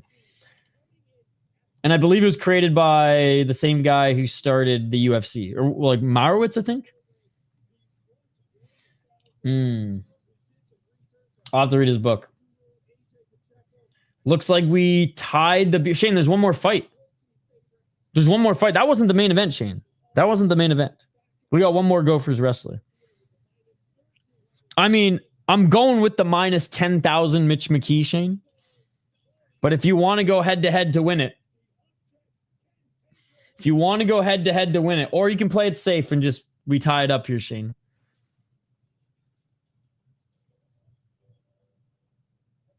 I'm playing safe here. Oh, okay, got you. Yeah, then we're tied. Well, then you know what, Shane? Fuck it. I'll risk it for the greatest fucking underdog win in our beer bet history so far. Because the best one so far was, I think, a plus 800 one for you, right? In Fury 100, I want to say it was. So, yeah. So, Shane, for the beer bet, vote for Pedro. Over 1.5 rounds. Craig would humiliate him. He would get in like against Chell with a bottle of alcohol, drinking around doing silly shit and tap him. Make Gable look so bad. I mean, I don't think it would be that bad. But I do think you would submit him.Znago just MMA literally just ground and pounded the fuck out of him. I think that might have just been an amateur MMA fight, but for the most part, knockout is kickboxing and custom rules kickboxing, so you can kick and knee guys on the ground. Dude, nice. I have really good family friends back home from Ethiopia, and it's I would say my top 3 favorite foods is Ethiopian food. 50k yen is like 5k. Fair. Nobre is going to win the first of this BJJ. Then he's going to take some big ground and pound and fold in 2 and 3. Again, shout out to Nobre for taking this fight on short notice. Again, this fight was supposed to be against Christian Strong, who's 9-1. Fury guy, but also snatched that BFL champion against Ali Wasuk, who's very good. Not a big deal. And beat a 4-0 Landon Taylor, who is now, I guess he hasn't really done anything. The Space Pirate, though. I see it. I see it. So that would have been a sick fight. That would have been a sick fight. Pedro Nobre, Unk status, 39 years of age. 39 years of age, ladies and gentlemen. 22, 8-2 as a pro, 2 and 3 in his last 5 fights. And this has been the year of the Unk, ladies and gentlemen. This has been the year of the Unk. Nova Unau guy, 12 knockouts, been knocked out 4 times, 6 submissions, has only been submitted once, and 4 decisions. He had 1 no contest in the UFC. 1. He went 3-2 in Titan, 3-1 in Bieti combat, and 2-0-1 in Chuto Brazil. He lost in a title fight in Hexagon. Hexagon's a good league, so no shame in that. Lost in a title fight in FEN. FEN is a really good league. No shame in that. And he was the title holder in Vendetta against KSW record type of guys. Lost to Mendoza, though. Mendoza's good, but you got to show these guys, these younger guys, that you're beating them. And furthermore, ladies and gentlemen, he fought in 2024. He fought in November. That's almost a year ago now. That's almost a year ago now. But it's not like he, fought in 2021 and now he's got called in, right? But he is certified Unk status. Pleasantly surprised with his success in the last 5 years. But having said that, he's just been in so many fucking title fights. Tim Elliott in Titan, Jose Torres, Bogtinov. Yeah, he's been in some really fucking good fights throughout his career. He's got some really good names on his resume, win or lose. Carlos Lima. Anyways, Mitchell McKee. Stand up, Golden Gophers, baby. Stand up, Golden Gophers. I should be wearing my Golden Gophers friggin' toque right now. God damn it. 27 years of age. Instead of staying in Minnesota, though, he went to Killcliff FC. And I remember on one of the shows here in LFA, was it against Jose Hernandez? Or was it Ashton? Ashton's an Omaha guy. They put him up against another Minnesota guy who didn't go to the University of Minnesota. He didn't go to the U of M, but ended up staying in Minnesota. So it was like the traitor, not the traitor, but the guy who left for the better gym against the hometown guy. And McKee absolutely schooled him, right? But I just thought that was kind of funny. But yeah, 27 years of age, former Gopher, insanely good wrestler. His striking's getting better. He's so good at taking the back. He's so good at getting positions to ground and pound. 5 KOT KOs, 4 decisions, 7-0 in LFA, 1-0 in Bellator. And he's been fighting really good opponents. Jose Hernandez was good. Fisher's good. Foray is good. I think, was it Sean McPadden? I think it might have been McPadden, actually. Yeah, it was. Yeah, because he went to Mankato. It was totally McPadden. Yeah, and then he stayed and went to the academy. Yep. So I remember I was at this event and half the crowd was cheering for McPadden, half the crowd was cheering for McKee. Hey, we'll give Mankato a little love here. Sorry, Minnesota State.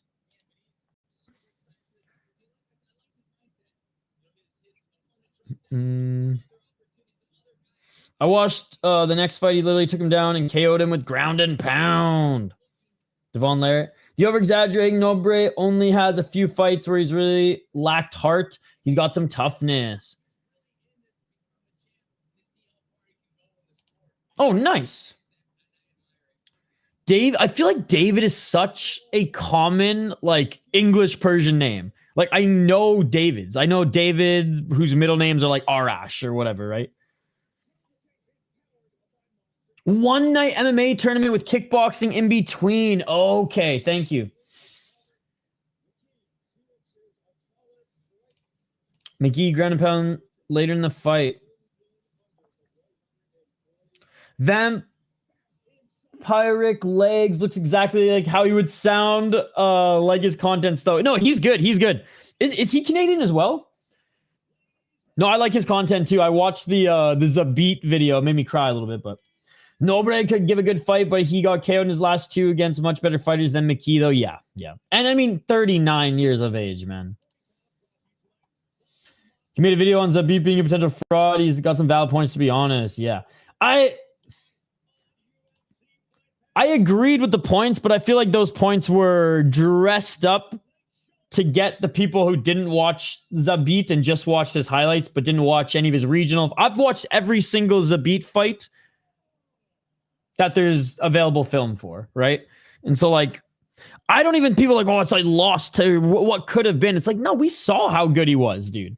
I don't know.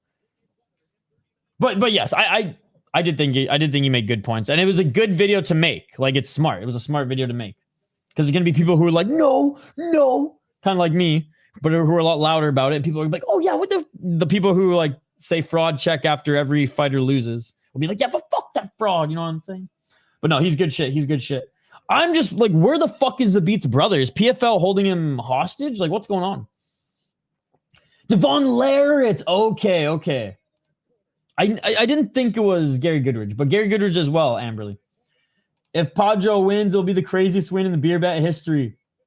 Yeah, because you hold the title right now, Shane, with that minus 850 pick. First two fights were the reverse, and this is the second tourney bout. Also, nobody's a 125er, and this is a 140 catchweight. I know, dude. Everything else is pretty good fundamentally, though. Okay. Toxic. He already answered you like 3 times in the chat. He literally told you what it was.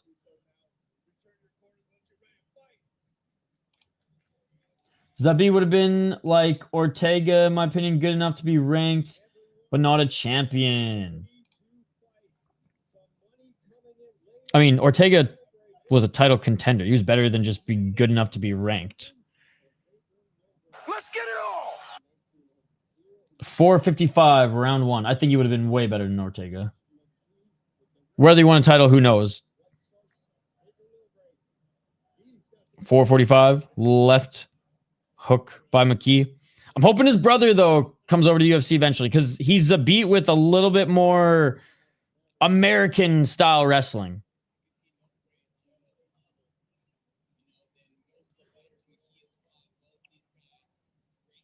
$420, Smoke maybe got him. 420, nice 1-2 by McKee. Did the freaking commentator say this is going to be a big test? Dude, come on, man. I love Nobre, don't get me wrong, but like... 410. Low kick by Nobre.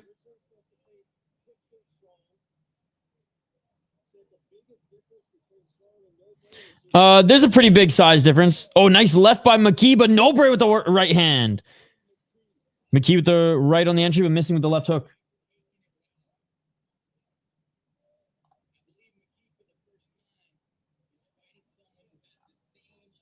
$344.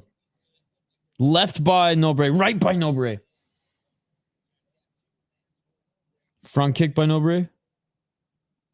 Double left jab by Nobre. He's holding his own right now, but McKee with the left hook. Beautiful entry. Oh, Nobre with a big right hand. Nice 1-2 by McKee, followed by a third right hook. 319. Oh, big low kick by Nobre. Yep. Like you said there, yep. Nice takedown by McKee. And there it is. Nobre was actually doing pretty good on the feet here, but Nobre trying to get back up to his feet, and McKee wrestles him back down. 256. Half guard for McKee. Let's go, The Rock. He's not going to be able to get the arm triangle choke here with Nobre's left side pinned up against the cage, but McKee's got his left leg up, on top of the right arm of Nobre. Okay, Nobre gets it free. No space here for Nobre to get up. By the way, guys, we're going to switch right over to Fusion FC after this. How many more fights are left on that card? Does anybody know? No worries if not. 213. Another elbow by McKee. McKee with the left to the body.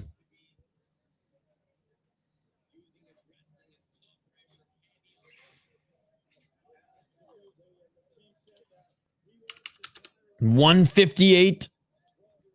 Still in half guard here. Nobre just trying to defend, trying to fight the wrists of McKee.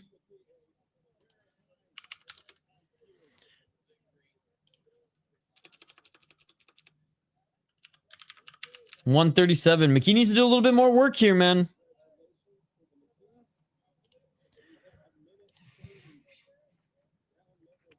For 39, you don't look it. He looks like Cal Machado a little bit. Little bit. Let's go to Rock. It's ironic that a guy like Nobre, who got famous for cheesing the biggest snow contest ever despite being a legal shot, is now a 40-year-old regional staple known for his high level of competition. What a sport. What a sport. All right, McKee's starting to let that left hand go a little bit here. Still just knees planted in half guard. Some elbows from the bottom here by Nobre. 55 seconds.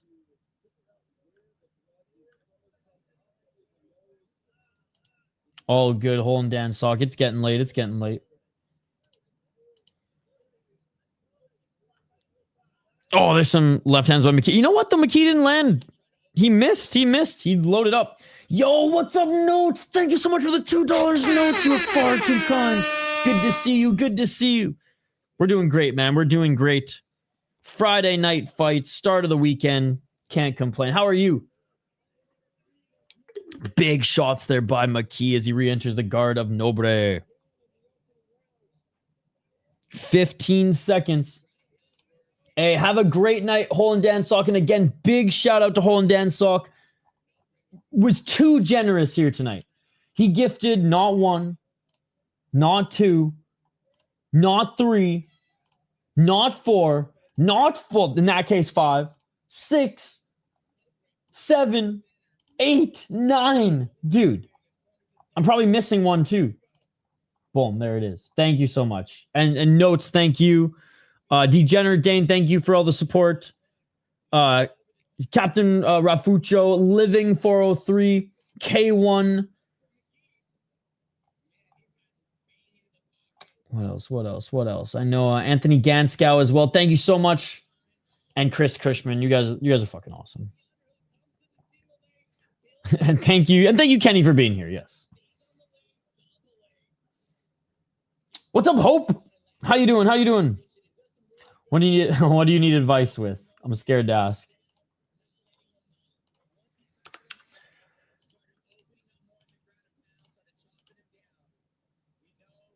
Mitch looks like Gage Young with a mix of Connor Matthews.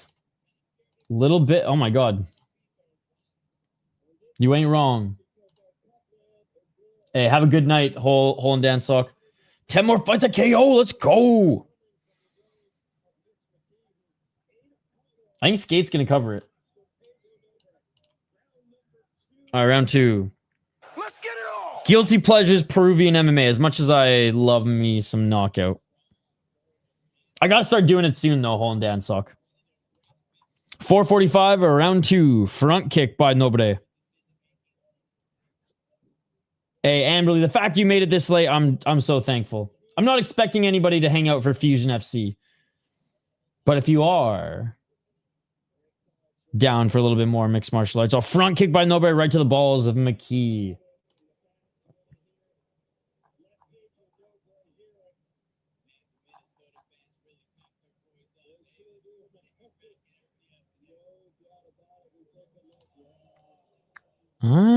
Yep.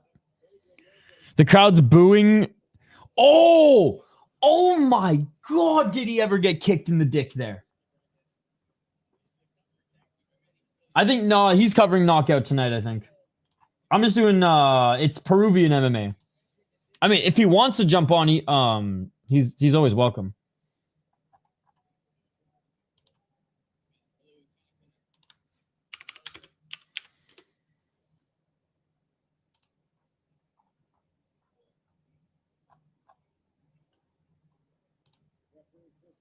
I got my cousin.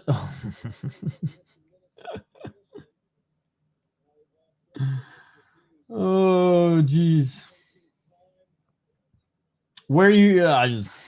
Should I bite, chat? Should I bite? 420 smoke movie got him. I'm gonna say this. I'm not a parent for a reason.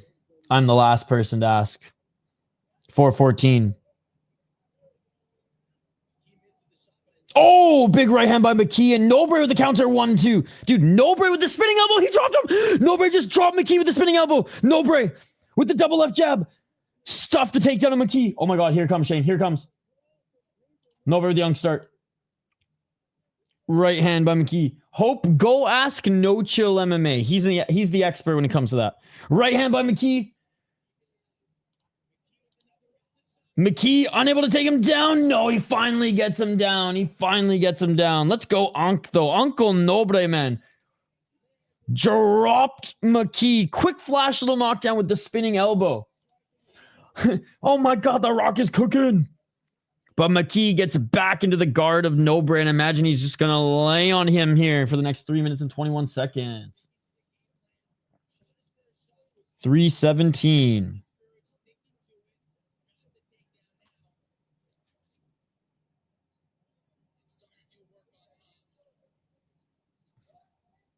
Couple muffin shots to the body here by McKee. He's going to recover well here in this position. If that's what No Chill says, Hope, then sure. 253.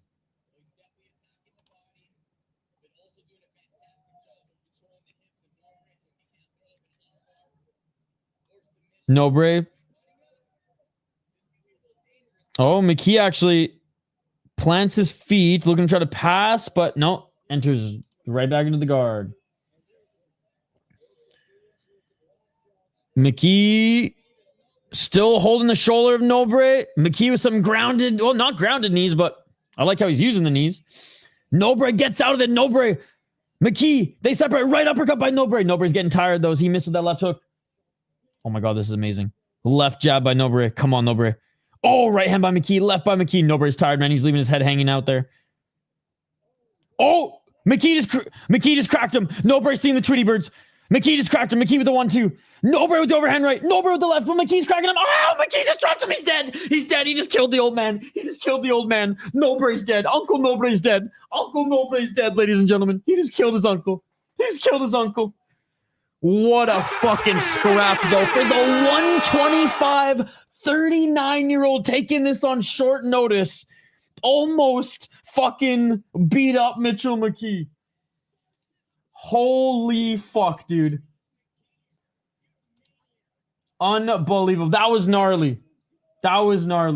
Call the ambulance for Unk. Honestly, call me crazy, but I'm like more impressed with Nobre's performance there. Look, Mitch McKee, look, his striking is getting better and better. His striking looked good in that one too, and his wrestling was sound. But when Nobre cracked him, he couldn't take him down. It took a little while. Got him the stretcher. Nobre a dog for swinging while he was wobbled. He had a good poker face until he stepped down on his heel and he was like, uh-oh. Nice KO, but bad look getting dropped by 39-year-old 125. I mean, spinning elbow? I don't know about that. I feel like if I was Mitch McKee's size and someone even who was 110 with spinning elbow hit me in the jaw, I'd probably get knocked down. I was getting worried. 250 baht. Get my boy in a retirement home. 138, 131. Cheyanne, were you scared for a second? Were you sweating for a second? I know you don't care too much, but like, did you at least say holy fuck for a second? Yeah, dude, you're getting clipped with an elbow to the chin. I don't care what weight you are. You're going down.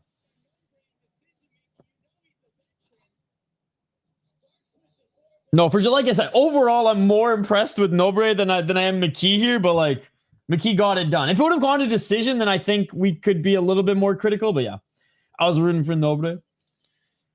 But dude, see, this is why at the beginning of the stream, so I'm going full 360 now, Fight Fanatic. You're like, I'm not the real Fight Fanatics. You are more real than the other Fight Fanatics based on this chat. So there you go, buddy. There you go. That shit beautiful than a motherfucker. It would have been the biggest upset I've seen. Pedro has had a hell of a career. Turn around is in his image. No, Uncle lost. He got absolutely destroyed. Was that dude a bot? Which guy? Which guy?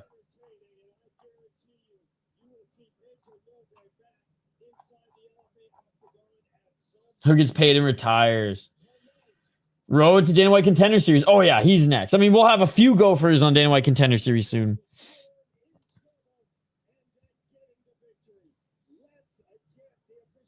Let's freaking go. Okay, I got to run here, actually, ladies and gentlemen, because I have another stream to do. Oh, I just think just trolling around. I'm pretty sure I've seen that person in other chats before. Just messing around. What an event, ladies and gentlemen. Usually, I'd be chasing down the hot dog lady right now for 5 $1 hot dogs. I'd be rolling a joint, drinking a beer with Gilbert Melendez and co at the fucking bar. But ticket prices were $180. So fuck that shit. Hey, no problem. Hey, Tone, if you're staying up a little bit, and the Gummy Gang ain't going live, this isn't the last stream we're doing. This was way over 1.5. Actually, that's a good question. One sec. I stopped myself. I want to see what time it was. I think it was just over. So the fight ended. Yeah, it was just over. It was just over by like 50 seconds. Close though, man. Close. All right. Let me refresh this. Fusion Fighting Championship 95. I don't hate relish. I'd rather just pickles and sauerkraut. Auntie Julia is fighting. Where is Waldo? Hey, dude, get some sleep, my Serbian brother. Get some sleep. Thank you so much for joining. We fucking love having you here, man. Appreciate you. We'll see you tomorrow for more fights. And all you in the live chat, we got more fights coming up here. I'm just literally going to go twist one up quick, if you know what I'm saying. And then we'll be right back. But here's what we got. It's already teed up. Go check it out. People are already waiting. Go check it out. Fusion Fighting Championship 95. We probably have another, I want to say... Actually, I have no idea how many more fights are left.